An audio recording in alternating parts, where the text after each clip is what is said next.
Hello everyone, and welcome to the DXD Tales. So we are back with an interesting movie on what if Issei was the SSS-Rank adventurer who ruled Orario, the dragon. Emperor Issei x Freya x Rias Gremory, DanMachi x DXD. But before we start, I just want to remind you to please subscribe to my channel and hit the like button if you enjoy my content. Let's start the story. Chapter 1. The Dragon Emperor. The monster's roar echoed through the cavernous 59th floor, a sound like grinding stone against metal that reverberated off crystalline walls glowing with ethereal blue light.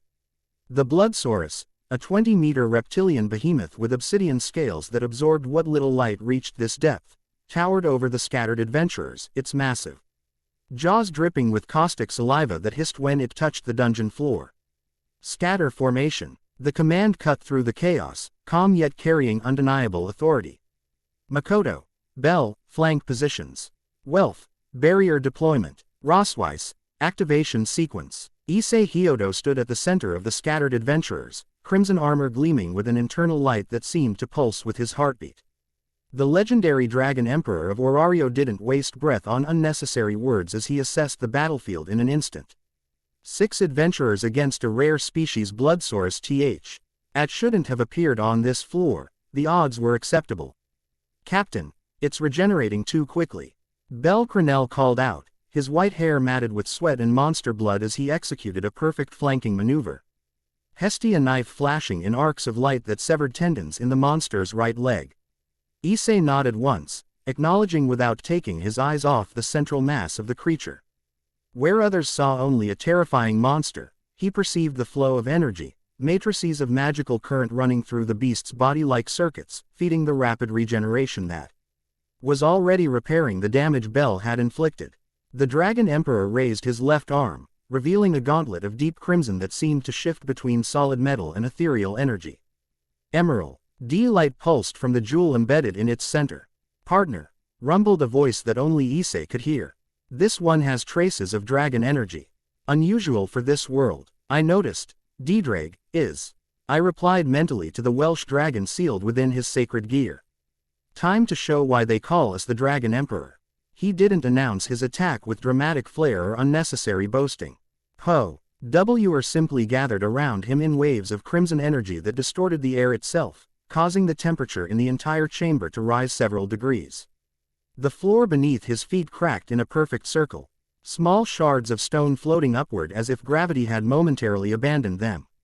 Boost. The voice of D-Drag echoed not just in Issei's mind but throughout the chamber, causing th. Monster to hesitate for the briefest moment, an instinctual recognition of a predator higher on the food chain. The silver-haired Valkyrie to Issei's right completed her casting sequence, runes glow in concentric circles around her staff. Barrier of reflection established. Captain. Rosweiss called, her voice crisp and professional despite the sweat beading on her brow from maintaining such complex magecraft. Makoto. Pinning position. Issei commanded, and the black-haired samurai girl nodded sharply, moving with fluid grace as she circled behind the beast. Chant of 1,000 cherry blossoms, she intoned, her katana trailing pink energy that materialized into petal-shaped blades that embedded themselves into the dungeon floor, creating a binding formation. The Bloodsaurus roared in fury. Sensing the trap closing, it reared back, neck swelling as it prepared to unleash a torrent of corrosive fluid. Issei didn't flinch. Wealth. The red-haired blacksmith slammed his massive blade into the ground. Will-o-wisp. Fire erupted in a barrier just as the monster spewed forth its attack, the acid turning to steam upon contact with the magical flames. Through the momentary cover provided by the steam cloud, Issei moved, not with the desperate speed of an adventurer fighting for his life, but with the measured precision of a predator who had already calculated the outcome of the hunt. His crimson armor left trails of light as he crossed the 30 meters to the monster in less than a second, each step cracking the stone beneath his feet. D-Drag, he whispered, and the gauntlet on his left arm responded, transforming from its basic form into a fully articulated dragon arm of crimson scales and emerald energy. Explosion. The stored power of multiple boosts released at once as Issei drove his fist directly into the monster's chest, precisely where the core matrix of its regenerative energy converged.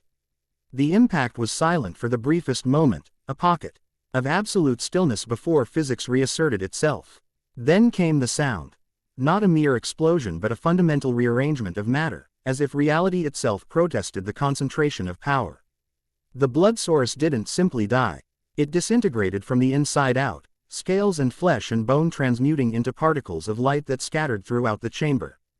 As the monster's remains showered down as glittering dust, Issei landed in a crouch, eyes already scanning for any remaining threats. Finding none, he straightened and turned to his team. "Status report," he said, voice Ritu. RNING to its normal timbre, authoritative but tinged with genuine concern. Bell was the first to approach, violet eyes wide with the same awe he always showed despite having fought alongside Issei for nearly 2 years. "That was amazing, Captain. I've never seen a blood source dispatched so efficiently." Issei's lips quirked in a small smile as he placed a hand on the younger adventurer's shoulder. "Your flanking attack was perfectly executed.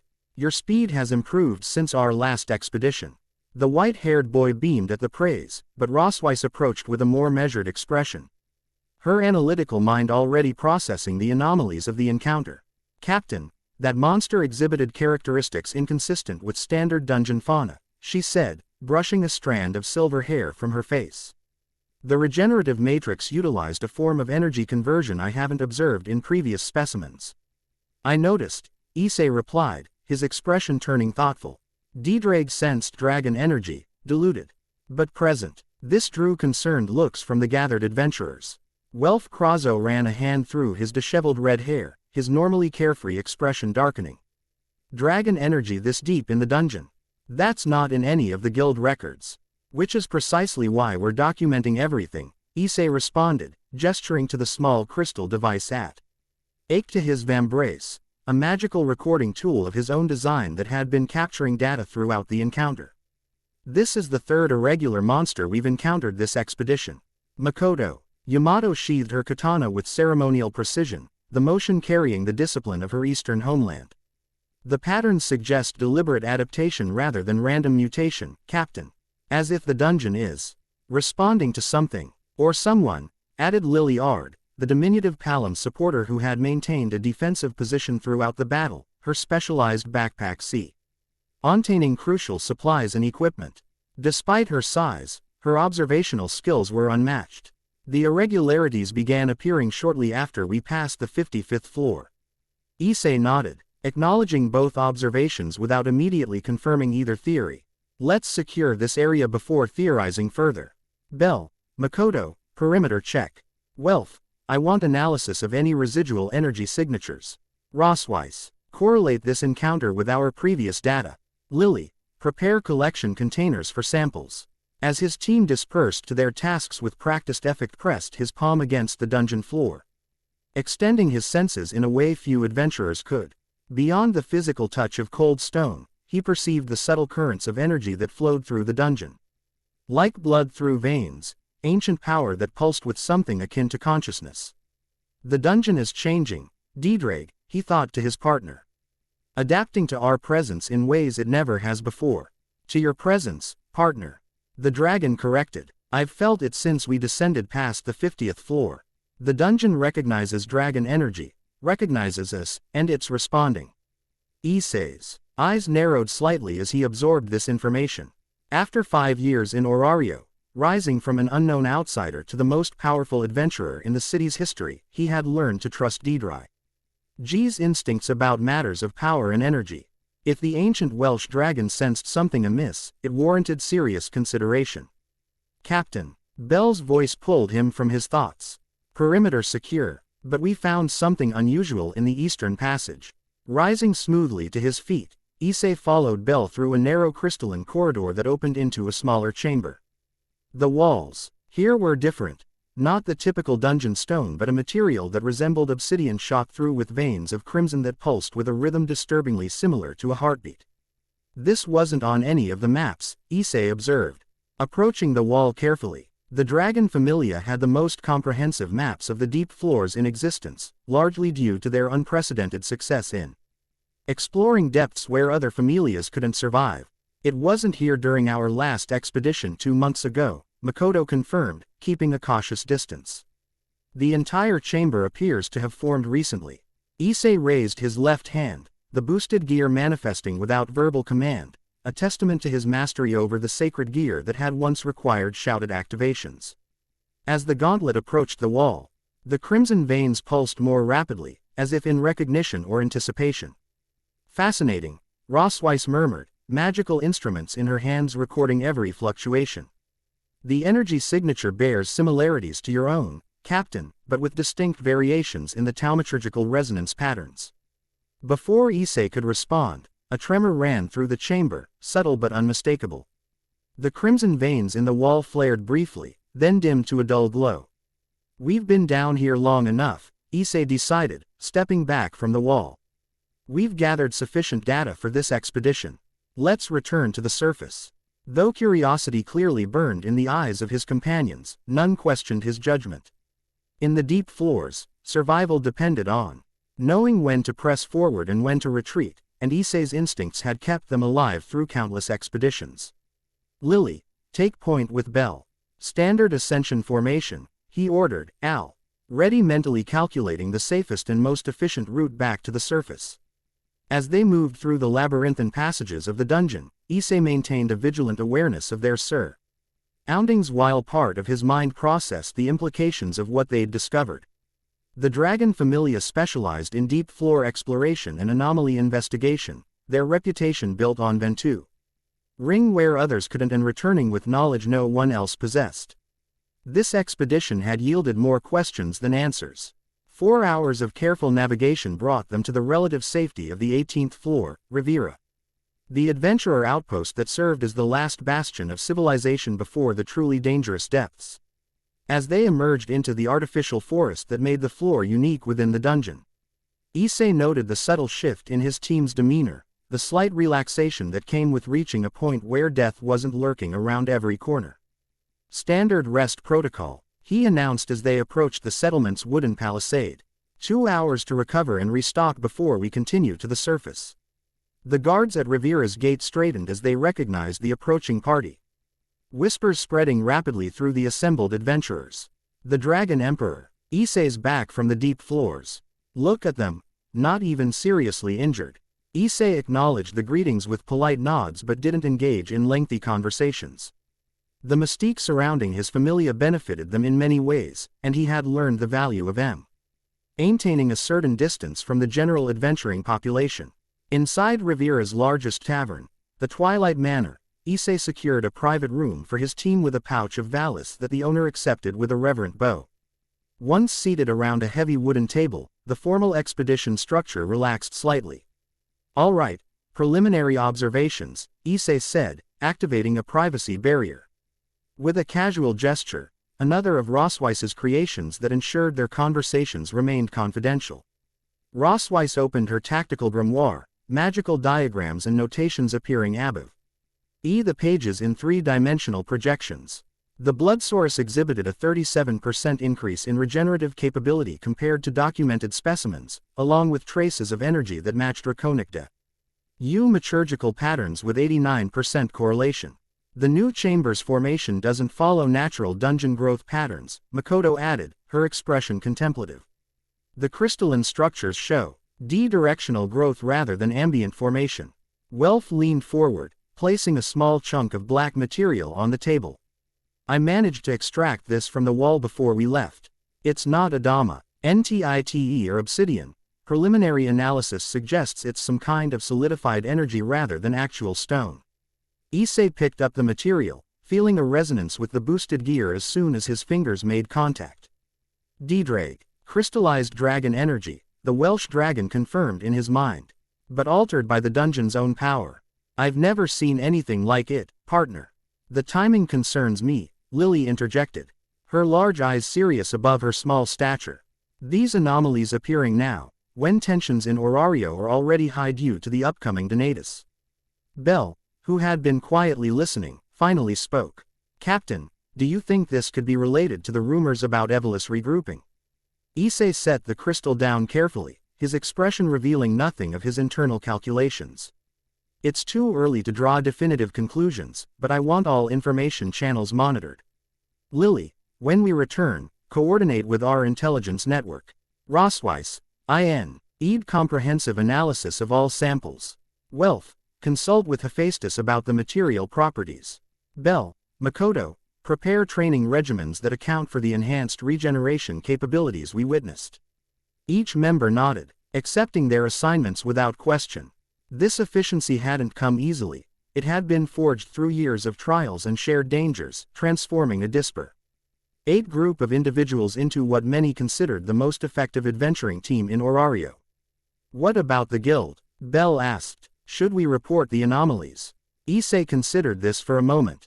The guild, Orario's regulatory body for adventurers, maintained strict protocols about dungeon discoveries. However, the Dragon Familia's unique independent status afforded them certain privileges. We'll file the standard expedition report but withhold specific details about the draconic energy until we understand it better, he decided. The last thing we need is uninformed adventurers rushing into the deep floors searching for dragon materials. Their discussion was interrupted by a discreet knock at the door.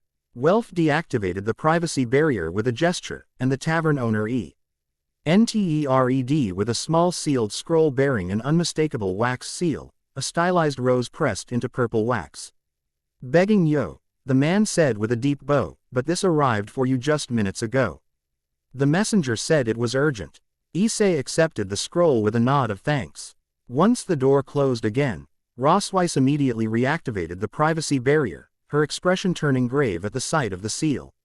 Freya Familia, she said unnecessarily. Everyone recognized the emblem of Orario's most powerful goddess of beauty and desire. Issei broke the seal and unrolled the parchment, his eyes scanning the elegant script that flowed across the page like liquid silver.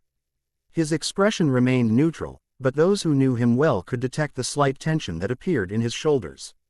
An invitation? Makoto asked, noting the formal calligraphy. Of sorts, Issei replied, rolling the scroll closed again. Lady Freya requests my presence for a private audience upon our return to the surface. Apparently, she has matters of mutual interest to discuss. This announcement was met with a moment of heavy silence. Freya's interest in Issei was well known throughout Orario. The goddess of beauty had made no secret of her fascination with the Dragon Emperor, though her exact intentions remained ambiguous. That's concerning timing, Welf finally said, voicing what everyone was thinking. Lily's eyes narrowed suspiciously. How did she know we were in Riviera? We didn't announce our expedition schedule. Freya Familia has the most extensive information network in Orario, Rosweiss reminded them. And their captain, Ottar, has been showing unusual interest in our recent activities. Bell looked worried, his youthful face showing concern that the others had learned to mask better. Captain, do you think Freya might know something about the dungeon anomalies? Issei tapped the scroll against the table thoughtfully. It's possible. Freya's knowledge of the dungeon predates any living adventurer. If these changes are part of some ancient cycle, she might have observed it before. Or caused it, Lily muttered, earning sharp looks from the others. She didn't retract the comment, however. The Palam's distrust of deities was well-founded based on her past experiences. I'll meet with her, Issei decided after a moment's consideration. Alone, as requested. This prompted immediate protest from several members, but Issei raised a hand for silence. The political landscape in Orario is delicate right now. Declining an invitation from Freya Wou LD interpreted as either fear or hostility, neither perception benefits us. At least take me as a tactical advisor, Rosweiss pressed, concern evident in her usually composed features. Freya's charm abilities are legendary, and even with your resistance. Which is precisely why I need to go alone, Issei interrupted gently. My resistance to divine charm is one of our key advantages. Ting it against Freya in controlled circumstances provides valuable data. The Valkyrie looked like she wanted to argue further but ultimately nodded in acceptance. Her tactical mind couldn't fault his reasoning, even if her personal concern remained. We'll complete the ascent in standard formation, Issei continued, returning to expedition protocols. Upon reaching the surface, disperse to your assigned tasks. I'll handle the Freya situation personally. The rest of their stay in Riviera passed quickly as they replenished supplies and rested just enough to ensure peak performance for the return journey. When they departed, Issei noted the whispers and stares that followed them, a mixture of awe envy, and speculation that had become familiar over the years. The legend of the Dragon Emperor grew with each successful deep-floor expedition, and this one would be no exception once word spread of their encounter with the enhanced blood source. The journey to the surface proved uneventful, unusual for the middle floors, which typically teemed with monsters. Issei noted this anomaly but kept the observation to himself, not wanting to heighten his team's already elevated vigilance. When they finally emerged into the grand cathedral-like entrance of Babel Tower, the massive structure built over the dungeon entrance, the sudden shift from the dungeon's closed atmosphere to the bustling commerce of Orario's central marketplace was jarring as always. Adventurers of all ranks and familias moved through the tower's lower levels, trading materials, purchasing equipment, and sharing stories of their exploits. Conversation faltered as Issei's team appeared, the distinctive crimson of his armor drawing immediate attention. The dragon familia didn't maintain a traditional home base like other familias, another aspect of their unorthodox approach that fueled endless speculation. Instead, they operated from a series of secure locations throughout Orario, making them difficult to track or target. Disperse as planned, Issei instructed quietly. Rendezvous at location 3 at sunset for debrief. With nods of acknowledgement, his team separated, each moving with purpose toward their assigned tasks. Only Bell hesitated, concern evident in his expression. Captain, be careful with Freya-sama, he said softly. Hestia-sama always says that Freya never reveals her true intentions until it's too late to change course. Quote, Issei placed a reassuring hand on the younger adventurer's shoulder. Though Bell maintained his official membership in the Hestia Familia, he had been training and adventuring with Issei's team for years, a unique arrangement that benefited both familias. I appreciate the concern, Bell. Give my regards to Hestia. After Bell departed, Issei made his way through Babel's upper levels toward the exchange counters, where adventurers converted monster crystals and materials into Valis. He bypassed the regular lines, directed instead to a private exchange booth reserved for first-tier adventurers. Dragon Emperor, the guild employee greeted with professional courtesy, though Issei didn't miss the flash of awe in her eyes. How may the guild serve you today? Standard expedition report, Issei replied, placing a crystal data storage device on the counter. Floors 30 through 59, mapped sections as indicated in the file structure. Woman accepted the device with a slight bow. The guild appreciates your continued contributions to dungeon mapping, Lord Hyodo. Will you be filing a detailed encounter report as well? A summarized version only, he answered, maintaining a neutral expression that discouraged further questioning. The complete analysis is still pending. She nodded acceptance, knowing better than to press the Dragon Emperor for information he wasn't ready to share. Very well. Your expedition reward has been calculated based on the preliminary data transmission sent from Rivera. 10 million Valis has been transferred to your account. Issei acknowledged this with a nod and turned to leave, only to find his path blocked by a tall, broad-shouldered figure whose presence seemed to fill the entire room despite his silent approach. Ottar, the warlord, Freya Familia's captain and the only adventurer in Orario who had achieved level 7 before Issei's own unprecedented rise to level 8. Hyodo, the Boaz greeted, his deep voice carrying no hint of either hostility or warmth. Lady Freya awaits your presence. Issei met the larger man's gaze evenly. I received her message. I intended to respond after completing my guild business. Ottar's expression remained impassive. My lady anticipated that you might delay. She instructed me to escort you personally to ensure no distractions arose.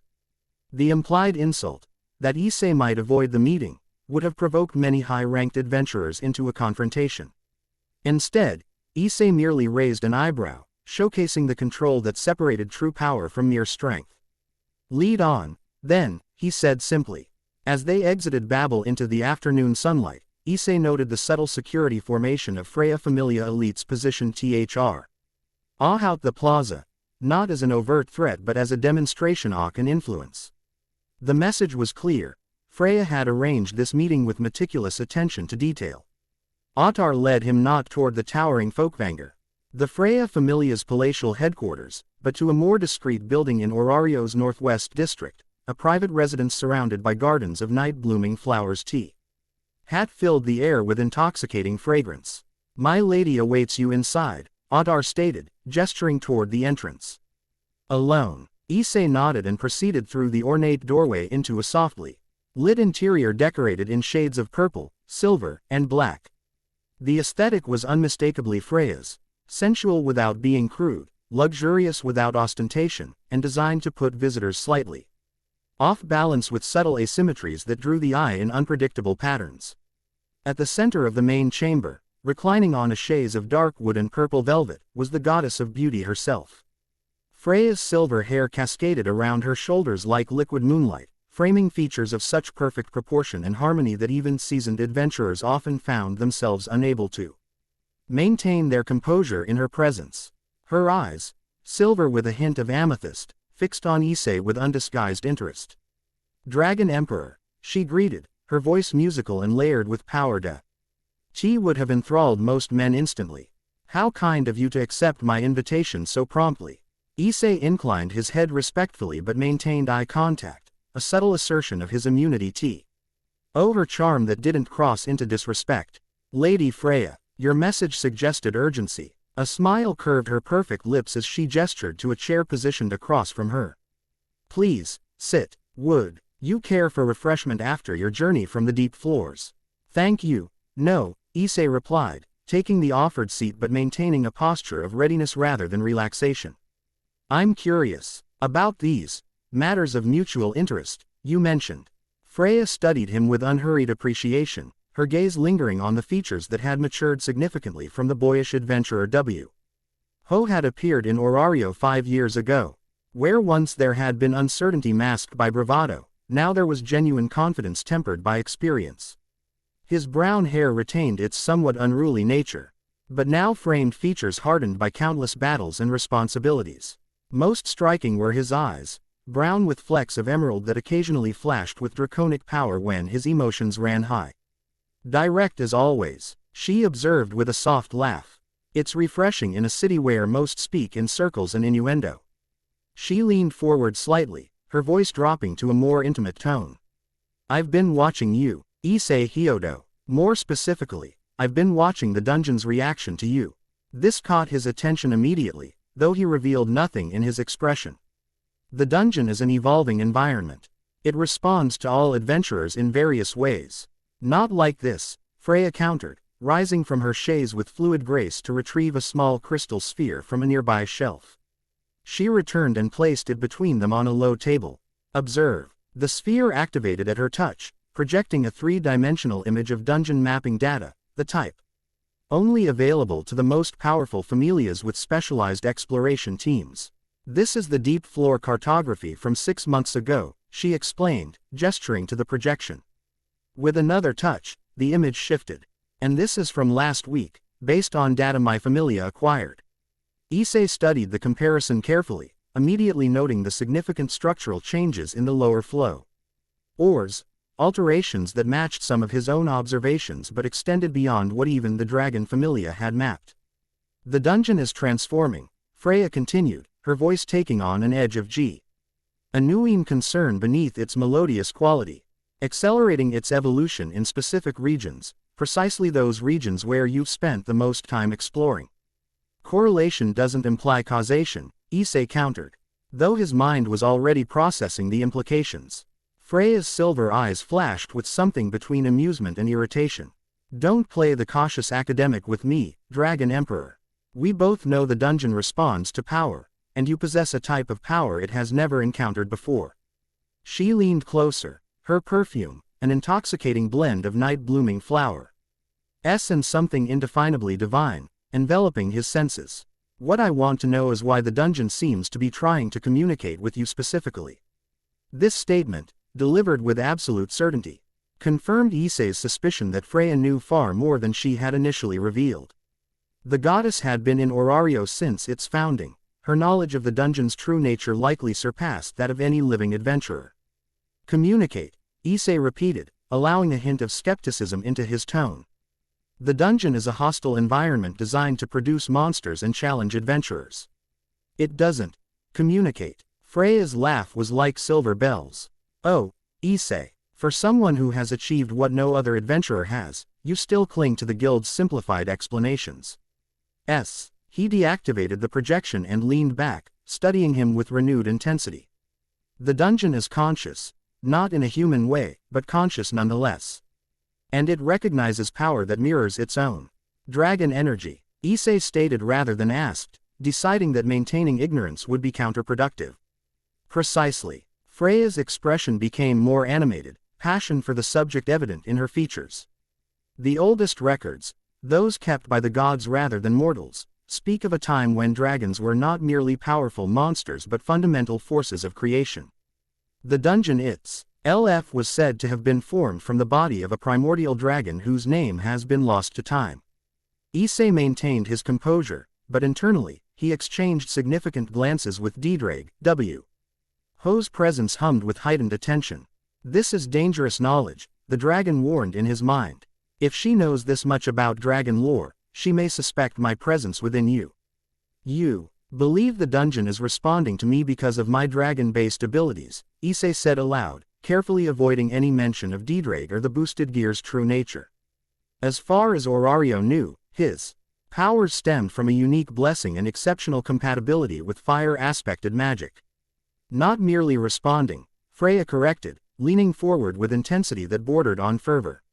Awakening. The chambers you discovered today, yes, I know about those already, are merely the beginning.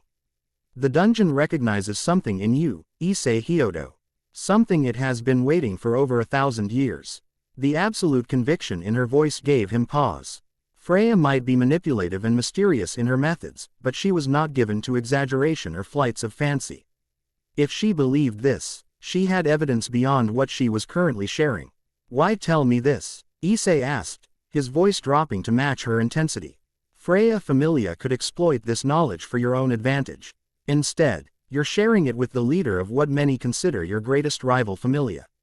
A smile played across her perfect features, not the practiced, seductive smile she showed to most. But something more genuine and therefore more unsettling. Because unlike most gods, I take the long view, Dragon Emperor. Whatever is awakening in the dungeon will affect all of Orario, perhaps the entire world. I would rather face it with you as an ally than as a rival. An alliance, Issei stated flatly. That's what this is about. Freya rose again, moving to a window that overlooked the Arden where night blooming flowers were beginning to open as the sun descended toward the horizon. Not in the traditional sense. I have no interest in the typical Familia most of Orario's attention. She turned back to him. Her expression suddenly serious. What I'm proposing is a personal arrangement between us, an exchange of information and resources without the entanglements of formal alliance. Issei remained silent, waiting for her to continue, knowing there would be more to this proposal than initially presented. In 3 days, the gods will gather for the Donatus, Freya continued. Quote, rumors have already spread about your expedition findings, incomplete and distorted as they may be. Questions will be raised about the dungeon's unusual activity. Without coordination, we risk creating panic or, worse, a gold rush of adventurers seeking dragon-aspected materials in the deep floors. And you propose we present a unified explanation, Issei concluded, seeing the political maneuvering behind her concern. Precisely. Freya's smile returned, appreciation for his quick understanding evident in her expression. But to do that effectively, we need to share what we know, completely and without reservation. And there it was, the true purpose behind the invitation. Freya wanted access to the Dragon Familia's expedition data, particularly the information Issei had withheld from the guild. In exchange, she was offering her own knowledge about the dungeon's true nature, knowledge that predated mortal records. A significant proposal, Issei acknowledged, rising to his feet in a smooth motion that caused Freya's eyes to track him with heightened interest. One that requires careful consideration and consultation with my advisors. For the first time, a flash of genuine annoyance crossed Freya's perfect features before being quickly masked behind her usual composure. The Donatus is in 3 days, Dragon Emperor. The gods are not known for their patience, and several hours. 80 view your Familia's independence with suspicion. 24 hours, Issei countered, unmoved by the implied threat. I'll provide my answer tomorrow evening, after proper analysis of our findings. Freya studied him for a long moment, silver eyes unreadable as she weighed his response against her own plans. Finally, she inclined her head in graceful acquiescence. Very well, I'll expect your answer tomorrow at sunset, here. In this same location. Her lips curved in a smile that held both promise and warning. Don't disappoint me, Issei Hyodo. Few do so without consequence. Issei recognized the dismissal in her tone and moved toward the exit, maintaining the same measured pace that reflected neither eagerness to leave nor reluctance to end the conversation. At the doorway, he paused and looked back at the goddess, who had returned to her chaise with the languid grace that was her hallmark. One question, Lady Freya. Your interest in these matters seems unusually personal, even for a goddess known for her intense curiosities. Freya's laugh was soft but genuine. Perceptive as always. Let's just say that dragons have played significant roles in my existence long before Orario was founded. Some debts transcend even divine lifespans. Her silver eyes gleamed in the fading light. Until tomorrow, Dragon Emperor. Issei departed without further comment, aware of Tar's watchful presence as he exited the garden and turned toward Orario's central district. Only when he was certain he had left Freya's surveillance network did he alter his course, taking a circuit Al's route toward the rendezvous point where his team would be gathering. She knows more than she's revealing, Diedrage rumbled in his mind as Issei navigated the increasingly shadowed streets. Undoubtedly, Issei agreed silently. The question is whether what she knows will help us understand what's happening in the dungeon or simply advance her own agenda. Gods always have their own agendas, the dragon reminded him. But her information about the dungeon's origins aligns with ancient knowledge I possess. A primordial dragon, that would explain the resonance we felt. Issei absorbed this as he continued through the city, his senses alert for any pursuit or surveillance.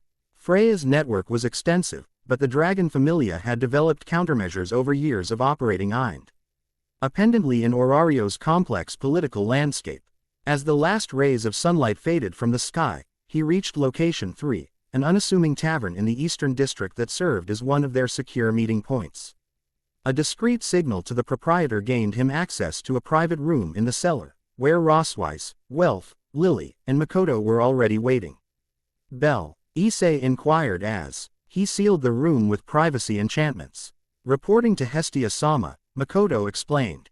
He'll join us afterward. Issei nodded and took a seat at the head of the table, where maps and documents were already spread out in organized chaos. Report on findings. Rossweiss spoke first, her analytical mind having already processed the preliminary data. The material sample contains crystallis. Energy with a 93% match to your own power signature, Captain. Preliminary taumaturgical analysis suggests it's a physical manifestation of the dungeon's response to repeated exposure to dragon energy. The crystal appears to function as a form of resonance matrix, Welf added, unrolling diagrams of his preliminary analysis. When exposed to dragon energy, even minimal amounts, it amplifies and redirects that energy in patterns consistent with communication rather than simple reaction.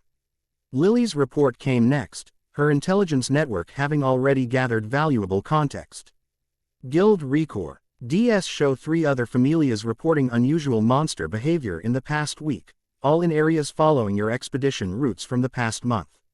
Additionally, there are rumors of Evolus agents showing increased interest in deep floor expeditions. Makoto completed the briefing with tactical considerations. If these anomalies continue to spread, regular expedition routes will become increasingly unpredictable. We should consider developing alternative strategies for deep floor exploration. Issei absorbed their reports in silence, mentally integrating this information with what Freya had shared. The pieces were beginning to form a concerning pattern.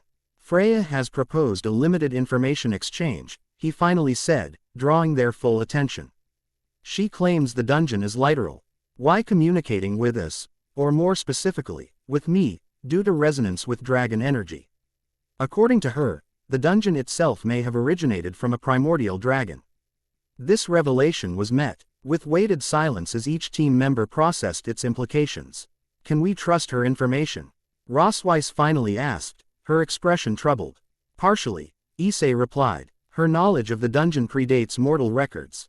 But she's undoubtedly withholding aspects that don't serve her interests. What does she want in exchange? Lily asked, the suspicion in her voice reflecting our innate distrust of deities and their motives. Full access to our expedition data and a coordinated presentation at the upcoming Donatus. Welf whistled low. That's ambitious, even for Freya. Our data independence is one of our greatest advantages. Issei nodded, acknowledging the concern. Which is why I've given us 24 hours to analyze the situation and determine exactly what information we're willing to share. The door opened after a specific knock pattern, and Bell entered, slightly out of breath. Sorry I'm late, Captain. Hestia-sama had many questions about the expedition. What did you tell her? Makoto asked with a slight frown. Only what we agreed upon, Bell assured them, taking his seat.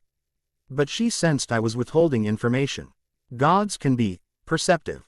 Speaking of perceptive gods, Issei said, bringing Bell up to speed on Freya's proposal. The younger adventurer's violet eyes widened as he absorbed the implications. This is bigger than we initially thought, isn't it? Bell asked quietly when Issei finished. Potentially, Issei acknowledged, which is why exactly what we're dealing with before the Donatus. He rose and moved to the wall where a map of Orario and the known dungeon levels was mounted. Rossweiss, I want comprehensive analysis of the crystal material by dawn. Welf, consult with Hephaestus, discreetly, about any Oracle records of dragon-aspected materials from the dungeon. Lily, intensify surveillance on Evolus movements, particularly any connections to Freya Familia. Makoto, Bell, prepare for a possible return. An expedition to the 59th floor immediately after the Donatus. Each member nodded, accepting their assignments without question. The efficiency of the Dragon Familia was legendary in Orario, a testament to Issei's leadership and the trust his companions placed in him. What will you be doing, Captain? Bell asked. Issei's expression turned contemplative as he considered the crystal sample on the table. I'm going to attempt direct communication with the dungeon through dragon energy resonance. If Freya is right about its consciousness, we need to understand its intentions before proceeding further. Rossweiss frowned with concern. That carries significant risks, Captain.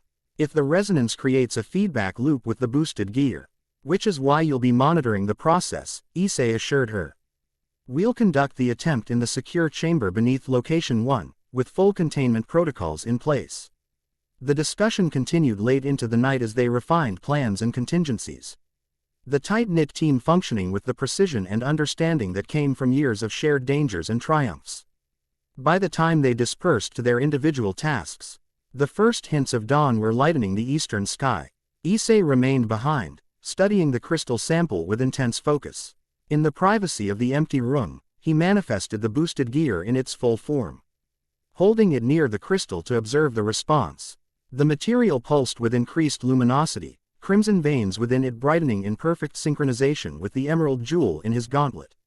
It recognizes you, partner, Diedrag observed, his voice thoughtful. Or perhaps more accurately, it recognizes what you represent. And what exactly do I represent to an NT dungeon supposedly formed from a primordial dragon? Issei asked silently. The Welsh dragon's response came after a moment of heavy consideration, his usual confidence tempered by genuine uncertainty. Perhaps the better question is, what does it want from you? As if in response to this unspoken query, the crystal pulsed once more, brighter, stronger, before settling into a steady glow that watched Issei's heartbeat with unsettling precision. The Dragon Emperor of Orario studied this phenomenon with narrowed eyes, already formulating plans and contingencies for what promised to be a pivotal moment in his already legendary journey. The dungeon was changing, evolving in response to his presence. And according to Freya, it had been waiting for someone like him for over 1,000 years. Whatever came next would reshape not just his fate, but potentially the future of Orario itself. Chapter 1 End Chapter 2, Crimson Reunion. The first rays of morning sunlight filtered through stained glass windows, casting prismatic patterns across the ancient stone floor of the Dragon Familia's innermost sanctuary. Hidden beneath an unassuming merchant building in Orario's eastern district, his underground chamber served as Issei's personal research facility, a place where even his closest companions rarely ventured without explicit invitation. Concentric circles of arcane symbols glowed with pale blue light. surrounding a central platform where the crystal fragment from the dungeon hovered suspended in a containment field of Rosweiss's design. Issei sat cross-legged before it, Sun Gauntlet extended as he channeled precise amounts of dragon energy into the resonance matrix. Energy levels stable at 30% capacity, Rosweiss reported from her position at a monitor. Station filled with magical instruments and crystalline displays. Her silver hair was tied back in a practical braid, and dark circles beneath her eyes revealed the sleepless nights spent preparing this experiment. The crystal's absorption rate remains constant, but internal energy patterns are becoming increasingly complex. Issei nodded without shifting his focus from the suspended fragment. For 3 hours, they had been testing the crystal's response to controlled energy inputs, gradually mapping its properties and behavior. What had begun as simple resonance had evolved into something far more intricate, patterns that resembled language rather than mere reaction. "Ddraig, interpretation?" he asked silently. The Welsh dragon's presence stirred within the sacred gear. "It's not a language I recognize, partner. But the structural patterns share elements with ancient draconic script. Repetitive sequences suggest either communication attempts or a security protocol trying to authenticate your energy signature." "I'm going to increase output to 40%, Issei decided, his voice carrying the quiet authority that had become his hallmark. "Rosweiss, maintain the containment field at maximum intensity." The Valkyrie's fingers danced across arcane controls, adjustments flowing with practiced precision. "Containment reinforced. Proceed when ready, Captain." Drawing a deep breath, Issei channeled additional power into the boosted gear. The emerald jewel in the center of his gauntlet pulsed brighter, and ribbons of crimson energy spiraled around his arm as the flow increased. The suspended crystal responded immediately, its internal veins flaring with matching luminosity as it absorbed the enhanced output. For several seconds, nothing changed beyond the increased brightness. Then, without warning, the crystal's glow shifted from crimson to a deep violet. The surface, previously smooth and obsidian-like, began to ripple as if suddenly liquefied. "Energy transformation detected," Rosweiss called, her calm voice belied by the tension in her posture. "The crystal is converting your dragon energy into something else, a signature I've never encountered before." Before Issei could respond, the crystal pulsed once, hard enough to send a visible shockwave through the containment field. Then it projected a 3-dimensional image into the space above it, a map of the dungeon unlike any they had seen before, showing connections and pathways that existed in no official record. "It's a navigation system," Issei realized, recognizing patterns that corresponded to their recent expedition routes. But the map showed far more, extending deeper than any adventurer had ever ventured, into levels marked only with draconic symbols that even Ddraig struggled to interpret. "Not just navigation," Ddraig corrected, his mental voice tinged with growing concern. "It's showing access points, places where the barriers between worlds have grown thin." The image shifted again, focusing on a specific location on the 59th floor, precisely where they had discovered the chamber with the dragon-infused walls.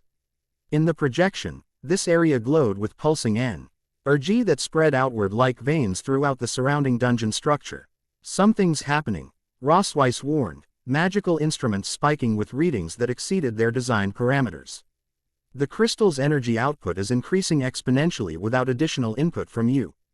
The suspended fragment began to rotate faster, its violet glow intensifying until it hurt to look at directly. The map projection expanded, now showing not just the dungeon but the entirety of Orario above it, with lines of force connecting specific locations throughout the city. One line, brighter than the others, extended from their current position toward the sky, not ending at the ceiling but continuing upward as if reaching beyond this world entirely. "Containment field at 80% capacity," Rosweiss reported, her fingers flying across cone to terminate. Her warning came too late. The crystal pulsed one final time, and the violet light coalesced into a beam that shot upward, passing through the ceiling as if it weren't there. The entire chamber shuddered, dust raining down from ancient stones as power surged through the building above. "Shut it down," Issei commanded, already on his feet and moving toward Rosweiss's position. "Full containment protocol alpha." The Valkyrie nodded sharply, initiating the emergency sequence with practiced efficiency. Layers of magical barriers materialized around the crystal, each designed to suppress different energy types. For a moment, it seemed to work, the violet light dimmed, and the crystal's rotation slowed. Then everything changed. The beam of light, rather than dissipating, intensified tenfold. The crystal shattered its containment with a sound like breaking glass, fragments dissolving into particles of light that swirled around the chamber. The map projection distorted, no longer showing Orario but a swirling vortex of colors and shapes that bent in ways that hurt the mind to perceive. Dimensional distortion, Rossweiss shouted over the rising cacophony of energies. Similar to what I experienced during transport to this world. Issei didn't hesitate. He moved with preternatural speed, crossing the chamber to where Rossweiss stood. The boosted gear already flaring with protective energy. Balance breaker. Crimson armor materialized around his body in a flash of light, draconic plate forming. In a complete defensive shell just as the vortex of energy reached its peak. He pulled Rossweiss against him, wings of red energy spreading wide to shield them both as reality itself seemed to fracture around them. For 3 heartbeats, chaos reigned. Sound became color, light became texture, and the very air seemed to fold in upon itself. Then, with a thunderous crack that shook the entire eastern district of Orario, everything went still. The silence that followed felt unnatural after such violence. Issei maintained his balance breaker form, senses extended to their limits as he assessed the aftermath. The crystal was gone, as was any trace of the violet energy. In its place, at the center of the room where the containment field had been, a perfect circle of scorched stone marked the floor. And in the center of that circle lay a figure. A woman with long crimson hair spilled across the stone-like liquid fire, her elegant clothing torn and singed at the edges. She lay utterly still, one pale hand outstretched as if reaching for something, or someone. Issei's breath caught in his throat. The armor of balance breaker dissipated in particles of light as recognition struck him with physical force. Rias, he whispered, the name carrying 5 years of memories and emotions he'd locked away since arriving in this world. Rossweiss recovered from her shock first, moving quick L.Y. to the prone figure and kneeling to check vital signs. She's alive, she confirmed, professional demeanor reasserting itself despite her own evident shock. Unconscious but stable, no obvious physical trauma beyond minor burns and exhaustion. Issei approached slowly, disbelief warring with the evidence before his eyes. He knelt opposite Rossweiss, gently brushing crimson strands from a face he'd never expected to see again. Rias Gremory, his first master, the woman who had saved his life and introduced him to the supernatural world, lay before him, somehow transported across dimensions. How? He asked, the question directed as much to himself as to Rossweiss. The dimensional barrier between worlds should be impenetrable without divine intervention. The Valkyrie's expression was rubbled as she began a more thorough examination, magical diagnostics flowing from her fingertips in patterns of silver light. The crystal must have established a connection to our original world, perhaps drawn to the unique energy signature you both share from the evil piece system. Issei's hand unconsciously moved to his chest, where 8 pawn pieces had once rested, Rias's connection to him. Transformed and integrated into his being when the fauna system of this world had recognized and adapted to his unique physiology.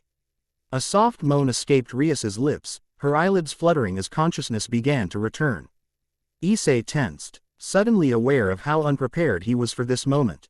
5 years had passed since he'd been mysteriously transported to Orario, 5 years of building a new life, establishing his place in this world. And accepting that he might never return to his original reality. 5 years of carefully burying memories that threatened to overwhelm him now. Rias's eyes opened slowly, revealing the same brilliant blue-green that had haunted his dreams during his first year in Orario. Confusion clouded her gaze as she took in the unfamiliar surroundings, her expression disoriented until her focus settled on Issei's face. Recognition dawned, followed immediately by disbelief and then, with an intensity that was almost painful to witness, naked hope. Issei. Her voice was barely audible, cracked and uncertain. Is it really you? Something in her tone, the vulnerability beneath the disbelief, broke through his carefully constructed composure. Before he could consider the implications or consequences, Issei reached out and took her outstretched hand in his own. It's me, Rias, he confirmed gently. Though I think I should be the one asking if you're real. Her fingers tightened around his with surprising strength, as if afraid he might disappear if she loosened her grip. Tears welled in her eyes, spilling over as she struggled to sit up despite Rosweiss's cautionary hand on her shoulder. 5 years, she whispered, the words carrying unmistakable pain. We searched for you for 5 years, Issei. The entire underworld, every resource of House Gremory, dimensional experts from every pantheon. Her voice broke on a sob she couldn't suppress. They told us you were dead, that nothing could have survived the dimensional fracture. But I never stopped looking. The raw emotion in her voice struck Issei like a physical blow. He had adapted to his fate, built a new life, risen to unprecedented heights in this world, while in the world he'd left behind. Those who cared for him had been searching, grieving, refusing to accept his loss. I'm sorry, he said, the words wholly inadequate for the magnitude of what had happened. When I arrived here, I tried everything to contact you, to find a way back. But the dimensional barriers were absolute. Rias pushed herself fully upright despite Rosweiss's protests, her gaze never leaving Issei's face as she took in the changes 5 years had wrought. He was taller now, his frame more defined by years of combat and leadership. The boyish features she remembered had matured into a man's countenance, still recognizably Issei, but hardened by experiences she hadn't shared. You've changed, she observed softly, reaching up to touch his face with trembling fingers. But your eyes are the same. Before Issei could respond, a commotion from the stairway leading down to the chamber interrupted the moment. Rapid footsteps approached, and seconds later, Welf burst into the room, sword drawn and expression alert. Captain, we felt the energy surge throughout the district. The red-haired blacksmith stopped abruptly, taking in the scene before him with widening eyes. What in Hephaestus's name? Close behind him came Lily and Makoto, both armed and ready for threats. They too froze at the threshold, staring in confusion at the crimson-haired stranger who still clasped Issei's hand. It's all right, Issei assured them, though his voice lacked its usual certainty. The situation is unexpected but not hostile. He glanced back at Rias, whose attention had shifted to the newcomers with evident confusion. Rias, these are my companions, members of the Dragon Familia. Before further explanations could be offered, Rias suddenly stiffened, her gaze focusing beyond the chambiognition that quickly turned to relief. They came through too, she breathed, attempting to stand despite her evident weakness. Issei turned, following her line of sight to where more figures now paired in the doorway, familiar figures whose presence sent another shock of disbelief through his system. Akeno Himahima stood at the front, her traditional Miko outfit torn and disheveled but her violet eyes sharp with awareness as they locked onto Issei. Behind her, a diminutive white-haired figure pushed forward, Kaneko Tuju, expression as stoic as ever though her eyes widened fractionally upon seeing him. And further back, barely visible in the shadows of the stairway, the unmistakable profile of Kiba Yuto, sword still drawn defensively. Era, Akeno's familiar teasing lilt carried an undercurrent of emotion she couldn't entirely suppress. We finally found our lost pawn. For a moment, no one moved. Two worlds collided in that underground chamber, Issei's past and present face to face for the first time. The silence stretched, heavy with unspoken questions and complicated emotions. Rosweiss broke it first, pragmatism asserting itself as she rose to her feet. We need to secure this location and assess the extent of the dimensional breach. If they came through, others might have as well, not all of them friendly. Her words snapped Issei back to his responsibilities. Whatever personal turmoil this reunion created, his duty as Dragon Familia's captain came first. Welf, initiate full security protocols for all locations.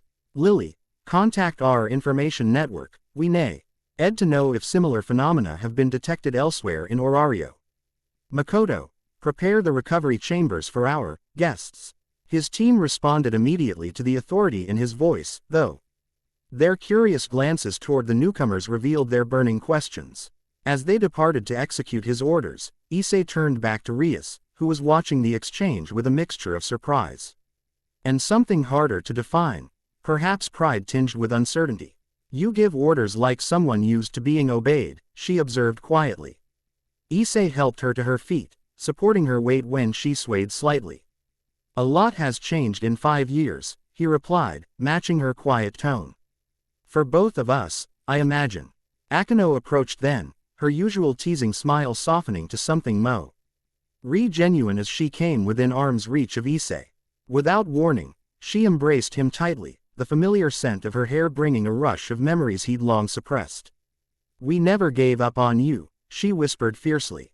"Never." Before Issei could respond, Kaneko had joined them, her small arms wrapping around his waist with surprising strength. Even Kiba approached, clasping Issei's shoulder with a grip that conveyed volumes about their shared brotherhood. The reunion threatened to overwhelm Issei's carefully maintained composure. 5 years of leadership in Orario had taught him to control his emotions, to project calm confidence regardless of circumstances. But this unexpected collision of worlds tested those skills to their limits. "We have much to discuss," he finally said, gently disentangling himself from his former peerage members. "But first, you need rest and recovery. The dimensional transfer takes a significant toll." Rias seemed ready to protest, but Rosweiss intervened with gentle firmness. "He's right. I experienced the same when I arrived in this world. Your magical reserves are severely depleted, and your bodies need time to adjust to Orario's different energy patterns." "Orario," Kiba repeated, the unfamiliar name clearly registering for the first time. "Is that where we are?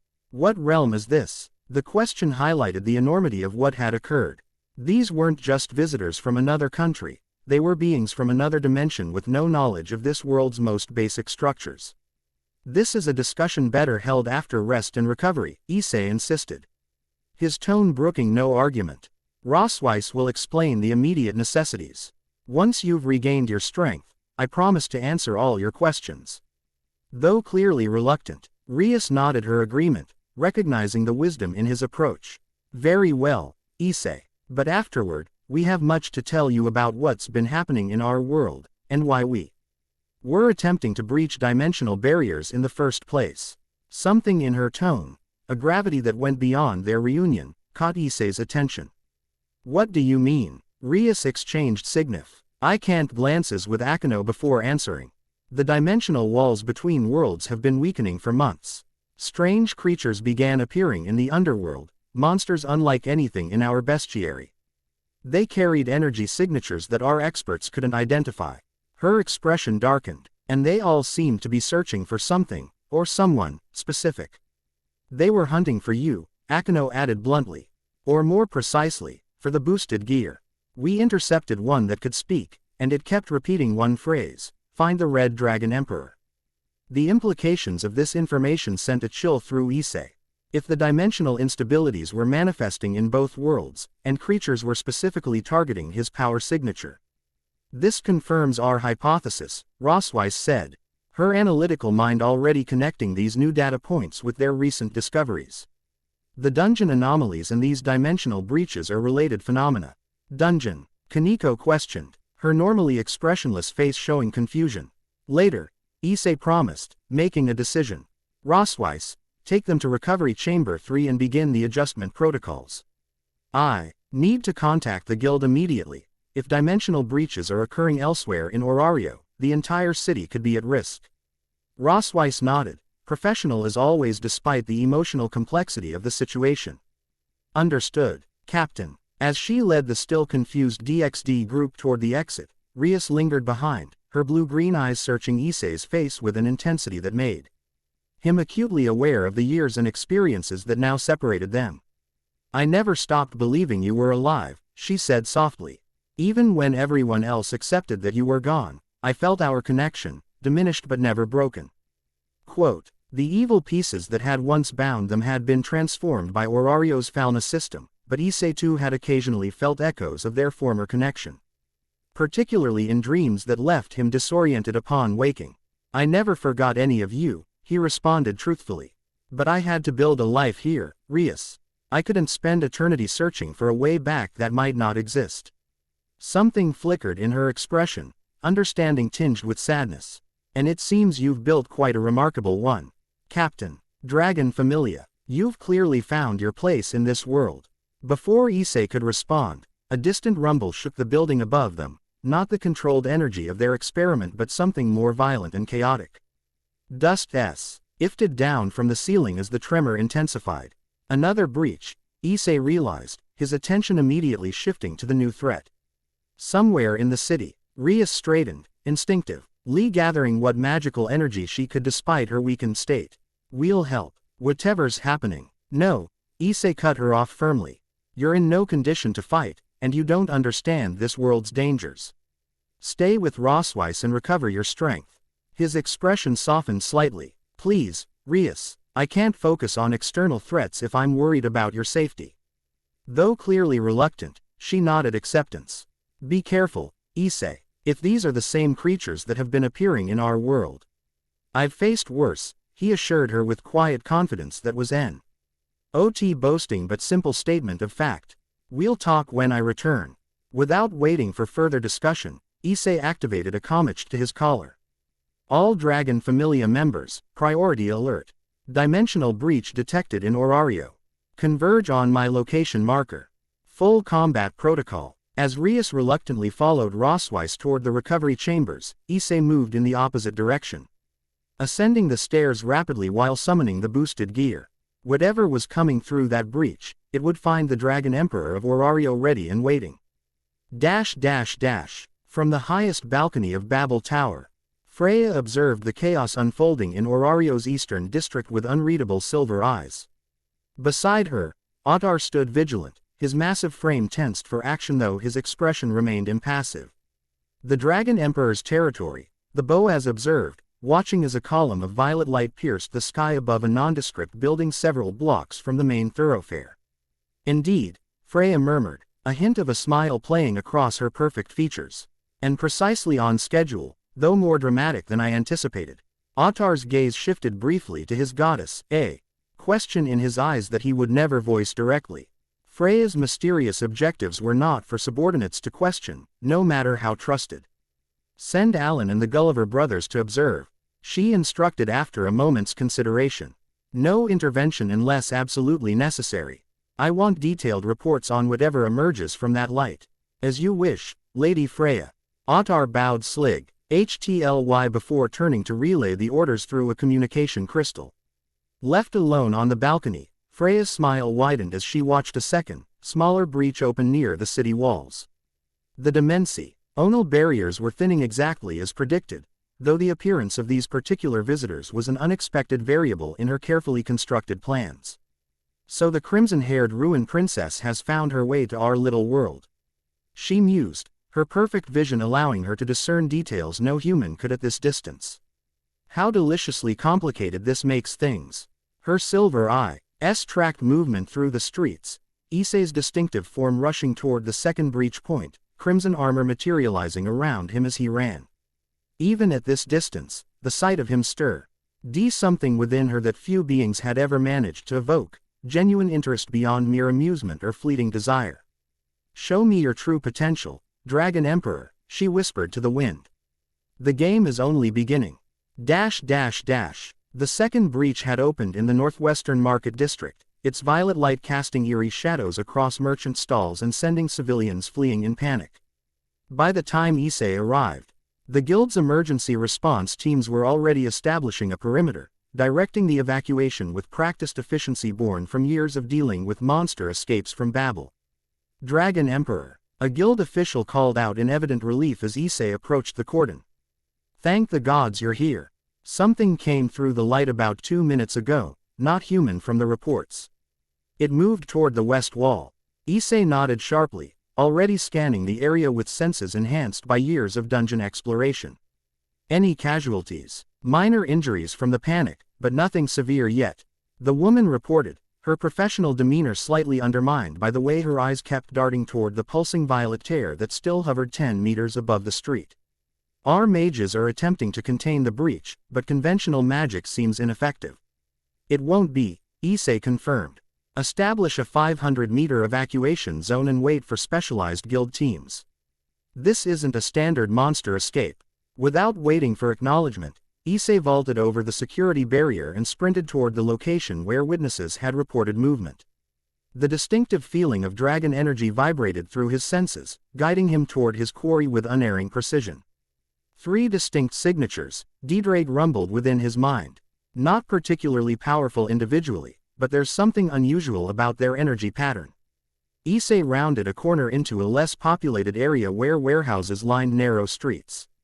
Here, the civilian presence had already been minimal, allowing him to move with less concern for collateral damage. He found his targets moments later, cornered in a dead-end alley by a group of adventurers wearing the insignia of the Ganesha Familia. The creatures defied easy classification. Vaguely humanoid in shape, they stood nearly 3 meters tall, with elongated limbs covered in obsidian scales that resembled the material from the dungeon's dragon-infused walls. Where faces should have been, they possessed only smooth, featureless surfaces with a single vertical line of violet light running from top to bottom. Each creature moved with unnatural fluidity, as if their joints functioned differently from normal biology. The adventurers had formed a semicircle, weapons drawn but hesitating, clearly uncertain how to engage these unfamiliar entities.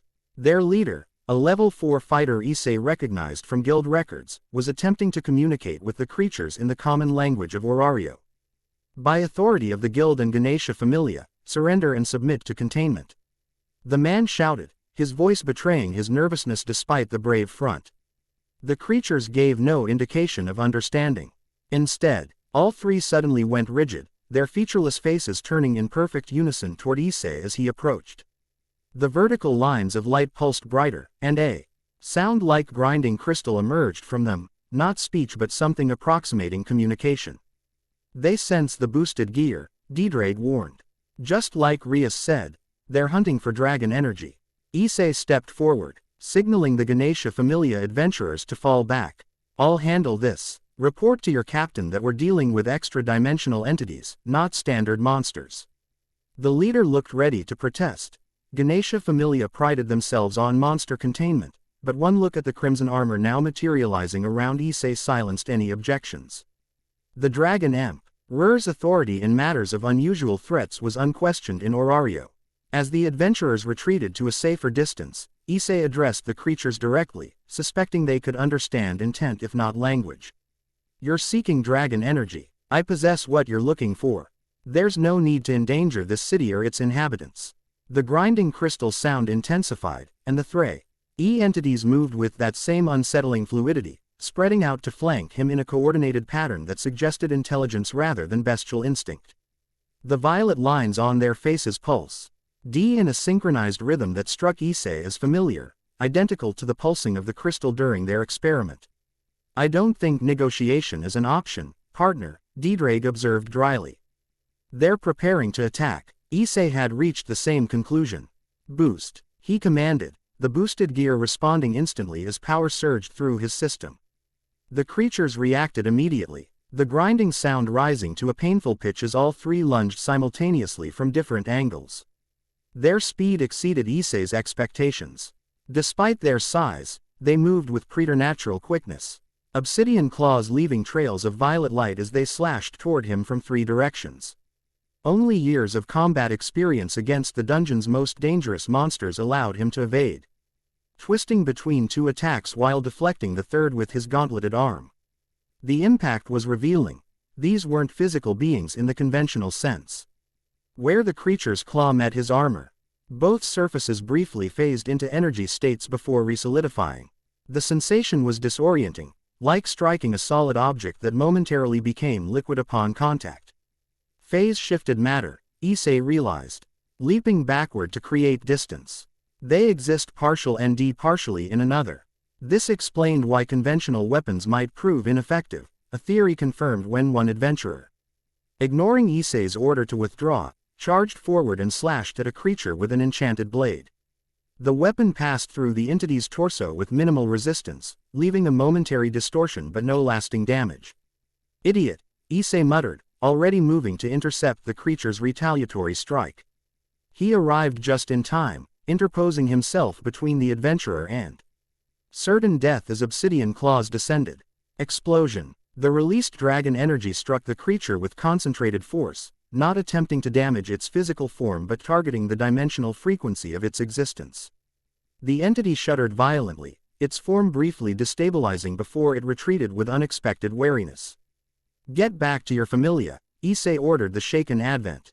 Without taking his eyes off the 3 entities, which were now circling more cautiously. This isn't something your weapons can harm. This time, the man needed no further encouragement. Retreat. Ing hastily to the perimeter where his companions waited. Issei raised his left arm, the boosted gear gleaming in the sunlight as he channeled power in a precise, controlled manner. You want dragon energy, he addressed the creatures. Though he doubted they comprehended words. Let me show you why that might not be to your advantage. Welsh Dragon Balance Breaker. Crimson light enveloped him completely as the scale mail manifested, transforming Issei from human adventurer to draconic warrior in seconds. The complete armor enclosed him from head to toe, emerald jewels glowing at strategic po. Ince's wings of red energy extended from his back. The creatures responded with immediate aggression, all three charging simultaneously with increased speed. Their coordination was perfect. One high, one low, one central, making evasion nearly impossible even with the enhanced capabilities of Balance Breaker. Issei didn't attempt to evade. Instead, he countered with precisely calculated force, ETING their charge head-on with draconic power focused through years of combat experience. His right fist connected with the central creature's featureless face, dragon energy pulsing at the moment of impact to match the entity's dimensional frequency. The effect was immediate and dramatic. The creature's form destabilized completely, obsidian scales dissolving into particles of violet light that scattered before fading entirely. The other two hesitated briefly, the first indication of anything resembling self-preservation instinct they had displayed. That hesitation was their undoing. Issei capitalized on the momentary advantage, draconic wings propelling him forward with explosive speed as he targeted the second entity. Dragon Shot. A concentrated beam of crimson energy erupted from his extended palm, striking the creature's center mass. Unlike his previous attack, this was not calibrated for capture but elimination, a decision necessitated by the evident danger these entities posed to Orario's population. The second creature disintegrated like the first, leaving only the third, which displayed unexpected adaptability by immediately altering its attack pattern. It no longer roached directly but began emitting pulses of violet energy that distorted the very air between them. It's attempting to open another breach, Dedrade warned. If it succeeds, more could come through. Issei's response was immediate and decisive. Drawing on deeper reserves of power, he channeled energy into his wings, propelling himself toward the creature with speed that left afterimages in his wake. Solid Impact. The specialized technique, developed during years of fighting the dungeon's most dangerous monsters, struck with concentrated force calibrated specifically to the entity's dimensional frequency. The creature's attempt to create a breach collapsed as its form destabilized, though more slowly than its companions, suggesting adaptation even in its final moments. As the last particles of violet light faded, Issei remained vigilant, senses extended to detect any additional threats. Finding none, he turned his attention to the breach itself, which continued to pulse ominously above the street. Conventional containment won't work, he murmured, more to himself than to the guild officials now cautiously approaching. We need to seal it from both sides. Captain. The familiar voice of Belcrenel carried across the square as the white-haired adventurer rushed toward him, accompanied by several other members of the Dragon Familia who had responded to Issei's alert. Are you all right? We felt the dimensional disturbance from across the city. Issei's balance breaker dissipated as he turned to his gathered companions. I'm fine. The immediate threat has been neutralized, but the breach remains unstable. He gestured toward the pulsing violet tear. And I suspect it's not the only one. Bel's expression was troubled as he glanced between Issei and the breach. Quote, There's another situation you should know about, Captain. Lady Hestia sent me to find you. She says the gods are calling an emergency donatus, tomorrow, not 3 days from now. This unexpected development added another layer of complexity to an already challenging situation. An emergency donatus, a gathering of all gods in Orario, was exceedingly rare, called only for threats that affected the city's very survival.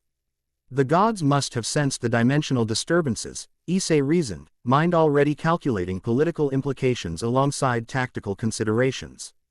This changes our timeline considerably. As if to emphasize his point, a communication crystal at his wrist pulsed with an incoming message. The magical device projected a small image of Rosweiss, her expression grave. Captain, our guests have been secured, but they're reporting multiple breaches in their world corresponding to what we're experiencing here. According to them, these entities have been appearing with increasing frequency over the past month, which suggests escalation on both sides of the dimensional barrier, Issei concluded. Have they provided any insight into what these creatures are or what they want? Rosweiss's image flickered slightly as she consulted something off projection. Only that they seem drawn to dragon energy specifically. They've been targeting known associates of the Red Dragon Emperor in their world, apparently seeking information on your whereabouts. This confirmation of his worst suspicions sent a chill through Issei despite the afternoon heat. Whatever for CE controlled these entities had been hunting him specifically, which meant the breach in his workshop hadn't been accidental but targeted. Maintain security protocols at all locations, he instructed. I'm heading to the guild to coordinate response efforts, then I'll return to base. We need to prepare for the emergency donatus. This has just become significantly more complicated. As Rosweiss's image faded, Issei turned to Bell and the gathered Dragon Familia members. Secure this area in cooperation with guild personnel. I want energy readings, residual particle analysis, and full-spectrum magical evaluation of the breach. If more entities attempt to come through, contain but do not engage directly, their physical composition makes conventional weapons ineffective. The familiar route of issuing orders helped center him despite the chaotic circumstances.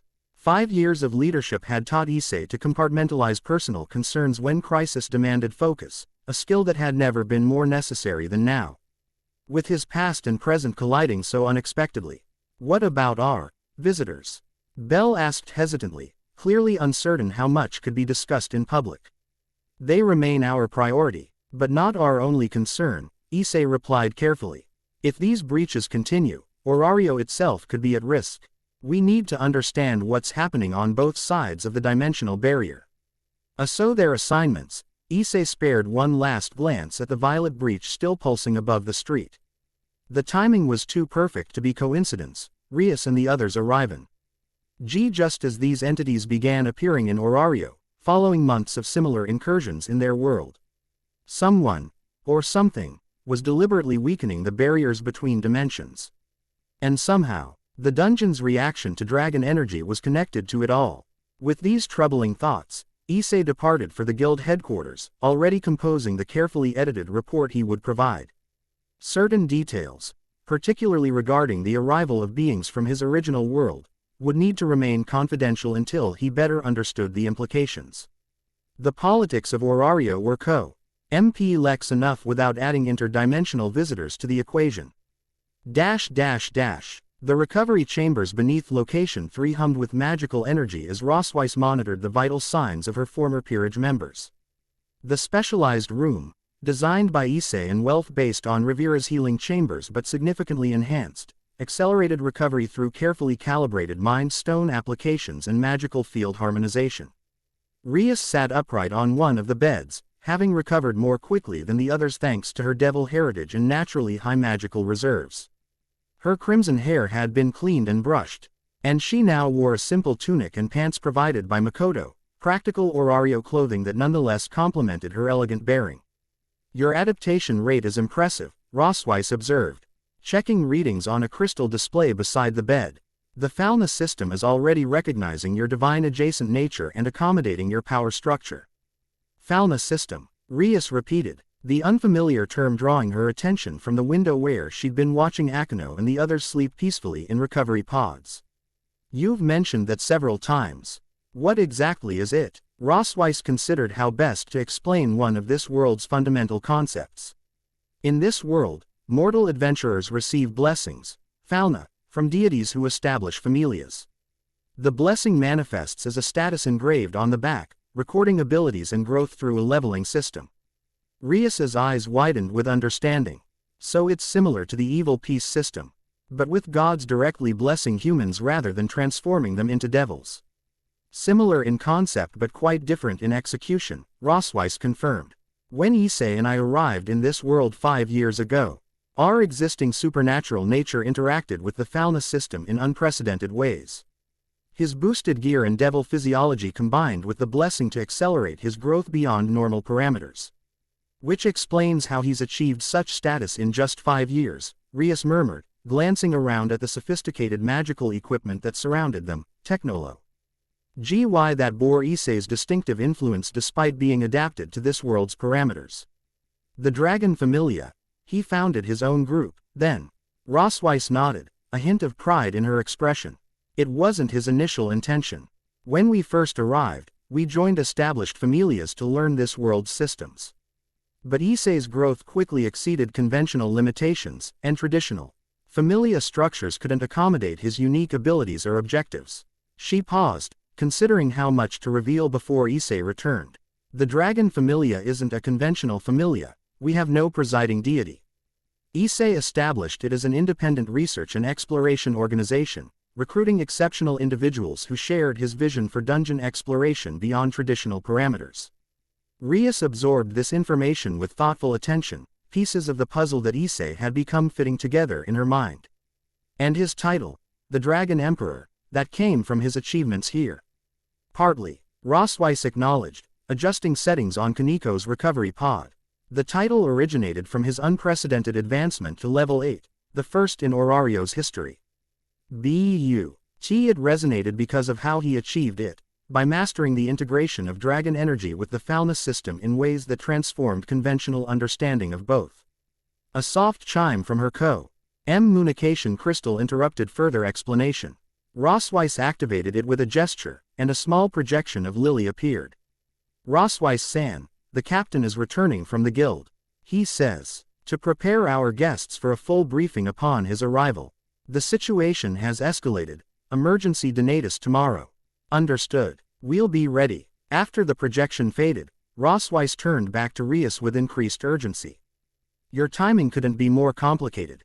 The gods of Orario gathering for an emergency session is extremely rare, usually reserved for existential threats to the city. Rias rose from the bed, her natural leadership asserting itself despite her unfamiliar surroundings. These dimensional breaches are affecting both our worlds. The creatures that came through, we've been fighting them for months in the underworld, which suggests coordinated activity across dimensions, Rosweiss concluded, her analytical mind already exploring implications. But to what end? And why focus on dragon energy specifically? Before Rias could respond, Akino stirred in her recovery pod, violet eyes opening slowly as she oriented herself to her surroundings. Seeing Rias, she smiled with relief. Then noticed Rosweiss and offered a more measured greeting. So it wasn't a dream, she murmured, sitting up carefully.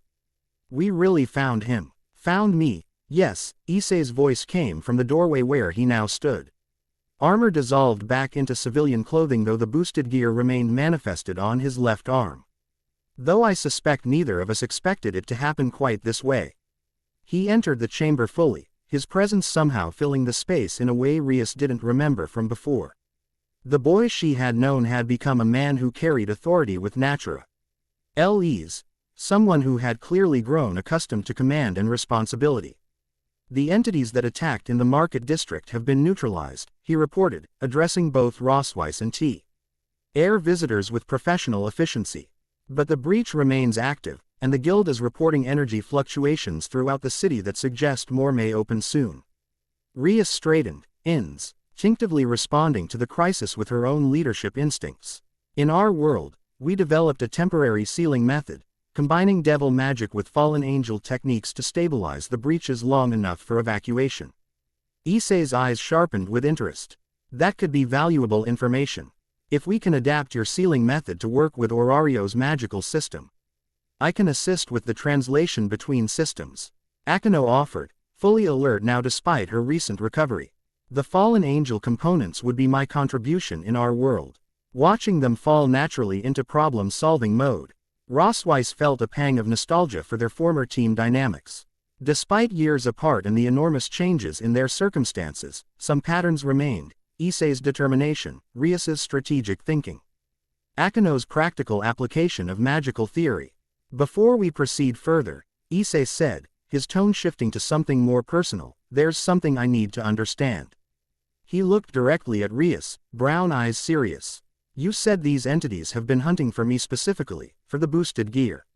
Why? What do they want with dragon energy? Rias hanged glances with Akino before responding carefully. We don't know their ultimate objective, but we've learned they're collecting dragon energy, harvesting it from lesser dragons in our world, Adam.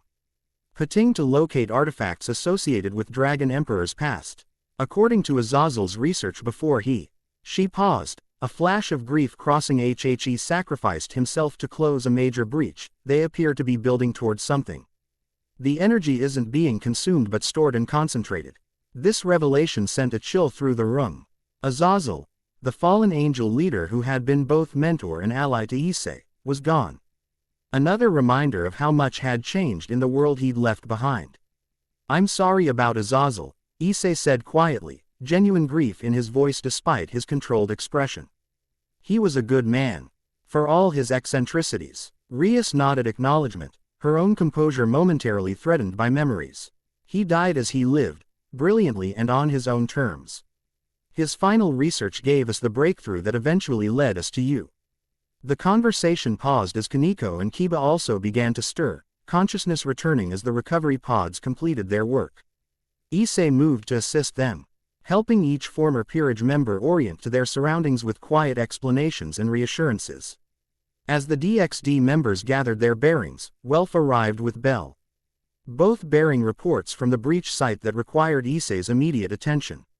The Dragon Familia's efficient operation continued despite the emotional complexity of the reunion, estimant to the structures Issei had built during his years in Orario. "The emergency donatus is scheduled for dawn tomorrow," Welf reported as he spread guild documents across a central table. "All gods currently in Orario are required to attend, which means nearly 50 deities gathering in one location. A security nightmare," Issei observed, scanning the reports with practiced efficiency. A political powder keg with these dimensional breaches active." Bell looked troubled as he added his own information. "Hestia-sama says there are rumors that some gods are blaming the dragon family for the disturbances, claiming our deep floor expeditions triggered whatever is happening." This news, while concerning, didn't appear to surprise Issei. Predictable. "We've operated outside Ional parameters long enough to make certain factions uncomfortable. This gives them an opportunity to press for restrictions on our activities." Rias watched this exchange with growing fascination, seeing aspects of Issei she'd never witnessed before, the political strategist, the leader weighing complex factors beyond simple combat scenarios.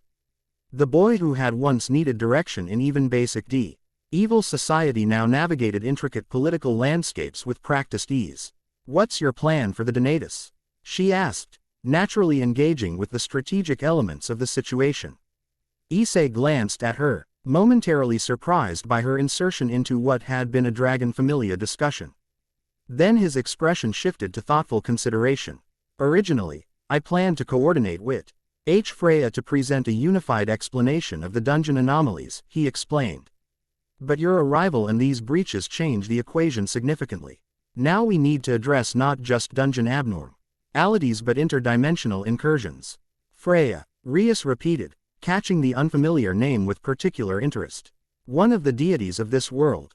The goddess of beauty and desire," Rossweiss clarified, her tone carefully neutral. "Her familia is the most powerful in Orario, and she's taken particular interest in the captain's activities recently."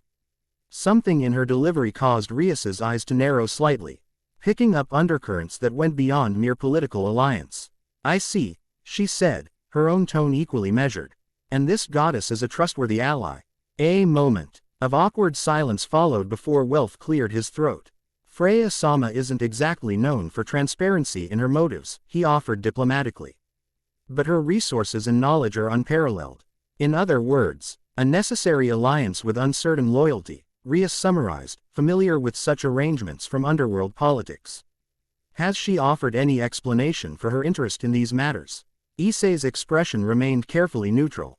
"She claims the dungeon is responding specifically to dragon energy, that it recognizes something in me that connects to its origins. According to her, the dungeon itself may have been formed from a primordial dragon." This information clearly startled the DXD visitors. Akino leaned forward with renewed interest. "That actually aligns with something Azazel discovered before his death. He found ancient texts suggesting the dimensional barriers between worlds were originally maintained by primordial dragons, beings that existed before the biblical god or the other pantheons. Which would explain why these entities are harvesting dragon energy, Kiba added, speaking for the first time since awakening. His handsome features were serious as he connected the implications. If they're attempting to manipulate dimensional barriers, they would need the power of dragons to do it, Issei finished, the pieces beginning to align in a troubling pattern. And the boosted gear contains the essence of one of the most powerful dragons in existence. Rias rose to her feet, natural authority in her bearing despite her unfamiliar surroundings. Then our arrival here isn't coincidence but consequence. The weakening barriers finally allowed us to follow the trail of your power signature, something we've been attempting for years. Her blue-green eyes locked with Issei's. Which means whatever is manipulating these entities likely arranged for us to be here, now, with you. The strategic implications of this theory silenced the room momentarily. If true, it suggested a level of manipulation that transcended dimensional boundaries, an intelligence with both the power and foresight to arrange pieces on a cosmic chessboard. Issei broke the silence, his decision evident in his tone. We need to consolidate our information before the Donatus. Rosweiss, work with Akino to adapt their sealing techniques to Orario's magical system. Wealth. I need enhanced communications for all team members, these breaches could appear anywhere. Bell, contact Hestia and request her presence at our main facility tonight. We'll need a deity's perspective on these developments. As the Dragon Familia members acknowledged their assignments, Issei turned back to Rias and the others. I know you have countless questions about this world, and I have just as many about what's happened in our absence. But the immediate priority must be addressing these breaches and whatever force is controlling them. Rias nodded, accepting his prioritizati. On with the grace of one leader recognizing another's authority in their domain. Of course, we'll provide whatever assistance we can, Issei. Our worlds appear to face a common threat, one that has specifically targeted you. As the group dispersed to their assigned tasks, Issei found himself momentarily alone with Rias when the others had moved ahead toward the main planning chamber. The crimson-haired devil regarded him with a complex expression that mingled pride, curiosity, and something more personal that stirred long-buried emotions. You've changed so much, she observed quietly. The Issei I knew was brave and determined. But seeing you now, commanding such respect, handling complex situations with such confidence. She smiled softly. It's remarkable how fully you've come into your potential. The simple honesty of her observation caught him off guard, momentarily cracking the carefully maintained composure he'd developed as Orario's Dragon Emperor. For a brief instant, he was again the boy who had looked to her for guidance and approval, before responsibility and necessity had forged him into something else entirely. I had good foundations to build upon, he replied, allowing genuine warmth into his voice for the first time since their reunion. Everything I learned from you, from our time together, it shaped the leader I became here.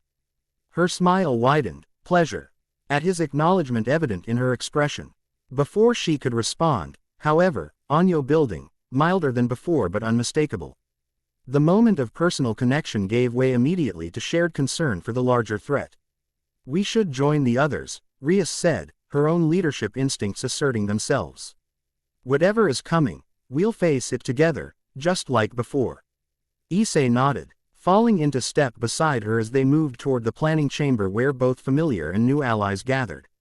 The past and present had collided unexpectedly, but perhaps that convergence would provide the key to understanding the force that threatened both their worlds. The Dragon Emperor of Orario and the crimson-haired Ruin Princess, reunited across dimensions as a new chapter in their intertwined destinies began to unfold. Chapter 2 End Chapter 3, Depths of Power. Morning light bathed Orario's grand pantheon in hues of amber and gold, casting long shadows across the assembled deities as they filed out of the emergency donatus. Unlike the typical boisterous atmosphere that followed these divine gatherings, a somber mood hung in the air, evidence of the gravity with which even the normally capricious gods viewed the dimensional disturbances. Issei stood at the base of the massive marble steps, his crimson formal attire marking him as distinctly as his reputation. Though not permitted inside during the gods-only conclave, the Dragon Emperor's presence outside made a statement that few in Orario could miss. Around him, positioned with casual precision that belied their tactical formation, stood key members of the Dragon Familia, a visual reminder of the power structure he had built during his 5 years in this world. Quite the performance in there, came a melodious voice that somehow carried over the general murmur of conversation without seeming raised. Freya descended the steps with characteristic grace, silver hair catching the morning light as she moved directly toward Issei. Behind her, Ottar followed with the vigilant attention of a shadow, his massive form drawing instinctive sidesteps from even high-ranking gods. Issei inclined his head in respectful acknowledgement, though his eyes remained evaluative. "I wouldn't know, Lady Freya. The deliberations of the gods remain their own privilege." A smile curved Freya's perfect lips, amusement dancing in her silver eyes. "Such diplomatic phrasing. One might almost forget you were once the most straightforward adventurer in Orario."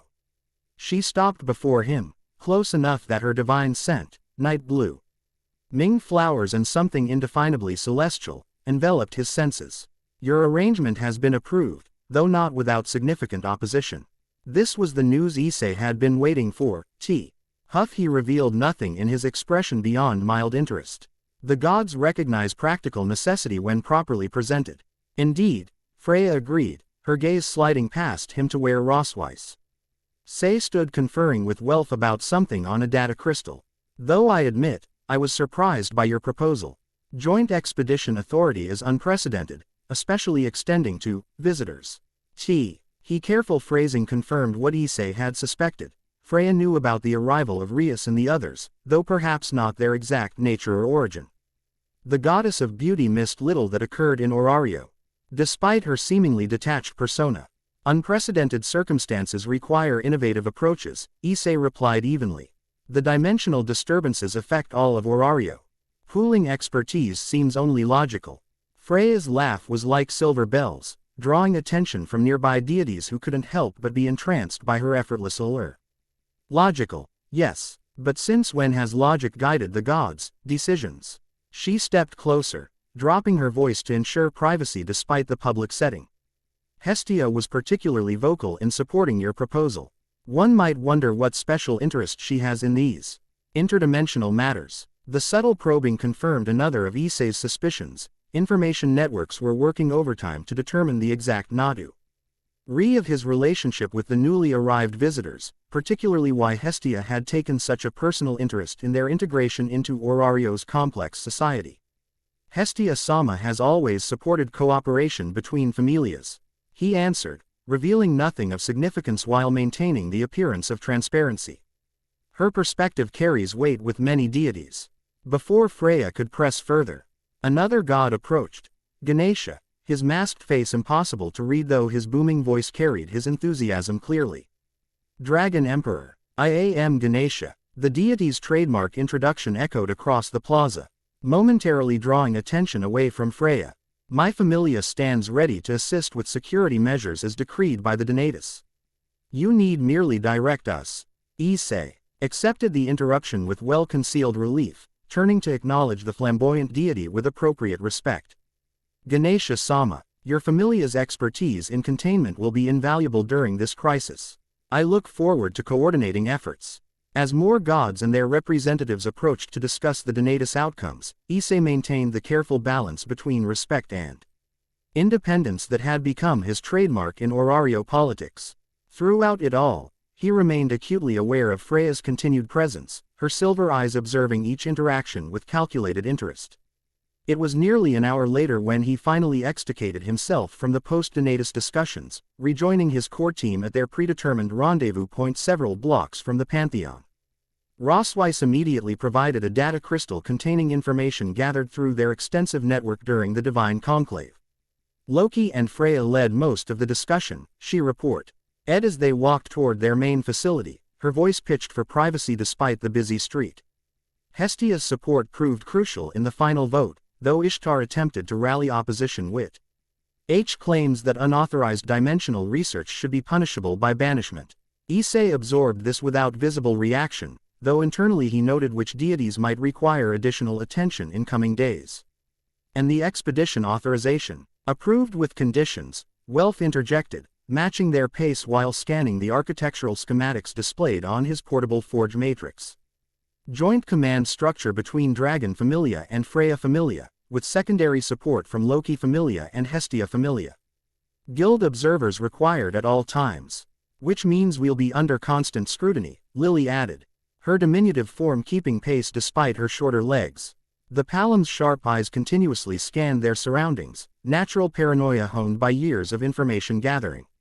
Particularly concerning are special consultants. The euphemism for Rias and the other DXD members had been adopted for public communications, allowing the Dragon Familia to integrate the interdimensional visitors without drawing unnecessary attention to their true nature. As far as most of Orario knew, they were simply specialized magic users from a distant land, brought to consult on the current crisis. Speaking of whom, Makoto interjected with characteristic precision, they've completed the initial adaptation protocols. Bell reports that Hestia-sama has ally overseen their introduction to basic Orario systems. This confirmed another piece of Issei's carefully arranged puzzle. Having Hestia, a goddess known for her straightforward nature rather than political maneuvering, serve as divine sponsor for the visitors provided legitimacy while minimizing the risk of exploitation. The fact that Bell served both Hestia Familia and Dragon Familia created a natural bridge that few in Orario would question. Good, Issei acknowledged as they turned down a less traveled side street that led toward their primary research facility. We'll need them fully operational for tomorrow's XPD floor chamber must be investigated before these dimensional breaches worsen. The mention of the coming expedition shifted their conversation to practical preparations, equipment specifications, team compositions, magical countermeasures against both known and potential threats. The Dragon Familia's efficiency in planning complex operations had become legendary in Orario. A reputation earned through countless successful ventures into the dungeon's most dangerous depths. As they reached the unmarked entrance to their facility, a former warehouse converted into a multi-level research and training complex, Issei paused, sensing a presence before it became visible. His companions noticed his slight change in posture and immediately adjusted their own positions. Hands moving subtly toward concealed weapons. You can come out, Issei called toward a shadowed alcove across the street. Your concealment magic is impressive, but dragon senses detect the energy fluctuations. A moment of silence followed before a slender figure emerged from shadows that should have been too shallow to conceal anyone.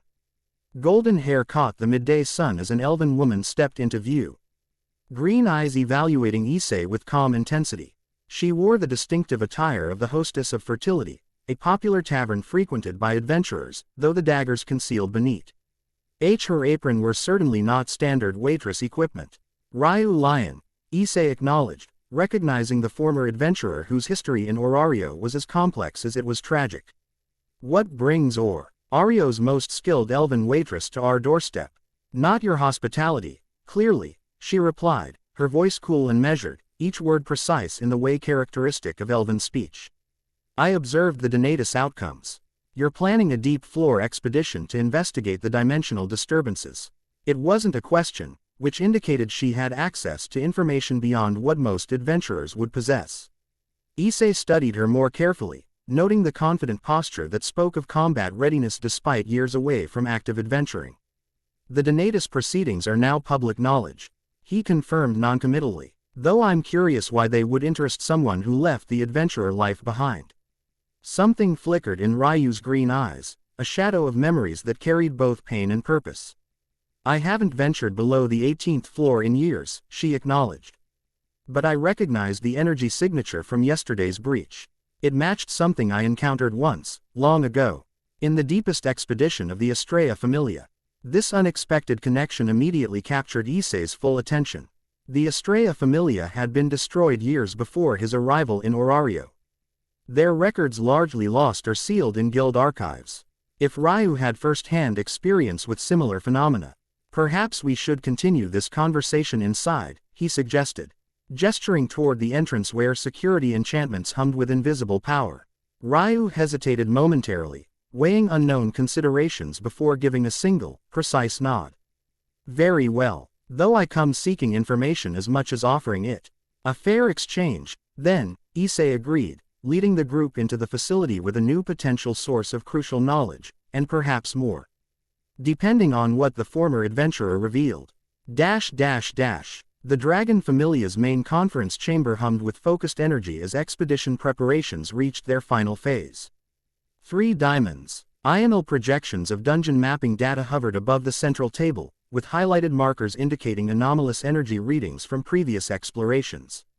Around the table, representatives F.Rom 4 familias studied the information with varying expressions of concern and determination.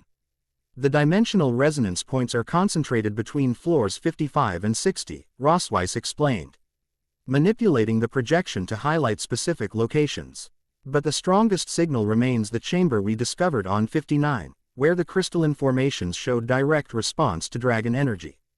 Across the table, Ottar nodded once, the massive Boaz's equivalent of enthusiastic agreement.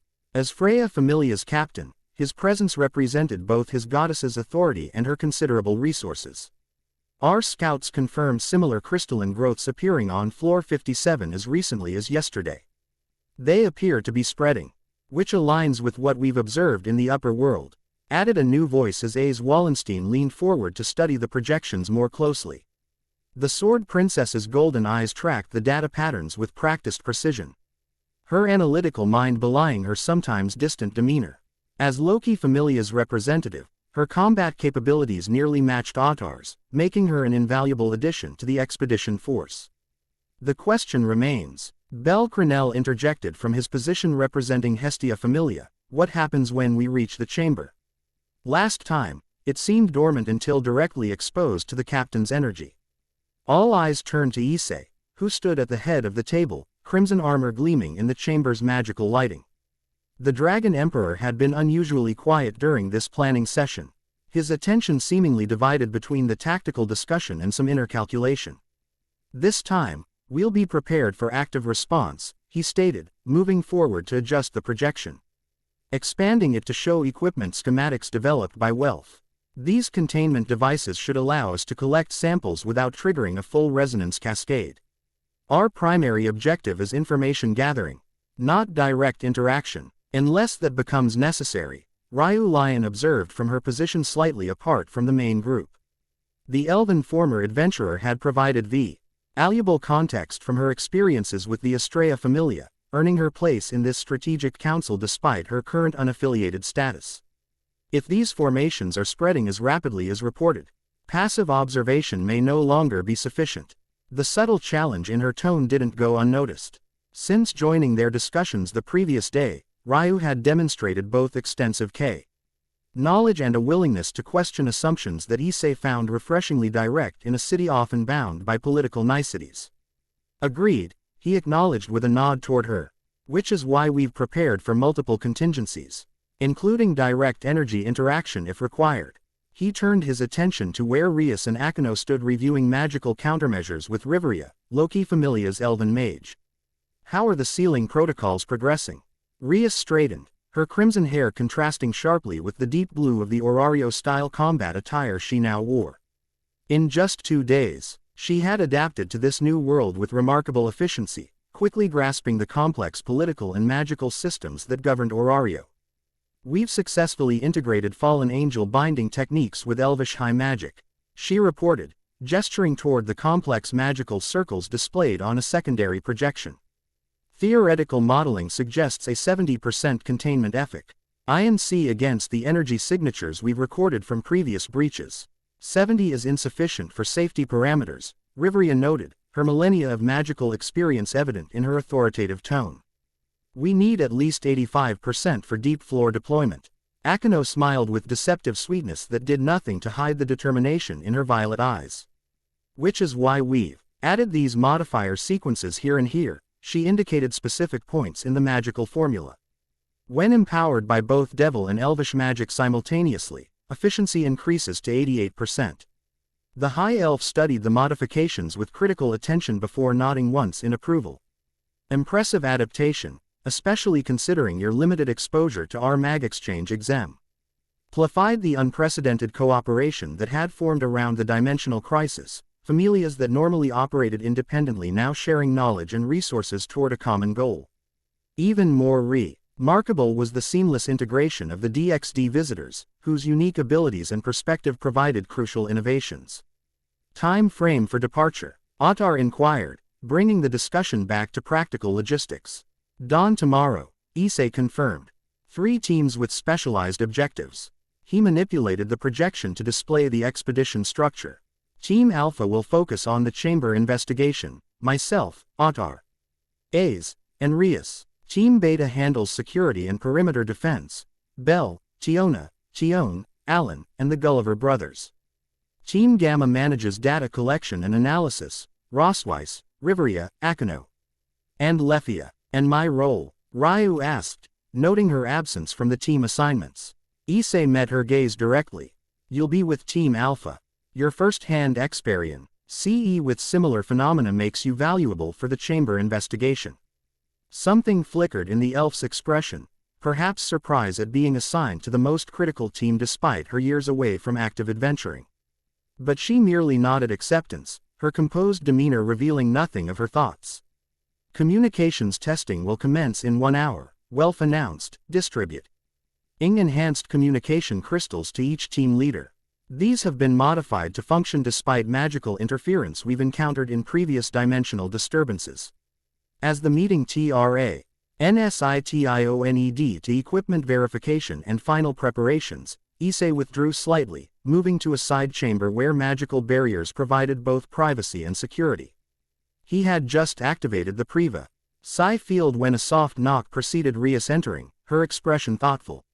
Your planning sessions are impressively thorough, she observed, closing the door behind her. Very different from how we operated back home. Issei allowed a small smile at the comparison. Necessity. The dungeon doesn't forgive improvisation at these depths. She approached, studying him with the perceptive gaze had always seemed to see beyond his outward presentation. You've built something remarkable here, Issei. Not just the familia, but your entire position in this world. She paused, searching for the right words. I'm proud of you, though that seems presumptuous given how fully you've come into your own without any of us. The simple honesty of her statement touched something beneath the careful composure he had developed as Orario's Dragon Emperor. For a brief moment, the weight of leadership lifted, allowing a glimpse of the more straightforward person he had once been.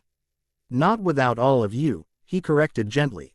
Everything I built here began with foundations you helped create. The confidence to lead, the determination to protect others, the willingness to challenge limits, those didn't develop in Orario. They were already there, because of you. Because of all of you. Rias's eyes softened with emotion she didn't attempt to hide. In the privacy of this chamber, away from the sea, complex politics and watching eyes of Orario, some of the formality between them dissolved, allowing a more genuine connection. There's something I need to ask, she said after a moment, her tone shifting to something more serious. This goddess, Freya, her interest in you seems personal, and the way she watches you, as calculating, Issei finished for her. Freya's interest has always been complex. She claims to see something unique in my soul, something beyond the boosted gear or my abilities as an adventurer. And do you trust her? Rias asked directly, the question carrying layers of meaning that extended beyond tactical considerations. Issei considered his response carefully. I trust her to act according to her nature and interests. Sometimes that aligns with our objectives, sometimes not. In Orario, gods are both essential allies and potential complications. A smile touched Rias's lips, though it carried a hint of something bittersweet. You've become quite the diplomat. The Issei I knew would have expressed his opinion much more colorfully. The Issei you knew couldn't have survived as an independent power in Orario, he replied without regret.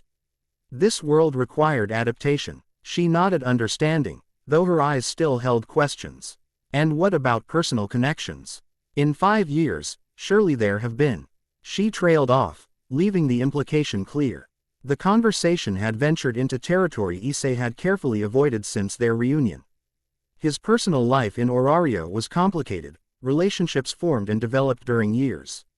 When he believed he would never see his former peerage again, explaining those connections now, with Rias standing before him, seemed both necessary and impossibly complex. Before he could formulate a response, the privacy barrier flickered with an incoming priority signal. Saved by circumstance, Issei activated the communication crystal, revealing Lily's concerned expression. Captain, we have a situation. Another breach has opened near Babel Tower. Different energy signature than previous instances, more stable, possibly controlled. And there's someone requesting you by name. Claims to be from your original world. Rias's eyes widened at this news, immediately shifting from personal matters to crisis response. Another from our world, who? They wouldn't identify themselves to anyone but the Dragon Emperor. Lily reported. Guild officials are containing the situation, but tensions are rising. Your presence is requested immediately. We're on our way, Issei confirmed, our 80 moving toward the door with Rias beside him. The personal conversation would have to wait. Orario's immediate needs took precedence, as always. As they rejoined the others to respond to this new development, Issei couldn't help but notice the evaluating gaze of Ace Wallenstein following their emergence from the private chamber. The Sword Princess's golden eyes revealed nothing of her thoughts, but her attention lingered longer than usual before returning to expedition preparations. The complexities of Issei's position in Orario, both politically and personally, continued to multiply with Aya. New development in this dimensional crisis. Babel Tower's Grand Plaza teemed with onlookers despite guild officials' attempts to establish a security perimeter. Unlike previous breaches, which had appeared as violent tears in reality, this dimensional opening manifested as a perfect circle of swirling silver energy that hovered 2 meters above the central fountain, its surface rippling like liquid mercury. Issei approached with measured steps, Rias and key members of the Dragon Familia flanking him in a formation that projected both authority and readiness for potential threats. Guild officials parted before them, relief evident on their faces at the Dragon Emperor's arrival. Status. Issei directed the question to Aina Tool, the half-elf guild advisor who had been coordinating the containment effort. Stable breach, no hostile emergence, she reported efficiently, years of working with adventurers evident in her professional demeanor despite the unusual circumstances. Quote, appeared approximately 20 minutes ago. 3 minutes after formation, a voice emerged requesting your presence specifically. No visual contact established. Issei nodded acknowledgement, his sense already extended to evaluate the breach's energy signature. Unlike the violent purple tears they had encountered previously, this silver portal radiated controlled power. Someone on the other side was maintaining it deliberately. The energy pattern is familiar, Rias murmured beside him, her own magical senses analyzing the phenomenon. Similar to transportation circles used by high-ranking devils, but modified in ways I don't recognize. Issei stepped forward alone, approaching the silver portal with caution. Tempered-haired crowd fell silent, tension mounting as Orario's Dragon Emperor fronted this newest manifestation of the dimensional crisis. When he stood 5 meters from the breach, Issei stopped and addressed it directly, his voice carrying with the authority that had become his hallmark. I am Issei Hyodo, the Dragon Emperor of Orario. You requested my presence. For several heartbeats, nothing happened. Then the silver surface rippled more vigorously, and a voice emerged, cultured, male, and distressingly familiar to both Issei and Rias. Ah, so the rumors are true. The Red Dragon Emperor lives, though in quite unexpected circumstances, it seems. The silver portal's surface shifted, forming a window-like opening through which a figure became visible, a handsome man with light silver hair and piercing blue eyes, dressed in elaborate robes that marked him as an ability even to those unfamiliar with Devil Society. Sirzek, Rias breathed, recognition and shock mingling in her voice. Issei maintained his composed expression despite his own surprise. Sirzek, H.S. Lucifer, one of the 4 great Satans and Rias's older brother, was perhaps the last person he had expected to appear in this interdimensional drama. Lord Lucifer, Issei acknowledged formally, Awa, re of the watching crowd and the political implications of this encounter. Your presence is unexpected. A smile touched the Devil King's lips, amusement dancing in eyes that missed nothing of Issei's changed demeanor or circumstances. I imagine so. May I cross? This method of communication is rather taxing to maintain, even for someone of my capabilities. The request carried significant implications. Allowing another powerful being from his original world to enter Orario, especially one of Sirzek's status, could dramatically complicate an already volatile situation. Yet refusing would be both politically unwise and personally difficult, given their history. You may, Issei decided after a moment's consideration. Though I must request you contain your power signature within human parameters while in Orario. This world operates under different rules than our original one. Sears inclined his head in acknowledgement. Of course, I have no wish to disrupt the interesting life you've built here, Issei-kun. The familiar honorific, spoken with the same casual affection Sears had always used despite their difference in status, struck an unexpected chord of nostalgia in Issei. Before he could respond, the silver-haired devil stepped through the portal with graceful precision, the dimensional opening closing behind him with a soft chime of energy. The moment Sears fully materialized in Orario, Issei sensed the meticulous control the Satan exercised over his immense power, compressing it to levels that wouldn't overwhelm the local magical environment. It was an impressive display of both power and restraint, characteristic of the Devil King's legendary abilities. Whispers immediately raced through the watching crowd. Though none could know Sears' true identity, his noble bearing and obvious connection to both Issei and the crimson-haired visitor who had been seen around the city generated immediate speculation. Perhaps a more private venue would be appropriate, Sears suggested mildly. His gaze taking in the gathered onlookers with the practiced assessment of a ruler accustomed to public appearances. Agreed, Issei replied, gesturing toward waiting carriages that would transport them back to the Dragon Familia's secure facility. We have much to discuss.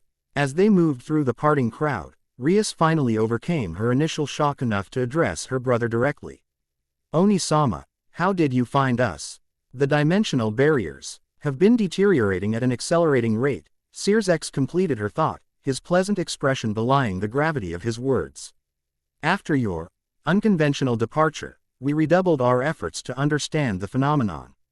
What we discovered has implications far beyond the recovery of lost family members. The seriousness in his tone confirmed Issei's growing suspicion that these dimensional disturbances represented something more significant than random anomalies, something with purpose and direction that threatened both worlds. Once they were secured in the carriage and privacy barriers activated, Sears dropped some of his formal demeanor, regarding Issei with genuine curiosity. Dragon Emperor of Orario, he repeated, a hint of pride in his voice. When I encouraged you to grow into your potential as the Red Dragon Emperor, I admit I never envisioned such a dramatic interpretation. Despite the gravity of the situation, Issei found himself responding to the Devil King's familiar manner. Circumstances required adaptation, he replied, echoing what he had told Rias earlier. Orario doesn't have Devil Society or Sacred Gear wielders. I had to establish my own position. And impressively so, Sears acknowledged, his perceptive gaze taking in details of Issei's bearing and authority that spoke volumes about his development. Though I'm curious about this familia structure I've heard mentioned. Rias's message was necessarily brief before she departed. The conversation shifted to explaining Orario's fundamental structures, the fauna system, the dungeon, the relationship between deities and adventurers. Throughout, Sears listened with the focused attention of a ruler gathering intelligence about a foreign power, occasionally asking precise questions that revealed his strategic mind. Fascinating, he commented when Issei concluded the overview. A completely different metaphysical framework, yet with curious parallels to our own world's supernatural hierarchy. And this dungeon, an entity that produces monsters continuously, bears remarkable similarities to certain dimensional anomalies we've documented in the underworld. Which brings us to why you're here, Issei prompted, steering the conversation toward the immediate crisis. Sears' expression grew serious once more. Indeed, after Rias and her peerage disappeared following your energy signature, we intensified our monitoring of dimensional frequencies. What we discovered as deeply concerning, a pattern of deliberate weakening along specific points in the dimensional barrier, creating a network of potential breach points.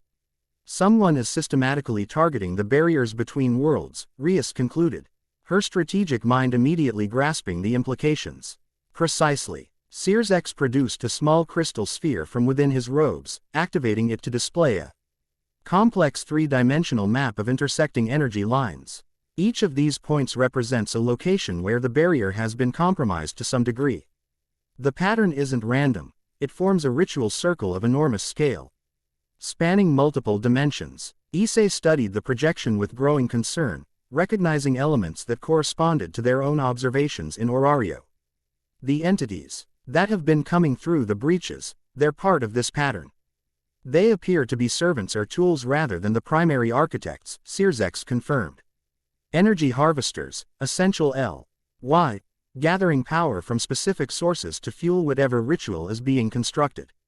Dragon energy, Rias added, connecting to their earlier discussions. They've been targeting sources of dragon power specifically. SSS nodded approvingly at his sister's insight. Yes, though not exclusively. In our world, they've harvested power from various primordial sources, locations where reality first formed. Artifacts from the earliest creation myths, and beings who embody fundamental forces. But dragon energy appears to be their primary focus. Which aligns with what we've learned here, Issei noted. Thoughts turning to Freya's claims about the dungeon's draconic origins. There may be a connection between these ritual preparations and the dungeon's recent response to dragon energy. The carriage arrived at their destination, ending the immediate DNS fared to the secure facility. Inside, Issei introduced SSS to the gathered representatives of the allied familias, explaining his identity simply as a high-ranking official from our homeland who specializes in dimensional magic, technically accurate while avoiding complications that would arise from explaining Devil Society to Orario. In the main conference chamber, SSS immediately integrated himself into the expedition planning with the natural authority of someone accustomed to command. His strategic insights proved valuable, particularly regarding contingencies for various dimensional phenomena they might encounter. Your expedition to this crystal chamber may be more crucial than you initially realized, He observed as they reviewed the updated plans. If my analysis is correct, these locations of dragon energy concentration likely correspond to nodes in the larger ritual pattern we've observed in our world. Which means disrupting them could potentially interfere with whatever this ritual is designed to accomplish, Riveria concluded, the High Elf's millennia of magical experience allowing her to grasp the implications immediately. Or accelerate it, if handled improperly, SSS cautioned. Ritual magic of this scale typically includes fail-safes and alternative pathways. Direct disrupt, ion without understanding the full pattern could trigger contingency mechanisms. The planning continued well into the evening, SSS' arrival adding both valuable perspective and increased urgency to their preparations. Throughout the discussions, Issei noticed Ace Wallenstein's attention repeatedly turning to him with thoughtful consideration, as if reassessing him in light of these new developments and connections. When they finally broke for rest before the pre-dawn expedition departure, Issei found Ace waiting for him in the corridor outside the conference chamber, her golden eyes reflecting purpose behind her usually reserved expression. Dragon Emperor, she greeted formally, though they had worked together often enough to use given names in private. The return to formality Ji jested whatever she wished to discuss carried professional significance. Sword Princess, he returned with equal formality, recognizing her approach. Something on your mind, she studied him for a moment longer before speaking with characteristic directness. These visitors from your original world, they fight differently than Orario adventurers. Their magic follows different principles. In tomorrow's expedition, these differences could create vulnerabilities if we don't properly integrate our combat styles. Her observation was tactically sound, if unexpected at this late stage of planning. You're suggesting additional coordination training before departure. Ace nodded once, decisive. Specifically between key combatants. You and I should spar with Rias-san and SSS-san present as observers. The differences in our approach will be educational for both sides. The request made perfect sense from a tactical perspective, yet Issei sensed underlying currents to her suggestion. Ace Wallenstein rarely initiated interaction without multiple layers of purpose. The training hall is available, he agreed after brief consideration. Though I'm curious why you didn't raise this during the general planning session. Something flickered in her golden eyes, a momentary break in her composed demeanor. The difference in our combat styles is only part of my concern, she admitted. These connections to your past, they affect you in ways that could impact your combat focus. I need to assess that impact directly. The honesty of her statement caught Issei slightly off guard. Is rarely expressed interest in emotional factors, focusing almost exclusively on combat efficiency and power development. That she recognized the potential psychological impact of his reunification People from his original world demonstrated unexpected perceptiveness. A fair concern, he acknowledged, matching her directness. The training hall, then. I'll inform Rias and Issei. The sparring session that followed revealed more than mere combat techniques. As Issei and Ace demonstrated their respective styles, his draconic power tempered by 5 years of dungeon adaptation, her wind. Enhanced swordplay honed to near perfection, the observers gained crucial insights into how Orario's Falna system shaped combat abilities differently from devil or fallen angel techniques. More revealing, however, was the subtle testing Ace incorporated into her attacks, pushing Issei in ways designed to evaluate his emotional state rather than his physical capabilities. Each precisely calculated strike probed not just his defenses but his focus, his adaptability, his presence in the moment rather than distraction by recent developments. When they finally concluded, both slightly breathless Rom exertion though neither truly pushed to their limits, Ace met his gaze with quiet approval. Your foundation remains solid, she observed, sheathing her sword with characteristic grace. These connections to your past strengthen rather than distract you. The simple assessment carried significant weight coming from her, Orario's sword princess, whose single-minded dedication to strength and improvement was legendary among adventurers. As do yours, Issei returned, recognizing the unspoken question behind her evaluation. Ace's past remained largely mysterious, but her driving purpose had always been clear to those who fought alongside her, the pursuit of power sufficient to defeat the black dragon that featured in her carefully guarded personal history. A rare smile touched her lips, brief but genuine. Tomorrow's expedition will be challenging in ways neither world has prepared us for. But I believe our combined approach will prove effective. As they departed the training hall, Issei noticed Rias watching their interaction with thoughtful consideration, her perceptive gaze missing nothing of the unspoken communication between himself and the golden-haired swordswoman. The threads of past and present continued to interweave as the expedition's departure approached, connections forming and reforming as two worlds gradually merged their knowledge and capabilities to face a threat that transcended dimensional boundaries. Dawn had not yet broken when the expedition party assembled at Babel Tower's lowest level, the massive structure's entrance to the dungeon sealed off from regular adventurers for this specialized mission. Representatives from 4 familias checked equipment and reviewed final objectives while guild officials documented the unprecedented joint operation with meticulous attention to protocol. Issei stood slightly apart, performing personal equipment checks with the focused attention that had become habitual before deep-floor expeditions. Crimson armor, a masterwork creation of Welf's that incorporated both conventional materials and magically enhanced alloys, gleamed in the magical lighting as he verified each connection and reinforcement point. Impressive craftsmanship, observed Issei, approaching with the casual confidence that seemed intrinsic to his nature. Despite having arrived only the previous day, the Satan had adapted to Orario's environment with remarkable ease, now dressed in specialized expedition gear that concealed his true status while providing necessary protection. The integration of magical circuits physical armor shows innovation beyond what we typically employ. Welf Krazo's design, Issei acknowledged, testing a gauntlet connection. Orario's dungeon requires different protective approaches than what worked in our world. Conventional devil defenses proved insufficient against some of the deeper floor threats. Issei nodded understanding, though his eyes held curiosity about experiences he hadn't shared. You've built quite a life here, he observed, his tone carrying no judgment but genuine interest. Watching you command respect from both adventurers and gods, it's a far cry from Theo once struggled with basic devil etiquette. The observation might have embarrassed the Issei of 5 years ago. Now, he simply acknowledged it with a slight inclination of his head. Necessity proved an effective teacher. Indeed, Issei glanced toward where Rias was conferring with Akino and Rosweiss about magical countermeasures. She never stopped searching for you, you know. Even when the rest of us accepted that you might be truly lost, Rias maintained absolute faith that you were alive somewhere. The comment stirred complicated emotions that Issei had carefully managed since their unexpected reunion. And you, did you believe I was lost? Issei smiled enigmatically. I believed you were exactly where you needed to be, though I couldn't have predicted the specific circumstances. His expression grew more serious. The Red Dragon Emperor carries a destiny that transcends conventional limitations. Perhaps crossing dimensions was always part of your path. Before Issei could respond to this typically cryptic statement, Ottar approached, the massive Boaz's presence commanding immediate attention.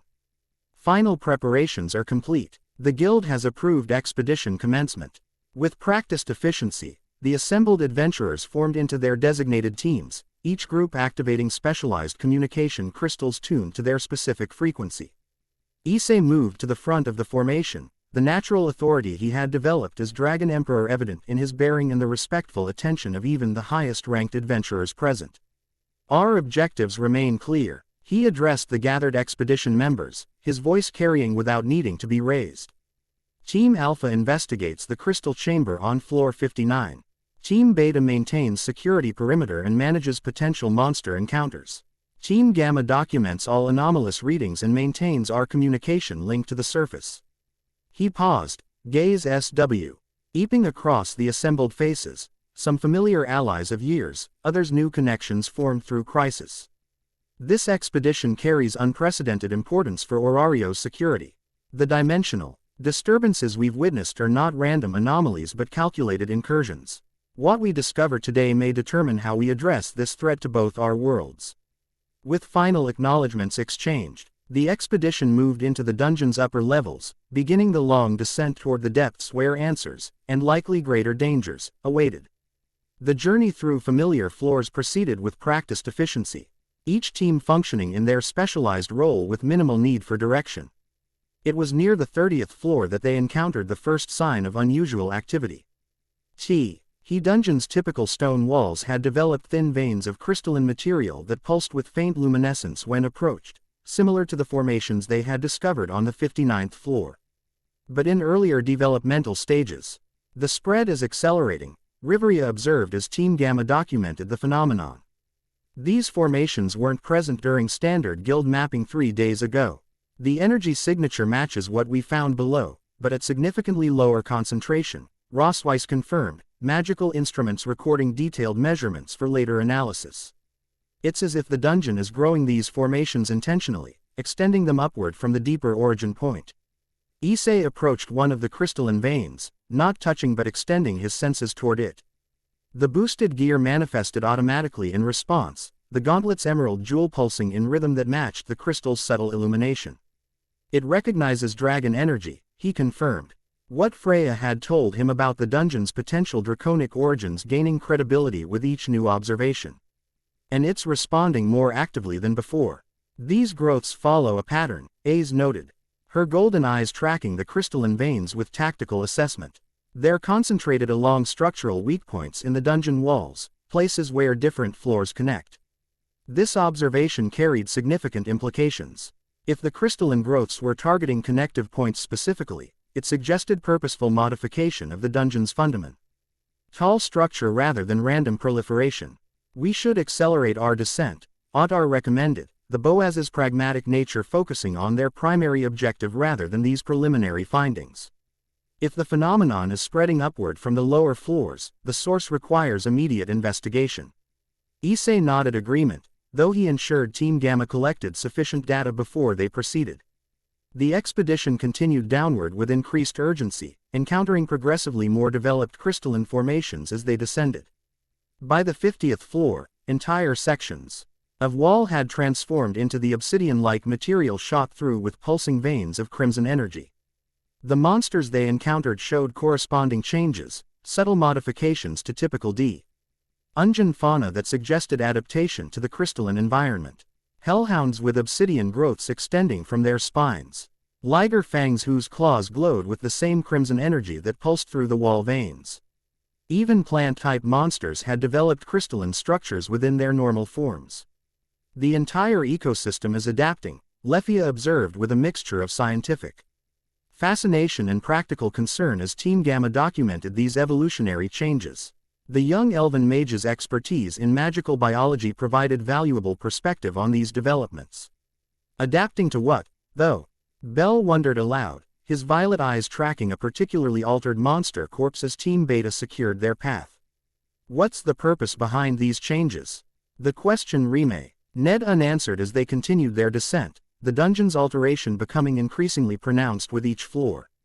By the time they reached the 58th floor, the transformation was drama. Tick. Entire chambers reconstructed into cathedral-like spaces where crystalline columns rose from floor to ceiling, pulsing with energy that responded visibly to their presence. "We're being watched," Ryu stated quietly as they paused to allow Team Gamma to record these unprecedented alterations. The elven former adventurer had grown increasingly alert as they descended, her experience with the Straya Familia's ill-fated expedition clearly providing context for what they now witnessed. "The dungeon is aware of us in a way I've never experienced before." Issei had reached the same conclusion, sensing the focused attention of something vast and ancient tracking their progress through these transformed spaces. What Freya had suggested, that the dungeon possessed a form of consciousness, seemed increasingly plausible with each floor they descended. "We're approaching the chamber," he reminded the group, focusing them on their primary objective. Team formation as planned. Beta establishes perimeter security. Gamma maintains position at the chamber entrance for documentation. Alpha proceeds inside for direct investigation. The final approach to the 59th floor chamber revealed how dramatically the dungeon had changed in the days since their previous expedition. What had been a small crystalline growth was now an elaborate structure that dominated the entire floor, reshapen. Passages and chambers into a complex architecture that seemed designed for specific purpose rather than random evolution. The central chamber itself had transformed most dramatically. The modest space they had discovered previously had expanded into a vast cathedral-like hall where massive crystalline columns supported a domed ceiling at least 30 meters high. The floor had been reshaped into concentric circles of the obsidian-like material, each ring inscribed with symbols that resembled no written language known to Orario scholars. At the chamber's creed that immediately commanded Aten, Tion, a crystalline formation that resembled nothing so much as a throne, elevated on a dais of the same material and surrounded by pulsing veins of energy that flowed into it from throughout the chamber. "This is deliberate construction," Riveria observed, the High Elf's millennia of experience failing to provide context for what they witnessed. "Not random growth or natural evolution. The dungeon is building something specific. Or rebuilding it," Searsek suggested, his eyes narrowed as he studied the symbols inscribed in the floor. "These markings share elements with primordial langua, just documented in Devil archives, scripts that predate our written history." Issei approached the central dais cautiously, every sense extended to monitor the chamber's energy patterns. The boosted gear manifested fully on his arm, responding to the concentrated dragon energy that permeated the space. "It's a focal point," he determined, recognizing patterns similar to magical amplification circles used in both Orario and Devil magic. "Designed to collect and channel energy toward a specific purpose. Or a specific entity," Rias added, her own magical senses analyzing the construction. The safe flow patterns suggest preparation for manifestation rather than simple energy storage. As Team Alpha advanced further into the chamber, the crystalline structures responded to their presence, illumination intensifying particularly as Issei neared the central throne. The entire chamber seemed to pulse in rhythm with his proximity, like a heart beating faster in anticipation. "Captain Rossway," SSE called from her position with Team Gamma at the entrance, magical instruments displaying readings that clearly concerned her. "Energy accumulation is accelerating exponentially. The chamber is drawing power from throughout the dungeon structure." Ottar moved with surprising speed for his massive frame, positioning himself strategically near Issei as the Boaz's instincts for danger activated. "We should extract. This reaction exceeds predicted parameters." Issei paused, weighing their options against their objectives. They had come to understand these formations, and retreat now would mean abandoning crucial information. Yet the accelerating energy accumulation suggested potential danger beyond their prepared countermeasures. 2 minutes for core samples and primary readings, he decided. Activating specialized collection equipment Welf had designed for this purpose. Then we withdraw to reassess. As he extracted a sample from the nearest crystalline column, the chamber's response intensified dramatically. The throne structure at the center began emitting a high-pitched tone that resonated throughout the transformed dungeon, vibrations that carried both sound and magical energy in waves that made conventional communication difficult. Energy levels approaching critical threshold. Rosweiss warned, her voice barely audible over the increasing resonance. Unknown reaction imminent. Issei signaled immediate withdrawal, Team Alpha retreating toward the entrance with practiced discipline despite the deteriorating conditions. They had nearly reached the perimeter. When the central throne erupted with blinding light, a column of pure energy shooting upward to the chamber's apex before spreading outward along the crystalline veins that networked throughout the dungeon. The shockwave knocked several team members off their feet despite defensive magic. Issei maintained his position, the boosted gear flaring with protective energy as he ensured his companions regained stable footing. When the initial surge subsided, they found the chamber transformed yet again, the throne now occupied by a figure composed entirely of crystalline energy, vaguely humanoid in shape but with features that shifted and flowed like liquid rather than remaining fixed. Veil RRRLIXXX, the entity produced sounds that resembled speech without quite achieving it, vibrations carry ing meaning that translated differently to each listener. Draken Empressor. Issei stepped forward, positioning himself between the entity and his companions. You know me, he stated rather than asked, sensing recognition in the being's attempt at communication. The crystalline head inclined in what might have been affirmation. Seeker, carrier, vessel. The being's form shifted again, becoming more defined as it apparently gained control over its manifestation. Long awaited. What are you? Issei questioned directly, sensing this might be their only opportunity to gain understanding before the situation evolved further. The entity's form rippled with what might have been amusement. Memory. Fragment. Echo. Its attention seemed to expand, taking in the gathered adventures with particular focus on Sirzex and Rias. Outsiders. Interesting. Sirzex stepped forward to stand beside Issei, his power carefully controlled but presence unmistakable. You're connected to the ritual pattern forming across dimensions, he stated with the confident authority of a ruler addressing a known quantity. What is its purpose? The crystalline being's form pulsed with renewed energy. Restoration. Reawakening. Return. Its attention fixed on Issei once more, focusing with intensity that became almost physically tangible. You carry the essence. The key. The boosted gear, Issei surmised. Understanding growing as connections formed between scattered pieces of information. Dragon energy is the key to whatever ritual is being constructed. Not merely energy, the entity corrected.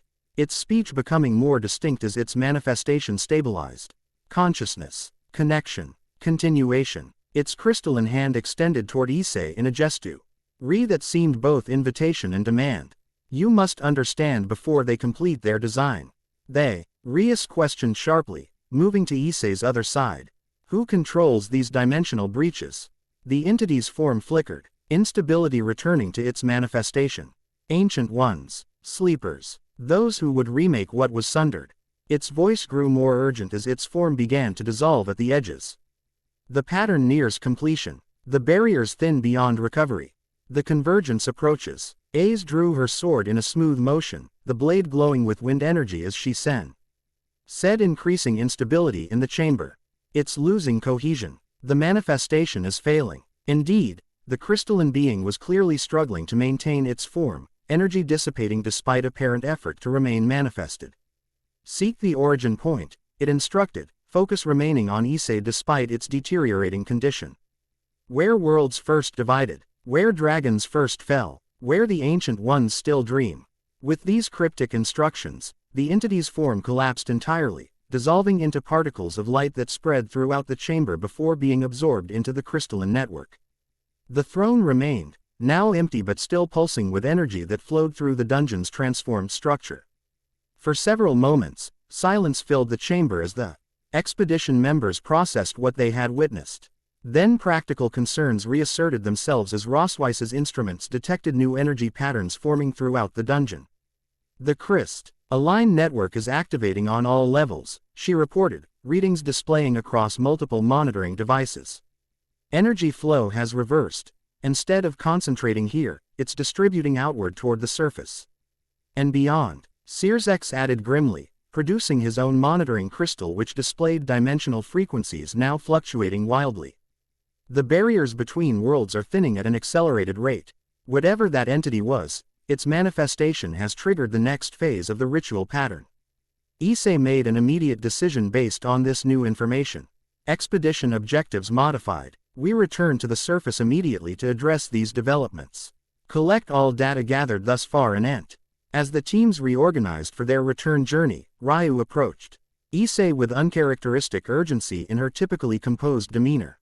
"I've seen this before," she stated quietly, ensuring their conversation remained private despite the chamber's excellent acoustics. Not the entity itself, but the energy pattern. During the Estrella Familia's final expedition, we encountered similar crystalline formations in a sealed section of the dungeon's 51st floor. Our goddess recognized them immediately and ordered immediate withdrawal, but we were ambushed before reaching the surface. This new information connected to historical events Issei had studied during his early years in Orario, the mysterious destruction of the Estrella Familia, once among the city's most respected adventuring groups. "You believe that encounter was related to what we're witnessing now?" "I'm certain of it," Ryu confirmed, green eyes intense with conviction. Estrella-sama called them echoes of the primordial dragon, and seemed genuinely afraid, the only time I ever saw fear in a goddess. The expedition's ascent through the dungeon revealed how dramatically the crystalline network had expanded during their brief investigation. Entire sections of previously normal dungeon had transformed. Walls and ceilings now laced with pulsing veins of energy that followed patterns too precise to be random growth. More concerning were the monsters they encountered, creatures dramatically altered by proximity to the crystalline formations, their natural forms augmented or transformed by the same energy that flowed through the dungeon's structure. These enhanced monsters prove significantly more challenging than their standard counterparts, requiring coordinated effort from Team Beta to secure their path. The alterations follow a pattern, A's observed after dispatching a particularly aggressive needle rabbit whose crystalline growths had formed blade-like projections capable of cutting through conventional armor. They're becoming more intelligent, more coordinated in their attacks, and more numerous, Bell added, violet eyes scanning ahead for the next potential threat. Monster spawning rates seemed to have increased dramatically on every floor. This observation proved increasingly accurate as they ascended. By the 30th floor, they encountered monster densities typically found only during irregular spawning events, forcing them to adjust their formation for maximum defensive efficiency. "The dungeon is responding to our presence," Issei concluded as they fought through another concentrated monster wave. Or more specifically, to what happened in that chamber. The entity's manifestation triggered something fundamental in the dungeon's behavior. When they finally reached Babel Tower's entrance, they emerged to find Orario in a state of controlled chaos. Guild officials rushed to meet them, reports already prepared detailing multiple dimensional breaches that had opened throughout the city during their expedition. Unlike previous isolated incidents, these breaches appeared coordinated, forming a pattern across Orario that corresponded to significant landmarks and ley lines. 7 active breaches within city limits, Aina reported, as they regrouped in Babel's secure briefing room. All stable rather than expanding, but each emitting energy signatures that affect surrounding areas. Monster spawning rates within the dungeon have increased by approximately 300% across all accessible floors. And the entities? Issei inquired, concern focused on the interdimensional invaders they had previously encountered. "None so far," the half-elf confirmed. "The breaches appear passive at present, observation points rather than transit mechanisms." This development aligned with Sirzek's assessment of the ritual pattern they had observed. "They're establishing anchor points," the Satan theorized, examining the city map where breach locations had been marked. "Stabilizing connections between dimensions before proceeding to the next phase." "Which is?" Ottar prompted, the Boaz's pragmatic nature focusing on immediate tactical considerations. "Convergence," Sirzek replied grimly. "If I'm interpreting the pattern correctly, these anchor points form the foundation for merging dimensional spaces, not merely creating passages between worlds but actually combining them." The implications of this theory silenced the room momentarily. The idea of dimensions physically merging, Orario's reality combining with the world of devils, angels, and fallen angels, carried consequences beyond what anyone had anticipated from these disturbances. Is such a thing even possible? Riveria questioned, the High Elf's millennia of magical knowledge finding no precedent for such an event. Theoretically, Rosweiss responded, her specie. Issei's knowledge of dimensional magic providing valuable perspective. But the energy requirements would be astronomical, far beyond what even the most powerful beings in either world could generate independently. Unless they had access to a power source of sufficient magnitude, Rias added, her strategic mind connecting possibilities. Like the dungeon itself, if it truly originated from a primordial dragon as suggested. The discussion continued as expedition data was analyzed and integrated with surface observations, forming a more complete picture of the accelerating crisis. Throughout, Issei remained thoughtfully quiet, processing connections between scattered pieces of information, Freya's claims about the dungeon's origins, the crystalline entity's cryptic warnings, Ryu's account of the Estrella Familia's final expedition, and the ritual pattern Searsx had identified. "We need to consult with Freya," he finally stated, drawing surprised looks from several present. Her knowledge of the dungeon's true nature predates mortal records. If these events connect to primordial dragons as everything suggests, she may have crucial information we lack. Though some appeared hesitant about involving the notoriously unpredictable goddess more deeply in their efforts, none disputed the logic of his conclusion. Freya's ancient knowledge and resources could prove invaluable in understanding the true nature of what they faced.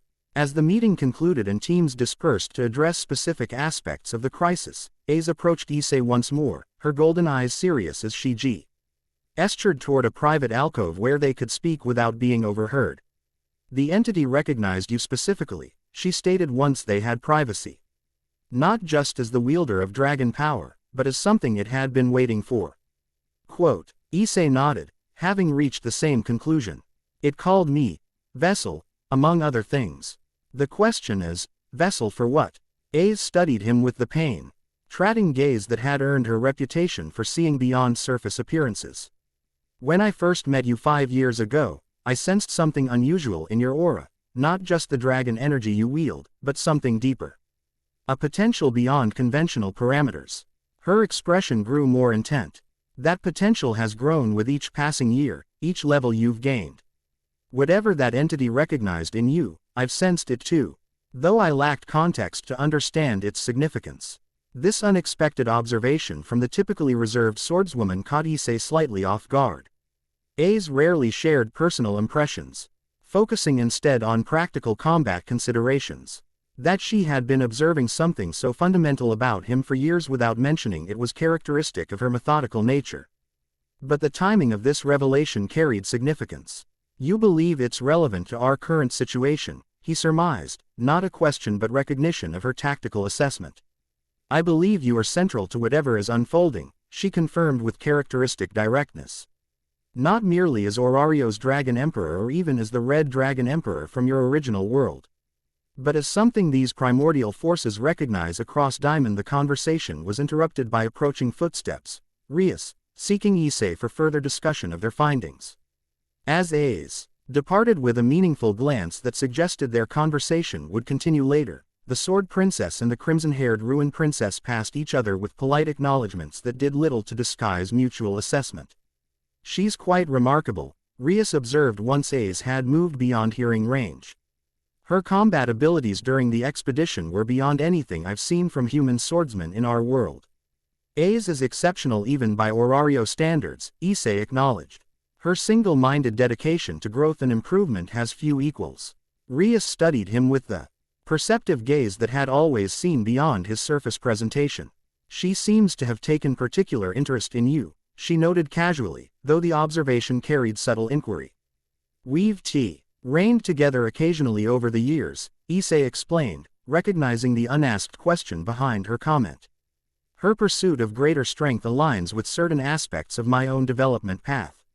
Something in Rias's expression suggested she recognized the diplomatic phrasing for what it was, a partial truth that avoided addressing deeper connections or history. Before she could press further, however, Lily approached with urgent news that demanded immediate attention. "Captain, Lady Freya has responded to our request for consultation," the Palom reported efficiently. "She's invited you to Folkvanger immediately, alone." The specific stipulation drew concerned glances from several nearby expedition members, including both Rias and Searsx, whose protective instincts clearly acted. Vated at the idea of Issei meeting privately with the goddess of beauty and desire during this volatile situation. I'll go, Issei decided after brief consideration. Her knowledge is too valuable to reject based on procedural concerns. He turned to Rossweiss. Continue analyzing the expedition data with teams Gamma and Beta. Prepare preliminary countermeasures for the breaches based on what we've learned. As he departed for this crucial meeting, Issei remained acutely aware of the watching eyes that followed his exit, particularly those of Rias, Issei, and Ryu, each woman's gaze carrying different concerns and considerations regarding his growing centrality to the interdimensional crisis. The Dragon Emperor of Orario moved through the city's streets with purposeful strides, the way of multiple worlds' futures resting on discoveries yet to be made and connections still forming in the depths of both the dungeon and his own evolving power. Chapter 3 End Chapter 4, God's Game. Folkvanger loomed against the evening sky, its elegant towers and sweeping architecture standing in stark contrast to the utilitarian buildings surrounding it. Unlike the ostentatious headquarters of most powerful familias, Freya's domain projected refined power through understated grandeur, ivory stone that seemed to capture and amplify the dying sunlight, windows of crystal rather than common glass, and gardens cultivated with such precision that each plant appeared to have grown exactly where the goddess desired. Issei approached the main entrance with measured steps, acutely aware of the watching eyes tracking his progress, both the visible guards positioned with strategic precision and the unseen observers whose presence he sensed in shadowed alcoves and behind seemingly decorative features. Freya Familia's security was legendary for good reason. Few visitors were permitted past the outer courtyards, and fewer still received private audience with the goddess herself. The massive doors opened before he reached them, revealing Ottar standing in the marble-floored entrance hall. The Boaz acknowledged Issei with a slight inclination of his head, a gesture that would have seemed insignificant from anyone else but represented unusual respect coming from Freya's most devoted follower. Dragon Emperor, Ottar greeted, his deep voice carrying no emotion beyond professional courtesy. Lady Freya awaits in the Eastern Pavilion. Without further conversation, the massive Level 7 adventurer led Issei through corridors of increasing elegance, each hallway revealing glimpses of Freya Familia's wealth and influence through tasteful displays of artifacts and treasures gathered from the dungeon's depths. Unlike the cluttered trophy rooms of lesser familias, these items were presented with the refined aesthetics of a curator rather than the boastful display of a collector. They eventually emerged into a garden unlike any other in Orario, a carefully constructed ecosystem where flowers from every known region had been gathered and coaxed to bloom simultaneously, creating an environment of overwhelming sensory beauty. At the garden's center stood a pavilion of white stone and silver filigree, open to the evening air on all sides yet somehow conveying perfect privacy. Freya awaited within, reclining on cushions of pale silk, her silver hair flowing around her shoulders like liquid moonlight. She wore a gown of such delicate construction that it seemed to float around her perfect form, neither revealing nor concealing but suggesting in ways that engaged the imagination more effectively than outright display. Dragon Emperor, she greeted, her voice musical and layered with the subtle power that made lesser beings weak-kneed in her presence. How kind of you to respond so promptly to my invitation. Issei inclined his head in respectful acknowledgement, maintaining eye contact with practiced ease, one of the few in Orario capable of meeting her gaze without becoming entranced by her divine beauty. The current situation warrants immediate attention, Lady Freya. Your insights may prove crucial. A smile curved her perfect lips as she gestured for him to join her, indicating cushions arranged across from her own. Ottar withdrew silently, disappearing into the gardens though Issei had no doubt the Boaz remained within immediate response range. Always so direct, Freya observed with evident amusement once they were alone.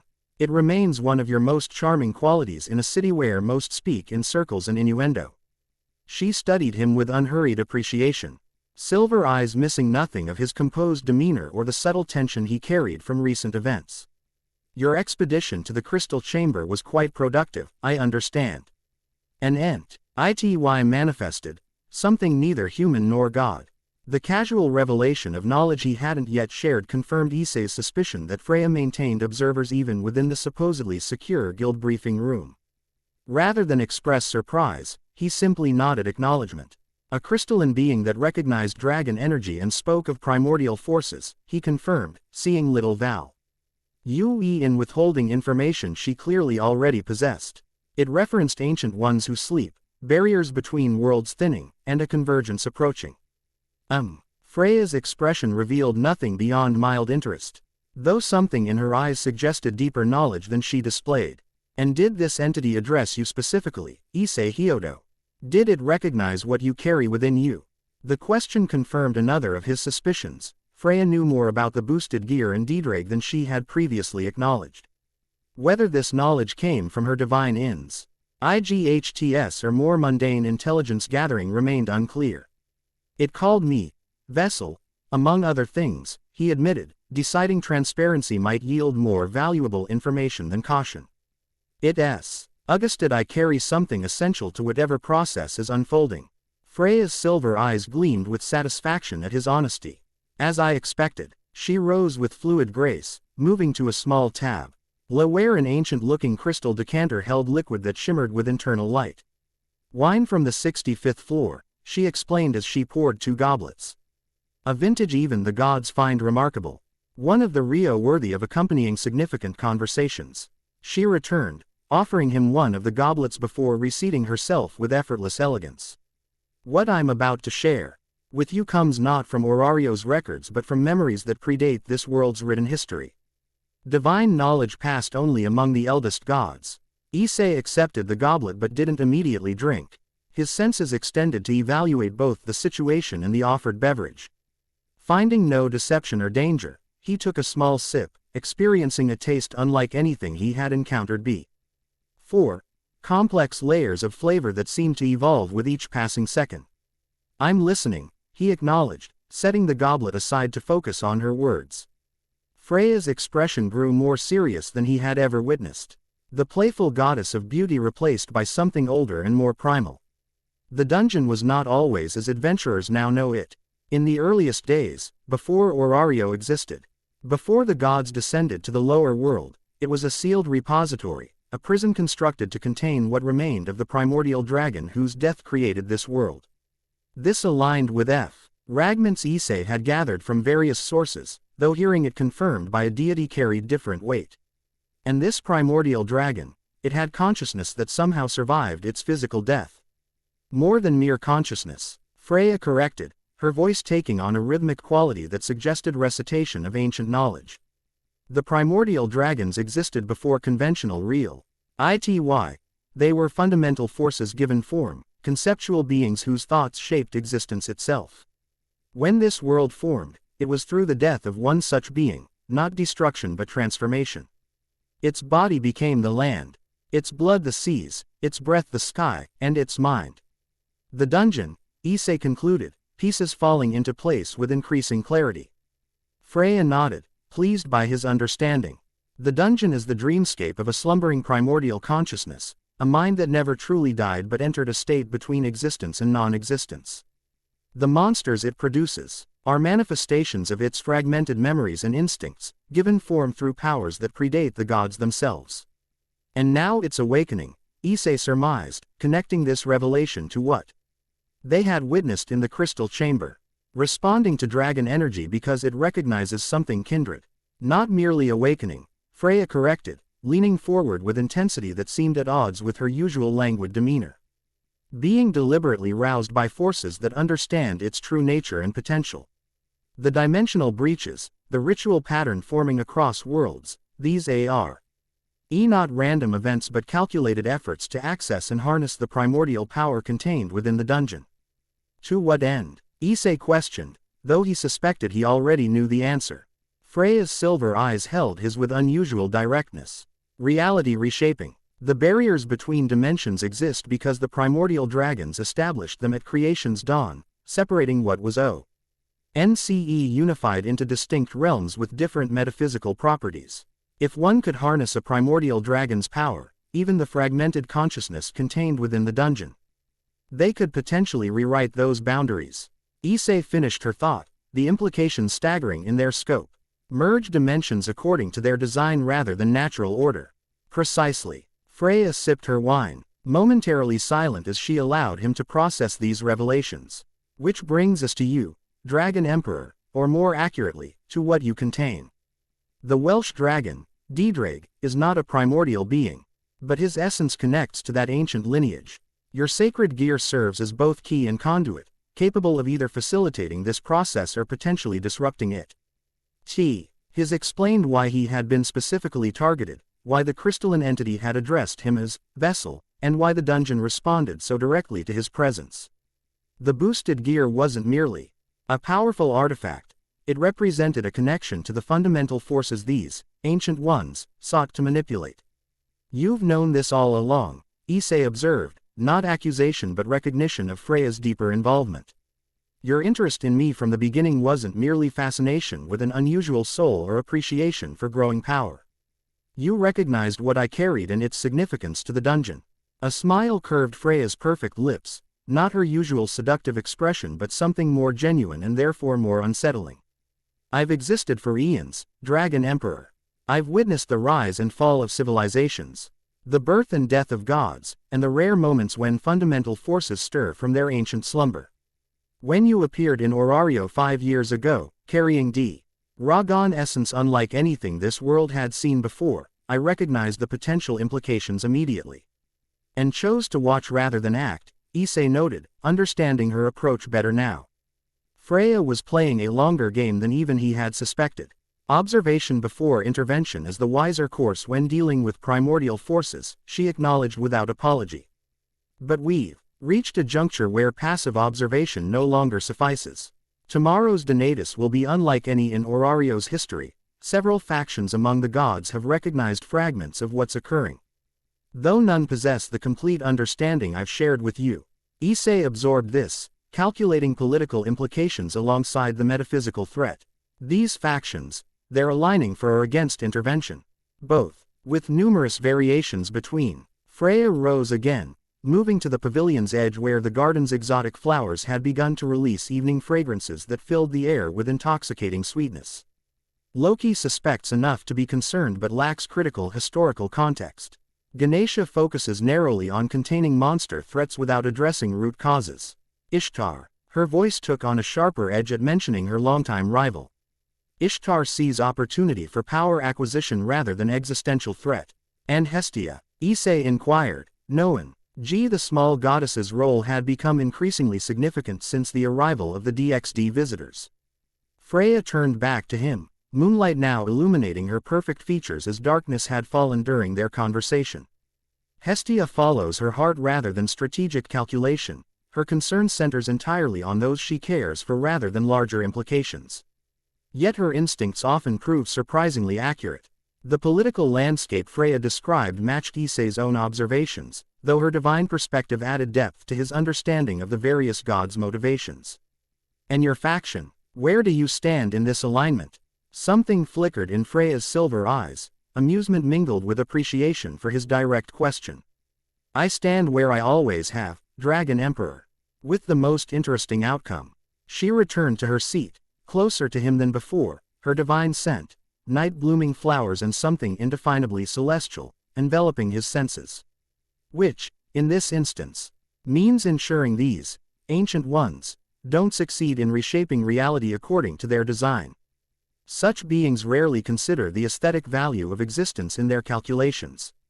The answer was quintessentially Freya, self-interested yet aligned with broader benefit, pragmatic beneath a veneer of capricious whimsy. Issei had learned through years in Orario that her motivations were never simple. But neither were they malicious in conventional terms. Tomorrow's Donatus, he prompted, returning to immediate concerns. What should I anticipate? A declaration, Freya replied without hesitation. Ishtar will move to restrict your familia's activities, claiming connection between your deep floor expeditions, and the Dimensoki will propose a joint investigation commit. With authority over all related matters, essentially placing your operations under broader oversight. And several minor deities will suggest more extreme measures, including disbanding independent familias not directly controlled by gods. The political maneuvering she described represented significant threat to the dragon familia's autonomy, one of their key advantages in addressing both conventional challenges and this unprecedented crisis. And your countermove? Freya's smile widened, clearly pleased by his immediate strategic thinking. I will offer an alternative that preserves your operational freedom while addressing legitimate concerns. A formal alliance between our familias specifically focused on the dimensional threats, with joint authority over response measures but independent internal operations. The proposal was both shrewd and unexpected. A formal alliance with Freya Familia would provide political protection against the other factions while maintaining the Dragon Familia's essential independence. However, it would also create public association between Issei and Freya that carried implications beyond mere tactical cooperation. Such an alliance would alter Orario's power dynamics significantly, Issei observed, considering broader implications. The two highest-ranked adventurers in the city operating under coordinated direction would concern many factions. Precisely why it will succeed. Freya countered confidently. The proposal is bold enough to capture imagination yet practical enough to address genuine concerns. Most importantly, it places co-entral of response efforts with those best positioned to execute them effectively. As Issei considered the proposal, weighing advantages against potential complications, Freya leaned closer, her silver eyes reflecting moonlight with hypnotic intensity. There's one additional factor to consider, Dragon Emperor. Your visitors from another dimension, particularly the crimson-haired devil princess and her brother. Their presence adds unpredictable variables to tomorrow's proceedings. The casual revelation of knowledge that should have been tightly restricted confirmed yet again Freya's exceptional intelligence network. Rather than feign surprise, Issei simply acknowledged the observation with a slight nod. Rias and Searsex bring valuable perspective on the dimensional aspects of this crisis, he stated, maintaining a neutral tone despite the personal connections involved. Their cooperation enhances our response capabilities significantly. Indeed, Freya agreed, though something and her expression suggested additional considerations. Though I wonder if their objectives align perfectly with Orario's interests. Dimensional convergence threatens both worlds, certainly, but the specific outcomes each side might prefer could differ significantly.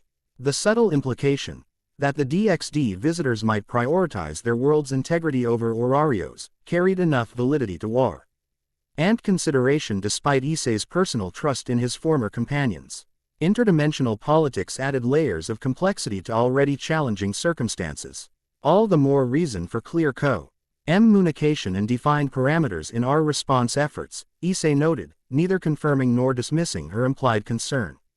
The alliance you propose could provide structure for managing these complexities.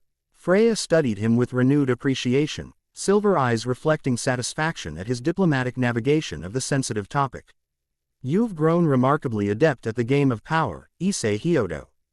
From the impulsive young man who first appeared in Orario to the measured leader who now stands before me, your evolution continues to fascinate. The conversation shifted to practical details of the proposed alliance, resource allocation, command structures, information sharing protocols, with Freya demonstrating surprising willingness to accommodate the Dragon Familia's unique operational requirements. By the time they concluded their discussion, full darkness had fallen, the garden now illuminated by magical lights that seemed to float among the exotic foliage like captive stars. There's one final matter, Freya said as Issei prepared to depart, her tone shifting to something more serious than their previous strategic planning. The crystalline entity that manifested in the chamber, it provided warning but incomplete context. There are forces at work beyond even what I've described, Dragon Emperor. Ancient beings who were old when the gods were young, whose purposes transcend conventional understanding of power or dominion. The ancient ones, the entity mentioned, Issei surmised, sensing they had reached the core of what Freya wished to convey. She nodded, elver hair gleaming in the magical illumination. They have many names across different mythologies, but their true nature remains consistent, conceptual entities that exist partially outside conventional reality. Who view dimensional boundaries as arbitrary restrictions on what was once unified existence. And they're using the dungeon, the imprisoned consciousness of a primordial dragon, to rewrite those boundaries. Issei completed the thought, connections solidifying in his mind. With dragon energy as catalyst and key. Precisely. Freya's expression grew unusually solemn. Which makes you both target an essential component in their design. The Welsh dragon's power, channeled through your evolved connection to the Fauna system, represents a unique bridge between metaphysical framework. KS. Exactly what such entities would require to manipulate fundamental forces across dimensional boundaries. The implications of this revelation settled over Issei with weighty significance. His posy, Tian at the center of these events wasn't coincidental but causal. His very existence as bridge between worlds made him integral to whatever approached.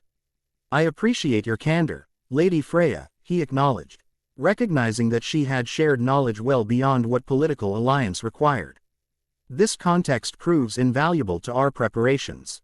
As Ottar materialized from the garden shadows to escort him out, Freya rose with characteristic grace, her silver eyes holding his with unusual directness. Until tomorrow's Donatus, Dragon Emperor. Rest well, knowing that gods and mortals alike I'll move according to designs set in motion eons before any of us existed. The game board may have been established by forces beyond our comprehension, but how we play our respective pieces remains our choice. The philosophical observation, delivered with Freya's typical blend of wisdom and enigmatic amusement, accompanied Issei as he departed Folkvanger, the goddess's proposed alliance in Revella.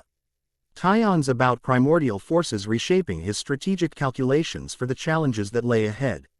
The Dragon Familia's war room buzzed with focused activity when Issei returned from Folkvanger. Illuminated maps and data projections casting multicolored light across intent faces as team members analyzed the latest developments. Rossweiss looked up immediately from her position at the central tactical table.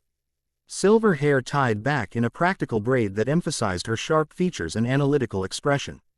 "Welcome back, Captain," she greeted with evident relief, though her professional demeanor remained intact. "We've been tracking energy fluctuations from the dimensional breaches. The pattern is becoming more defined with each passing hour." Issei moved directly to the tactical display, eyes scanning the updated information with practiced efficiency. Status report: 7 stable breaches within city limits, 5 additional forming beyond the walls, Lily reported Fr. Her station where communication crystals relayed information from their extensive network. The Palam's large eyes reflected the magical illumination as she coordinated incoming data with remarkable precision. Guild containment teams are maintaining observation perimeters, but reported animath in the last hour. The breaches are transitioning from passive to active state, Rossweiss elaborated, manipulating the tactical projection to highlight specific readings. Energy flow has reversed. Instead of merely forming stable connection points between dimensions, they're now drawing power from surrounding areas, including from people, Welf added grimly, looking up from equipment modifications he'd been implementing based on their expedition findings. Reports from breach perimeters indicate adventurers experiencing unexplained fatigue when remaining too close for extended periods. This new development aligned with what Freya had shared about the broader ritual pattern. These Briac H-points weren't merely connections between worlds but components in a larger energy harvesting system. Issei shared this insight and other key revelations from his meeting with Freya, the room growing progressively quieter as the full implications became clear. Primordial dragons, Bell murmured, violet eyes wide with the magnitude of what they faced. The dungeon itself being a consciousness. It explains so much about the irregular monster behaviors we've encountered, and why it responds specifically to your dragon energy, Makoto added, her samurai training evident in how she maintai. Ned composed focus despite the concerning revelations. If the dungeon is essentially the dreaming mind of such a being, it would naturally recognize kindred essence. Rossweiss had been unusually silent during Issei's explanation, her analytical mind visibly processing connections and implications with the thoroughness that had made her an invaluable tactical advisor. "This aligns with what Vey observed in the breach energy patterns," she finally stated, adjusting the projection to display overlapping frequency analyses. "The resonance matrices show harmonic properties consistent with living consciousness rather than mere energy manifestation. Living consciousness spread across an entire dungeon." Welf whistled low, impressed despite the concerning implications. "That's beyond a NY thing even Hephaestus Sama has theorized about the dungeon's nature." Issei moved to where Rias and Akino had been working on magical countermeasures, their expertise with devil magic providing valuable perspective on the interdimensional aspects of the crisis. "This new information changes our approach. If these breaches are components in a larger ritual pattern designed to harvest energy, then conventional sealing methods would be ineffective or potentially counterproductive. Rias completed his thought, strategic mind immediately grasping the implications. We'd need to disrupt the pattern itself rather than addressing individual manifestations, which requires understanding the complete ritual design, Akino added, violet eyes narrowed in concentration as she studied the breach distribution map. There's intelligence behind this pattern, not random placement but precise positioning according to some underlying metaphysical geometry. SSS, who had been conferring with Riveria about magical theory in a corner of the room, approached with the casual confidence that seemed intrinsic to his nature. This revelation about primordial dragons provides context for anomalies we've observed in our world as well. The creatures that have been appearing in the underworld, they're not merely seeking dragon energy but specifically targeting connection points to this primordial consciousness. The question remains, Riveria interjected, the High Elf's millennia of magical experience bringing valuable perspective, who controls these entities? These ancient ones, Freya M. Ancient. What is their true nature and objective? Silence followed her question as each person present considered the implications of forces powerful enough to manipulate primordial energies across dimensional boundaries. Issei was about to respond when a communication crystal at the central table activated with urgent priority signal. Lily moved to answer immediately, her expression growing increasingly concerned as she received the incoming message. Captain, Guild emergency alert. A new breach has formed directly above Babel Tower, larger than any previous manifestation and emitting energy. Y signatures that match nothing in their records. Before Issei could issue response orders, the crystal projection shifted to show direct feed from Guild observers at Babel. The image revealed a massive tear in reality hovering above the tower's highest level, not the silver portal of SSS, controlled arrival or the violet rifts of previous breaches, but a pulsing aperture that seemed to bend light around its edges. Reality itself distorting in its proximity. That's not a standard dimensional breach, Rossweiss observed, instruments already analyzing the phenomenon. The energy signature suggests deliberate formation rather than structural weakness. Someone is opening this connection point intentionally, with considerable power behind it. As they watched, the distortion intensified, the aperture widening until its center stabilized into what appeared to be a window between worlds. Through this opening, a figure became visible, humanoid but surrounded by glowing energy that made precise details difficult to discern. Then the figure stepped through, reality rippling around him as he fully materialized above Babel Tower. The transmission quality made identification difficult, until the Guild observer used enhancement magic to clarify the image. Issei's breath caught as recognition struck immediately, white hair, confident posture, and unmistakable energy signature that resonated with his own even across the magical transmission. Valley, he murmured, the name carrying 5 years of memories and complex emotions. Rias moved to his side, her own recognition evident in her widened eyes. The White Dragon Emperor. But how? He's always been exceptionally gifted with dimensional manipulation, SSS observed, his casual tone belying the strategic calculations Clea RLY occurring behind his composed expression. If anyone could navigate the weakening barriers without external assistance, it would be Valley Lucifer. The Guild transmission continued, showing Valley surveying Orario from his elevated position with the casual arrogance that had always characterized the White Dragon Emperor. After several moments of observation, he descended toward Babel's observatory. On deck where Guild officials had already assembled, his silver white hair and distinctive clothing immediately drawing attention from adventurers and civilians alike. I should meet him, Issei decided, already moving toward the exit. His presence adds another variable to an already complex situation, one that requires immediate management. I'll accompany you, SSS offered, though his name made clear this wasn't merely suggestion. Valley's connection to my family name, however tenuous, creates potential diplomatic complications I should address personally. Rias also stepped forward, determination clear in her stance. As should I. 3 dragon emperors converging in one location will draw significant attention, we need coordinated response. Issei nodded acceptance of their reasoning, turning to Rossweiss. Continue analysis of the breach patterns. If Valley's arrival accelerates the process Freya described, We need immediate notification. Understood, Captain, the Valkyrie confirmed. Already adjusting monitoring parameters. I'll coordinate with Guild information channels to maintain comprehensive awareness. As Issei departed with Rias and Searsex, the implications of Valley's arrival weighed heavily on his strategic calculations. The White Dragon Emperor's presence in Orario, particularly at this critical juncture, couldn't be coincidental. Whether rival, ally, or something more complicated, Valley Lucifer represented a powerful wild card in an already volatile situation.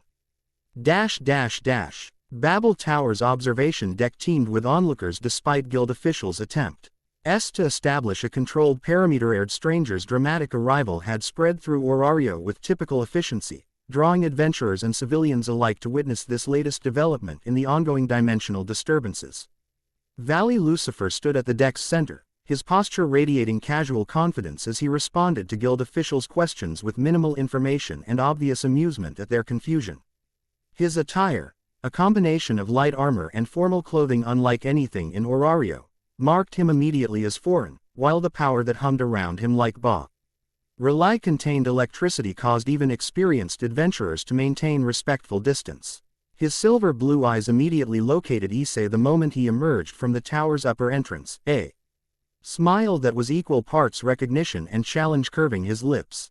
Hyodo, he greeted, ignoring the Guild officials entirely as he moved toward his longtime rival with purposeful strides. Or should I say, Dragon Emperor. Your new title carries interesting implications. Issei matched his approach, maintaining the composed demeanor that had become his hallmark in Orario while evaluating Valley's condition and potential intentions. The White Dragon Emperor appeared unchanged from their last encounter 5 years earlier, a reminder that time might flow differently between dimensions or that devil physiology aged differently in this world's metaphysical environment. Valley, Issei acknowledged with a slight nod that was neither subordinate nor challenging, the greeting of equals with complex history. Your arrival method was characteristically dramatic. A brief laugh escaped Valley at this observation, genuine amusement breaking through his typically reserved expression. Some habits persist across dimensions, it seems. Though I might say the same about you, establishing dominance in an entirely new world is exactly the kind of adaptation I would expect from my rival. The familiar competitive dynamic between them reasserted itself naturally despite years of separation, though both had clearly evolved beyond their former, simpler antagonism. Before Issei could respond, Searsex stepped forward, his presence immediately drawing Valley's attention and momentary wariness. Valley Lucifer, the Satan greeted with the casual authority that seemed effortless to him. Your dimensional navigation skills remain impressive as ever. Valley's expression shifted to something more guarded, the complex history between himself and the devil who shared his ancestral name evident in his slightly tensed posture. Searsex, I didn't expect to find you in this world as well. The situation must be more significant than I anticipated. Indeed, the elder Lucifer confirmed, his pleasant tone belying the seriousness of his next words. Though I must inquire about your method of arrival. The breach you created differs significantly from established pathways. The question carried years of meaning beyond mere curiosity, concern about potential acceleration of the dimensional weakening, questions about Valley's knowledge of the larger situation, subtle probing about his current allegiances. Valley recognized these undercurrents, his eyes narrowing slightly before he responded. Divine dividing has evolved since our last encounter, he explained, gesturing to the faintly glowing G-wings barely visible as energy outlines behind him. Albion discovered methods of navigating dimensional boundaries by following specific resonance patterns, dragon energy signatures that persist across reality frameworks. Following my signature specifically, Issei surmised, understanding immediately what had guided Valley to Orario. The white-haired devil nodded once, silver-blue eyes evoluted. Issei with the penetrating assessment of a rival measuring growth. Your energy output has changed significantly, stronger but also different in fundamental ways. It created a beacon that even weak end-dimensional barriers couldn't completely obscure. This confirmed what they had already suspected, that Issei's unique position as bridge between worlds made him central to the unfolding crisis. Before they could discuss further implications, Rias approached, her crimson hair immediately drawing Valley's attention. Rias Gremory, he acknowledged with slight surprise.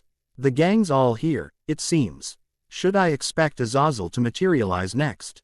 A shadow passed across Rias's features at the mention of the fallen angel leader. Azazel sacrificed himself closing a major breach in our world, she informed him quietly.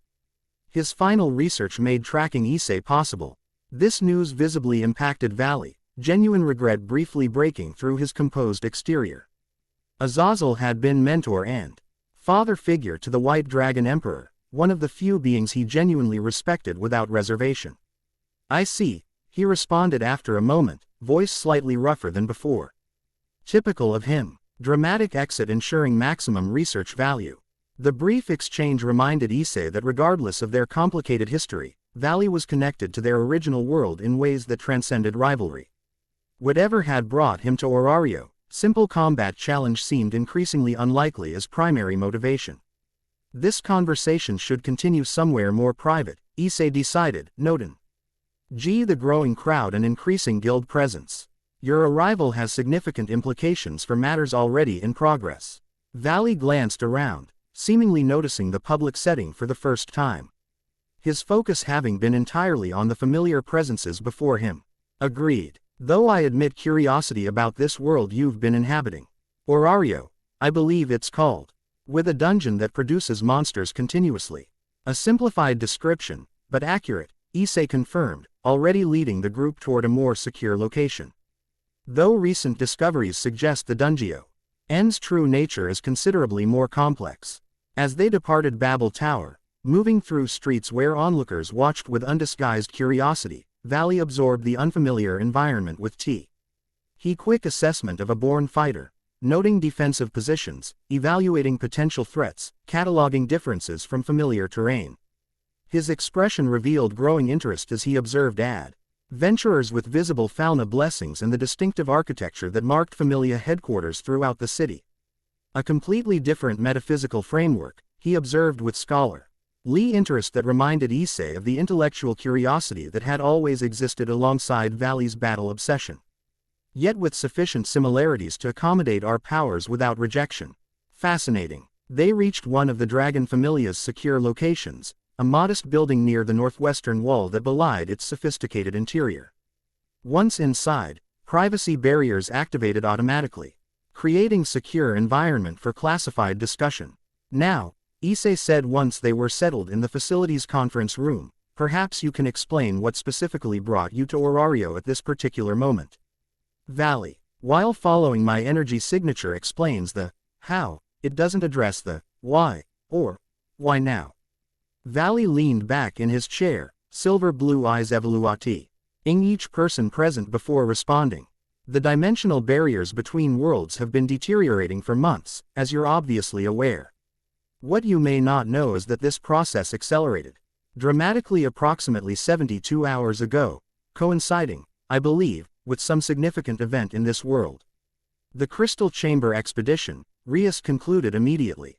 When the entity manifested, Valley's eyebrows raised slightly at this confirmation.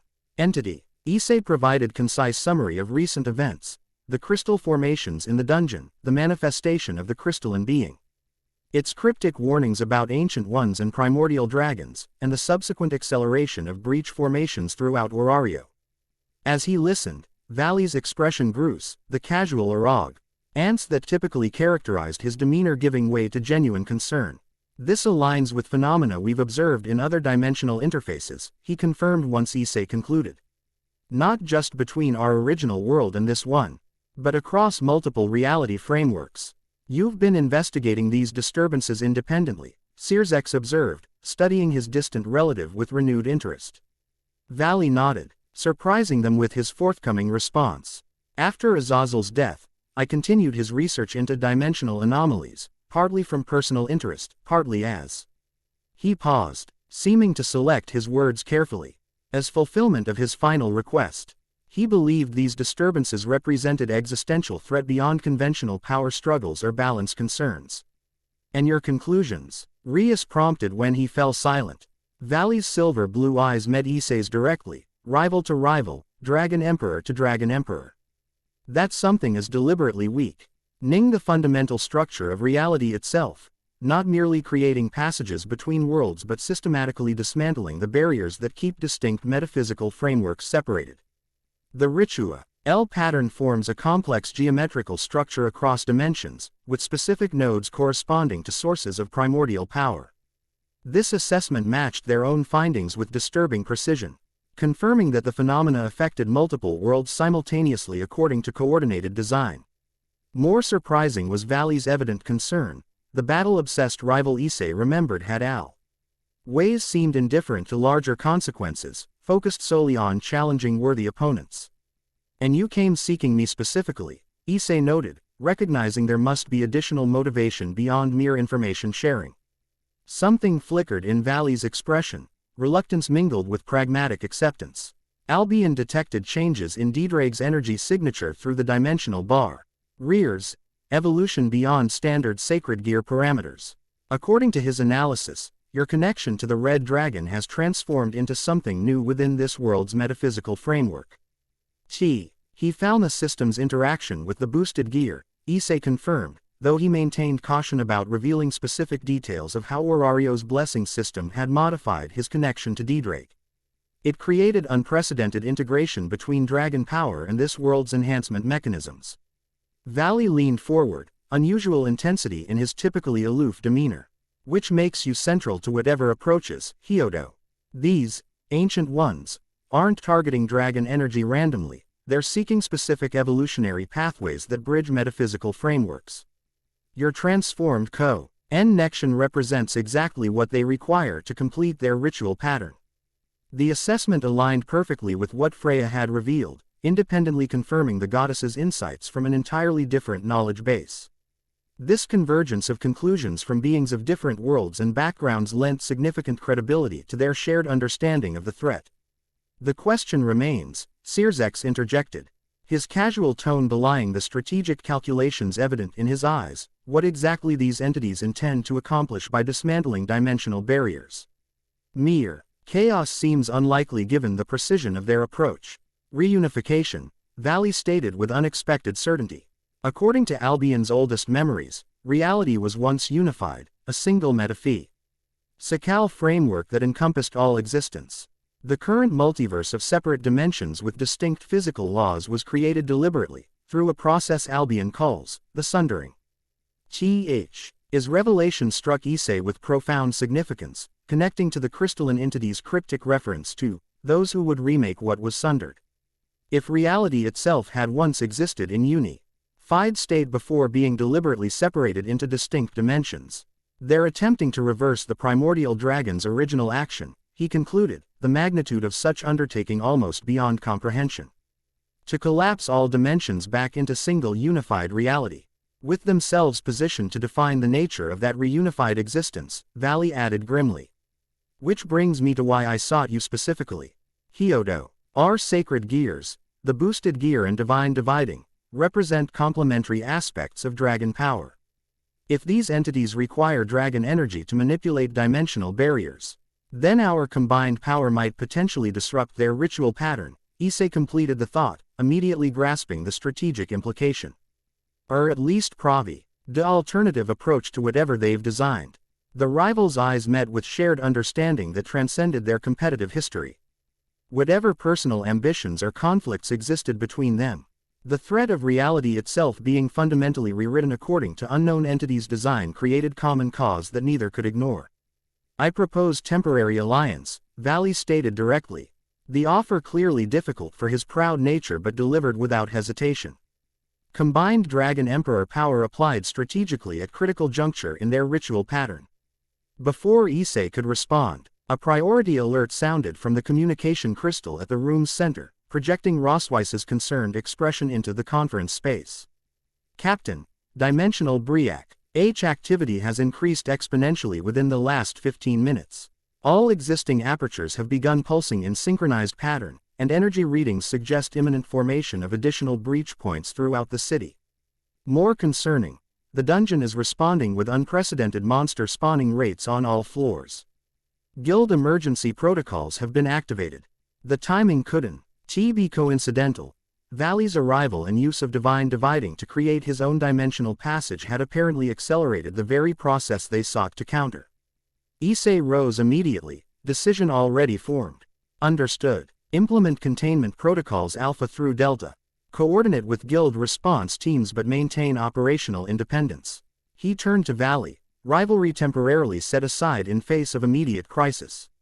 Your proposal is accepted, though specific implementation requires further discussion.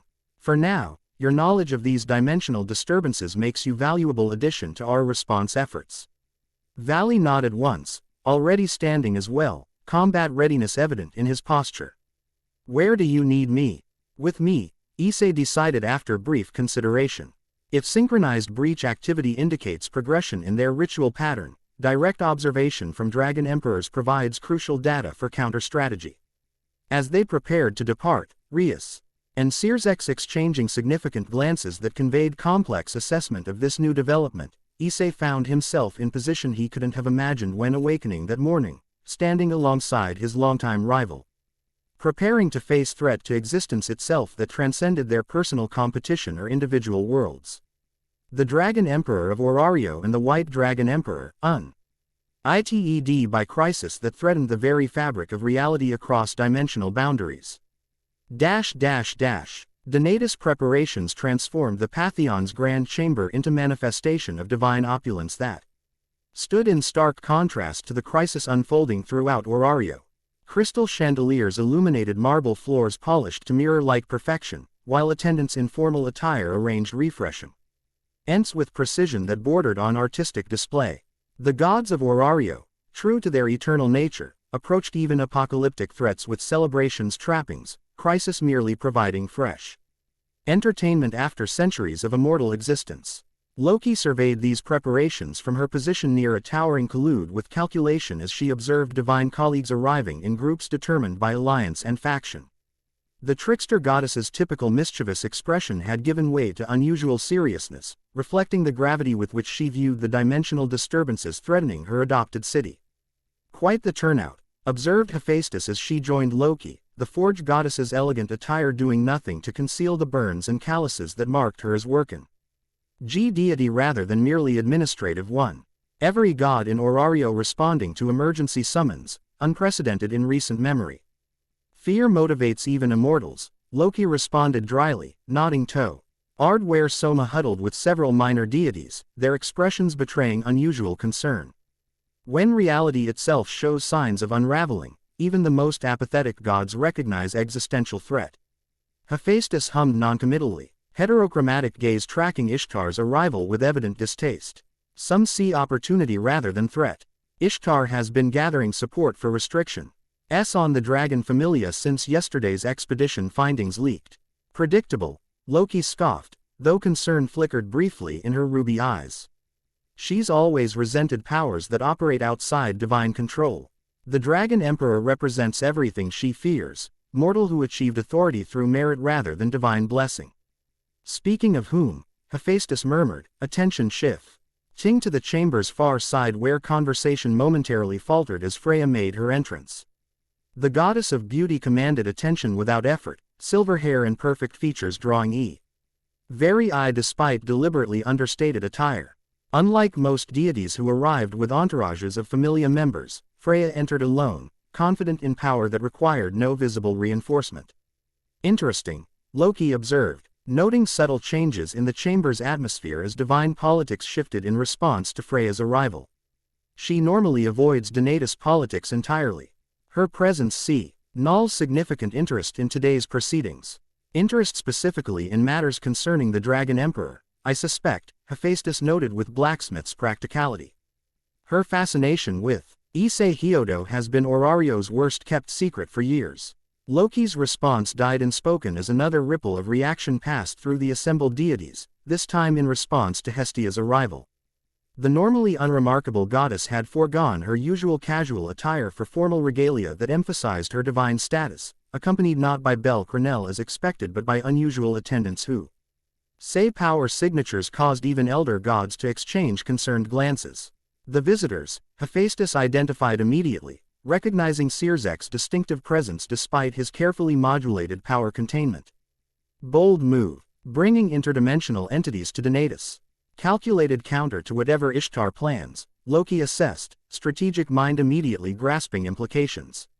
Estable, ishing their legitimacy through divine sponsorship, Hestia claiming authority over interdimensional matters by asserting formal connection to these visitors.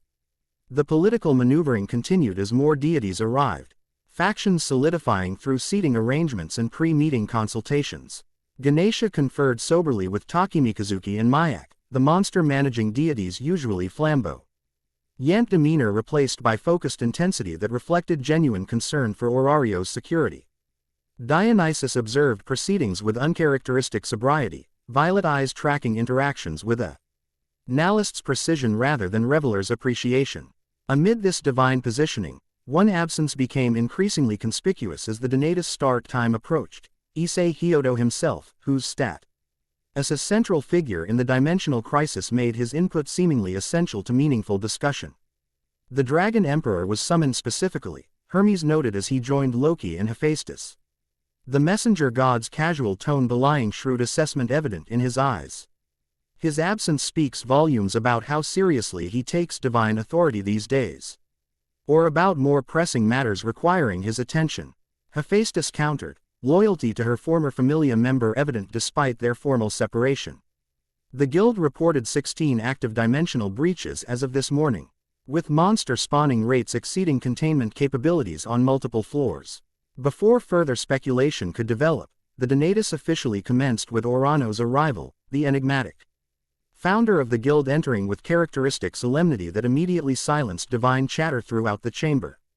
Unlike other deities who embraced humanizing affectations and indulgences, Orano's maintained ancient dignity that reminded all present of their original divine nature and responsibilities. Esteemed colleagues, he greeted, voice carrying effortlessly without seeming raised. We gather under extraordinary circumstances.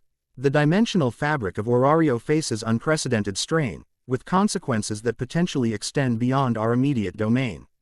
The formal acknowledgement of crisis's severity focused divine attention more effectively than typical Donatus procedures, factional differences temporarily set aside as Orano's presented initial findings from Guild I. Investigations, statistical analysis of breach formations, monster behavior modifications, dungeon structural changes, and preliminary theories regarding causal factors. These phenomena exceed conventional parameters. He concluded after comprehensive overview. Guild experts believe we face coordinated action rather than random anomalies, intelligence directing these disturbances toward specific outcome. Intelligence beyond divine purview, Dionysus observed, voicing what several had clearly been considering. These patterns originate from neither Tenkai nor mortal design. Murmurs of agreement and concern rippled through the assembly until Ishtar rose, commanding attention with practiced charisma that reminded all present of her dominion over desire and ambition. The timing of these disturbances correlates precisely with increased deep floor activity by the so-called dragon familia, she declared, beautiful features arranged in expression of concern that barely disguised underlying hostility. An organization that operates without proper divine oversight, led by an adventurer whose power exceeds established parameters. The accusation hung in the air momentarily before Hestia countered, rising from her seat with unusual authority evident in her typically childlike demeanor. The Dragon Familia's expeditions have provided crucial information about these phenomena, data that benefits all of Orario. Their efforts deserve commendation rather than suspicion. Efforts undertaken without proper authorization or oversight, Ishtar pressed, building her case with calculated precision. Independent action in matters affecting Orario's fundamental security represents unprecedented risk, particularly when led by one whose origins remain mysterious even after 5 years among us. The political attack was skillfully constructed, playing to multiple divine concerns simultaneously: fear of mortal independence, suspicion of outsiders, desire for control over powerful entities operating within their domain. Several minor deities nodded agreement, while others looked troubled by implications. Perhaps more relevant than origin is effectiveness, Freya interjected, her musical voice carrying easily despite its soft volume. All eyes turned to the goddess of beauty as she rose with fluid grace, silver eyes surveying the assembly with calm confidence. The Dragon Emperor's actions have consistently benefited Orario since his arrival. His expeditions have expanded our knowledge of the dungeon beyond what conventional familias achieved in centuries.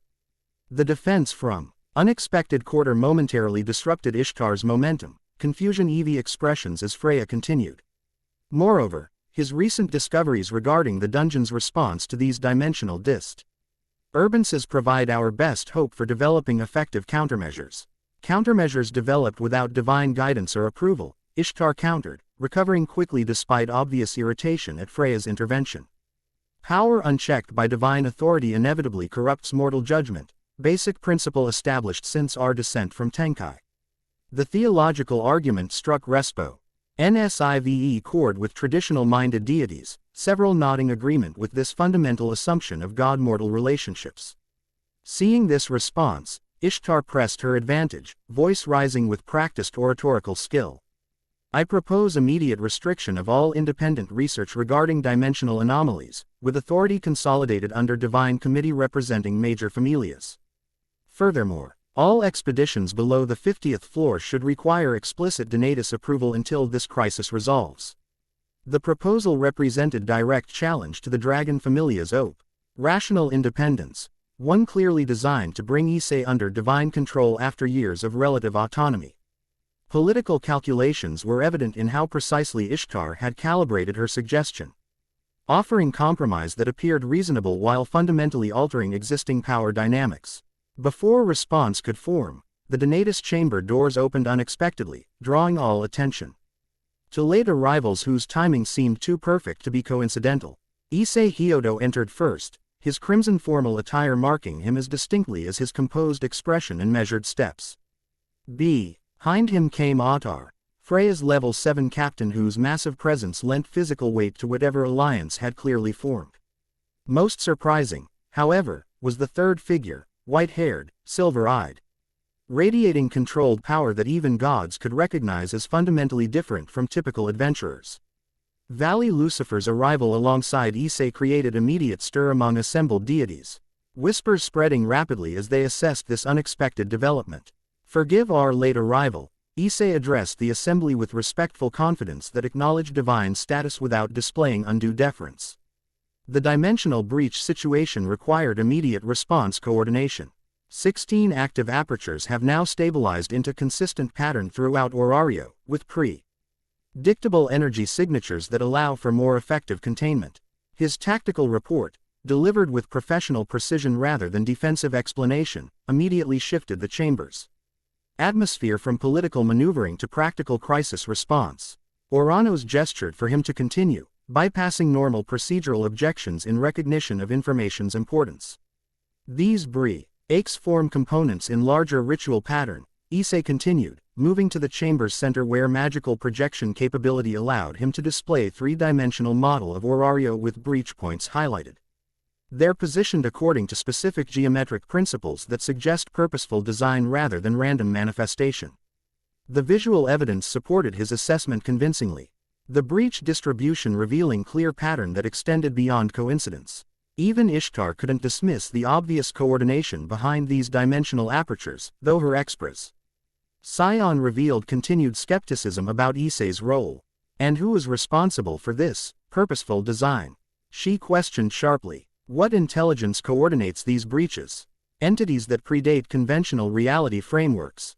Valley answered before Issei could respond, his unexpected contribution drawing renewed attention. Beings that exist partially outside dimensional boundaries, eking to reshape metaphysical structure according to their design. The white-haired devil's confident assertion created immediate stir, gods exchanging troubled glances at implication of forces rating beyond their cosmological understanding. Takemikazuki leaned forward with warrior god's directness, addressing Valley directly. You speak with unusual certainty, stranger. What knowledge allows such confidence? Direct experience, Valley replied without hesitation. In my world, these entities have targeted specific power sources for months, harvesting energy to fuel the ritual pattern now manifesting in Orario. I followed their activity through dimensional barriers, tracking resonance patterns that led directly to this city. This confirmation that the dimensional disturbances extend beyond Orario to other worlds entirely shifted the discussion's scope dramatically. Divine perspective expanded from local security concern to potentially existential threat transcending conventional boundaries.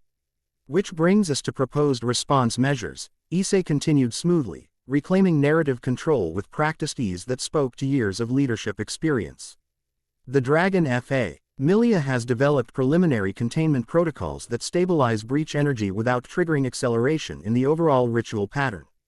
However, more comprehensive countermeasures require coordinated effort across multiple familias. He gestured to Autar, whose presence now gained contextual significance. To that end, Freya Familia has agreed to joint operation targeting the underlying metaphysical structure rather than merely addressing surface manifestations. The announcement of alliance between Orario's two most powerful familias created immediate political ripple throughout the chamber. Freya rose gracefully, moving to stand beside Issei with deliberate symbolism that escaped no one present. The situation transcends conventional familia competition, she stated, silver eyes surveying the assembly with serene confidence. The ritual pattern these entities construct threatens the fundamental stability of our world. Strategic cooperation represents only reasonable response. Ishtar's expression darkened at this unexpected alliance, her beautiful features momentarily contorting with barely concealed fury before political calculation reasserted control. Convenient timing for such partnership, she observed with poisonous sweetness. One might almost suspect orchestrated response to legitimate concerns about unchecked power. One might also recognize practical necessity when reality itself faces existential threat, Loki countered, rising to join the discussion with trickster's smile that belied strategic assessment evident in her ruby eyes. Loki Familia also offers resources toward this joint effort. My Captain Finn has already coordinated preliminary response measures with guild officials. The trickster goddess's support, while not entirely unexpected, given her familia's involvement in previous expeditions, significantly strengthened Issei's position. With three major familias now aligned behind coordinated response strategy, Ishtar's attempt to impose divine restrictions lost considerable momentum. Hestia completed the political realignment by rising alongside the interdimensional visitors she had sponsored. These individuals bring IAL perspective from another world already experiencing similar disturbances. Their knowledge of dimensional mechanics provides valuable context for understanding what we face. Sirzex stepped forward, armed with the casual authority that seemed effortless to him, addressing the divine assembly with diplomatic precision that acknowledged their status while subtly establishing his own. In our world, His entities have targeted specific power sources across multiple mythological frameworks, not merely destructive consumption but careful harvesting toward systematic purpose. Their pattern suggests mechanism designed to fundamentally alter dimensional barriers established at creation's dawn. The implications silenced even the most skeptical deities, cosmic-scale threat registering with immortals who understood creation's fundator than mortals ever could. Oranos studied the interdimensional visitors with ancient eyes that seemed to perceive beyond physical appearance to underlying nature. You propose cooperation between worlds as well as familias, he observed, addressing Issei directly. Unprecedented approach to unprecedented threat. Issei inclined his head in acknowledgement, her overly humble nor presumptuous in his response. The entities manipulating these dimensional barriers operate across worlds. Effective countermeasures require similar scope, coordinated response at addresses fundamental principles rather than mere symptoms. And leadership for this coordinated response? Ishtar questioned, making final attempt to reassert control over proceedings.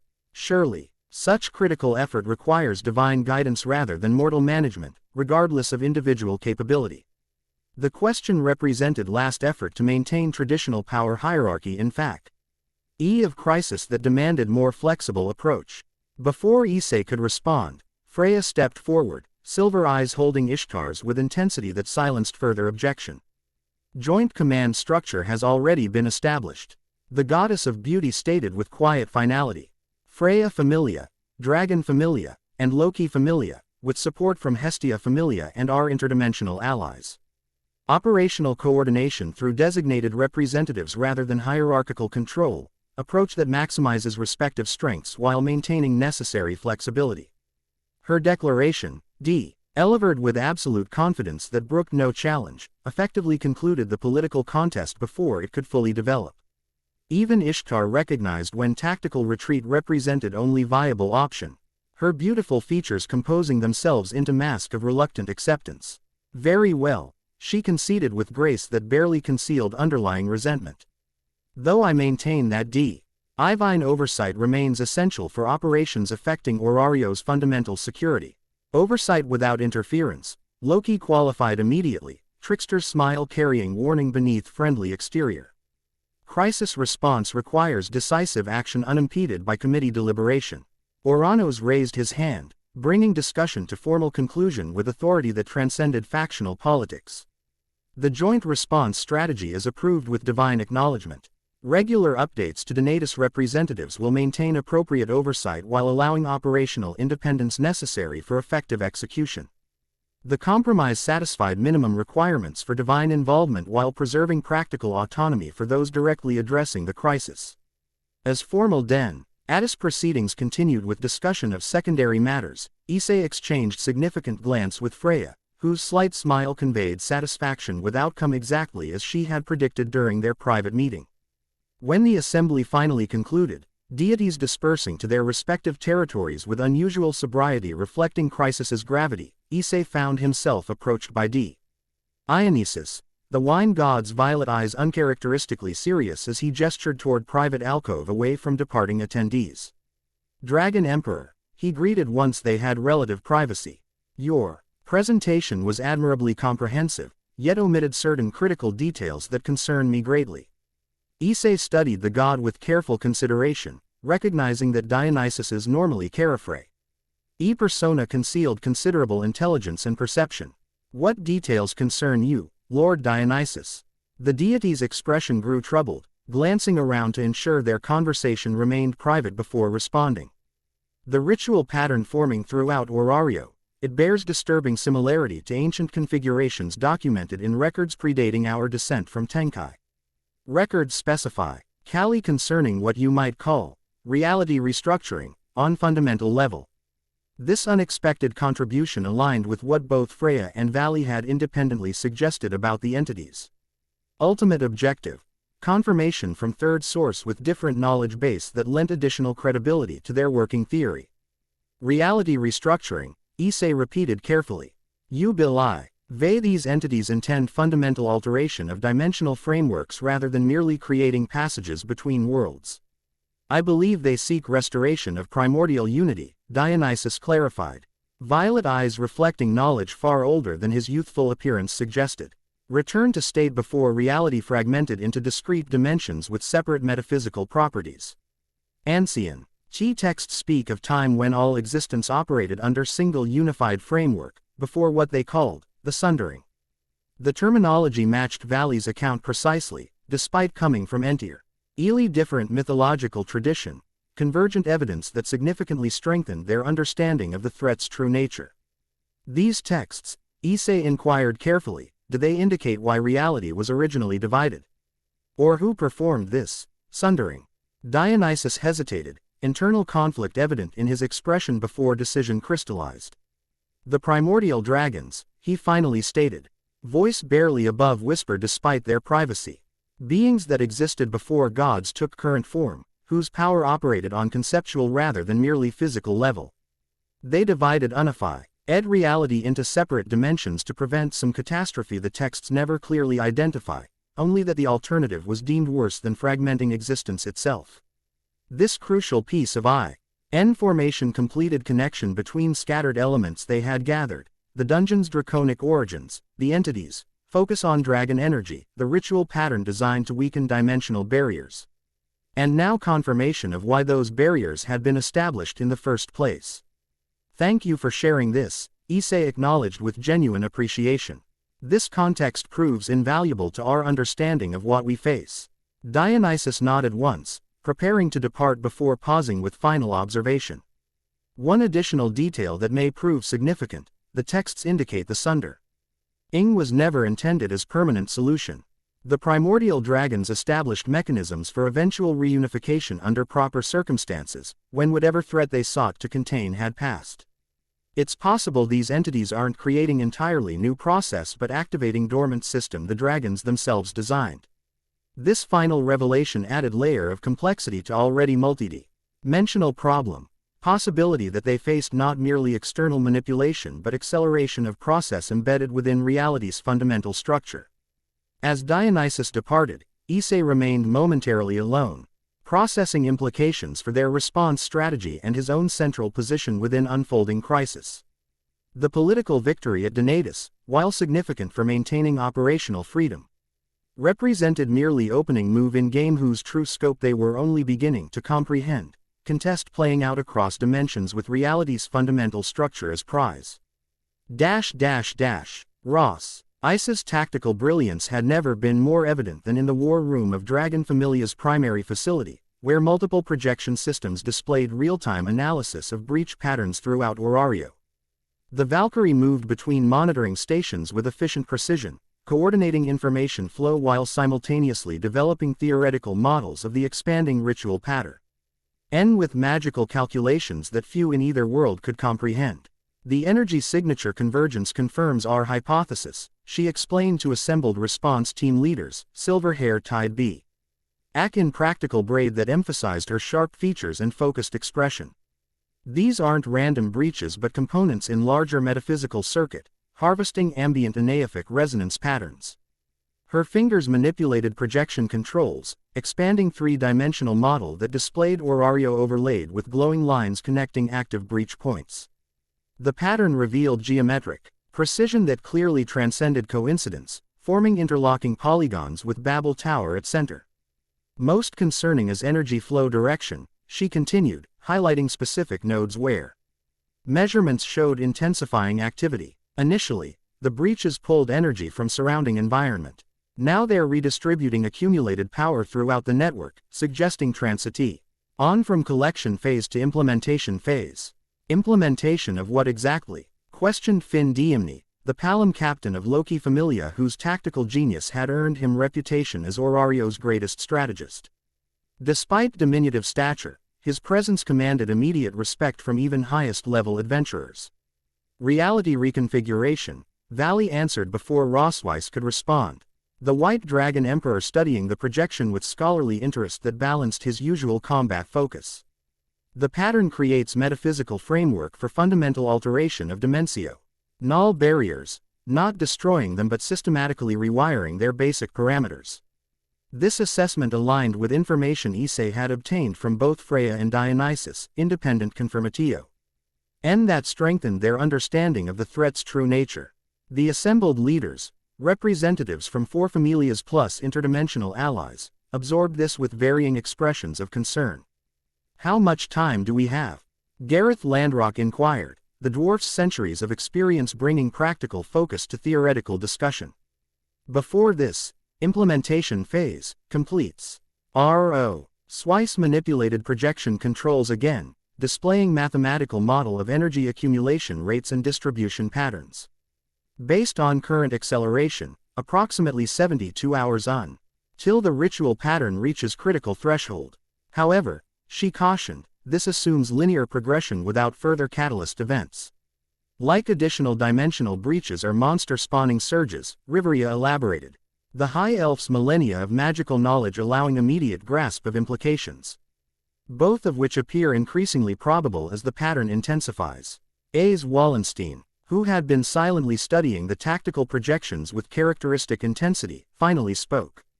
The dungeon itself responds to these energy fluctuations. Each breach formation trigger, corresponding monster behavior changes and structural modifications below. The two phenomena are connected. Her observation drew thoughtful nod from Ottar, the massive Boaz recognizing tactical insight regardless of familia affiliation. Coordinated response must address both surface manifestations and dungeon reactions simultaneously, he concluded with practical directness. Divided approach, risks accelerating process through unintended interaction. This assessment perfectly captured challenge they faced. Complex, multi-layered threat requiring synchronized countermeasures across different domains.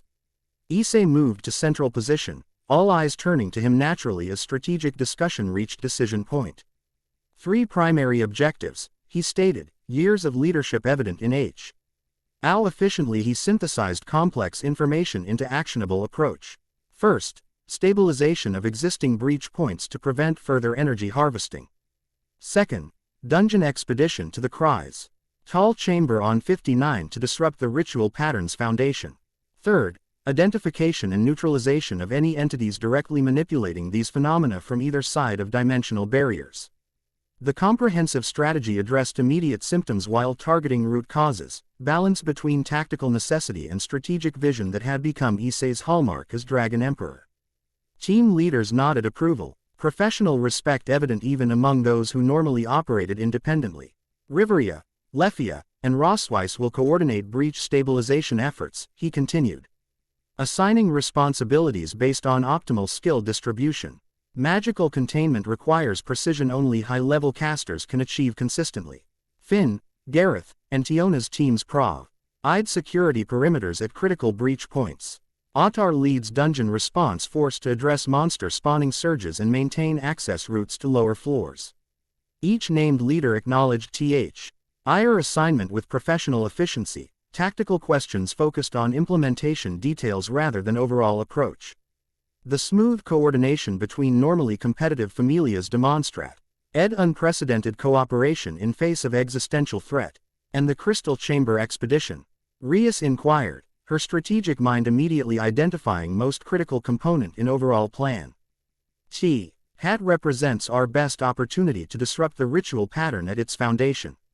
Combined team, Issei decided after brief consideration. Myself, Valley, Aze, and Bell as primary strike force. Akano, Ryu, and Makoto as magical support and security. Searzex and Freya provide oversight from command center with dimensional monitoring capabilities. The assignment of both Dragon Emperors to or mission made strategic sense given their central relevance to the unfolding crisis, though Rias's expression revealed momentary concern at being separated from both Issei and her brother during critical operation. Before she could voice this concern, however, Searzex placed reassuring hand on her shoulder. Your magical expertise is essential to breach stabilization efforts, he reminded her gently. Few possess your precision with power distribution across multiple focal points. This acknowledgement of her unique capabilities, while accurate, also represented diplomatic compromise that preserved her dignity while maintaining optimal tactical distribution. Rias recognized this competitive instinct balanced by strategic pragmatism as she nodded acceptance. Timeline, Finn inquired, already mentally calculating resource distribution and positioning requirements. Breach stabilization begins immediately, Issei decided, urgency balanced against preparation requirements. Dungio, N expedition departs at dawn tomorrow. We need 12 hours to implement Welf's equipment modifications and complete magical countermeasure calibration. This timeline represented aggressive response, without sacrificing necessary preparation, characteristic balance that had made Dragon Familia's operations consistently successful despite enormous challenges. As team leaders dispersed to implement their assignments, Valley remained behind. Silver blue eyes studying Issei with evaluative interest. You've developed impressive command presence, the White Dragon Emperor observed once they had relative privacy. Different from our original world. More measured, less reactive. Orario has shaped you in unexpected ways. The observation, delivered without his usual competitive edge, represented genuine assessment rather than challenge. Issei acknowledged it with slight nod, recognizing evolution in their relationship from simple rivalry to something more complex. Necessity proved effective teacher, he responded, echoing what he had told Searzex earlier. Orario doesn't forgive impulsive leadership or emotional decision-making. The dungeon kills those who don't adapt. Valley's expression shifted to something more serious. Rivalry momentarily set aside completely in face of existential threat they both recognized. These entities manipulating dimensional barriers, their power operates on scale beyond conventional parameters. Even our combined Dragon Emperor abilities may prove insufficient if they manifest directly. The rare admission of potential limitation from someone who had always pursued overwhelming power above all else emphasized crisis's unprecedented nature. Issei considered his response carefully, for genuine connection beyond their competitive history. Which is why approach matters more than raw power, he noted, sharing strategic insight developed through years commanding diverse teams against dungeon threats. Coordinated application of complementary abilities often proves more effective than individual power concentration, lesson Orario teaches repeatedly. Valley absorbed this with thoughtful expression, competitive nature balanced by analytical elegance that had always made him more than mere power seeker. Coordinated Dragon Emperor abilities, he mused, considering tactical implications. Interesting possibilities, particularly given how differently our sacred gears have evolved in our respective environments. This observation highlighted crucial advantage they might possess against entities accustomed to conventional power Orcs. Unique evolutionary pathways their dragon-based abilities had developed in different metaphysical environments. Before they could explore this potential further, however, Rosweiss approached with urgent update. Energy fluctuations detected at multiple breach points, she reported, professional demeanor maintained despite obvious concern. The pattern is accelerating faster than projected. Implementation phase transition occurring approximately 12 hours ahead of calculations. This development immediately shifted focus from theoretical discussion to practical crisis response. Issei moved toward command center, Valley falling into step beside him with instinctive synchronization that transcended their complicated history. Expedition timeline accelerated, Issei decided immediately. Tactical calculations adjusting to new parameters. We depart in 4 hours rather than waiting until dawn. Inform all team leaders and implement abbreviated preparation protocols. As Rosweiss acknowledged the revised timeline, already coordinating necessary adjustments through communication crystals, Issei exchanged significant glance with his longtime rival.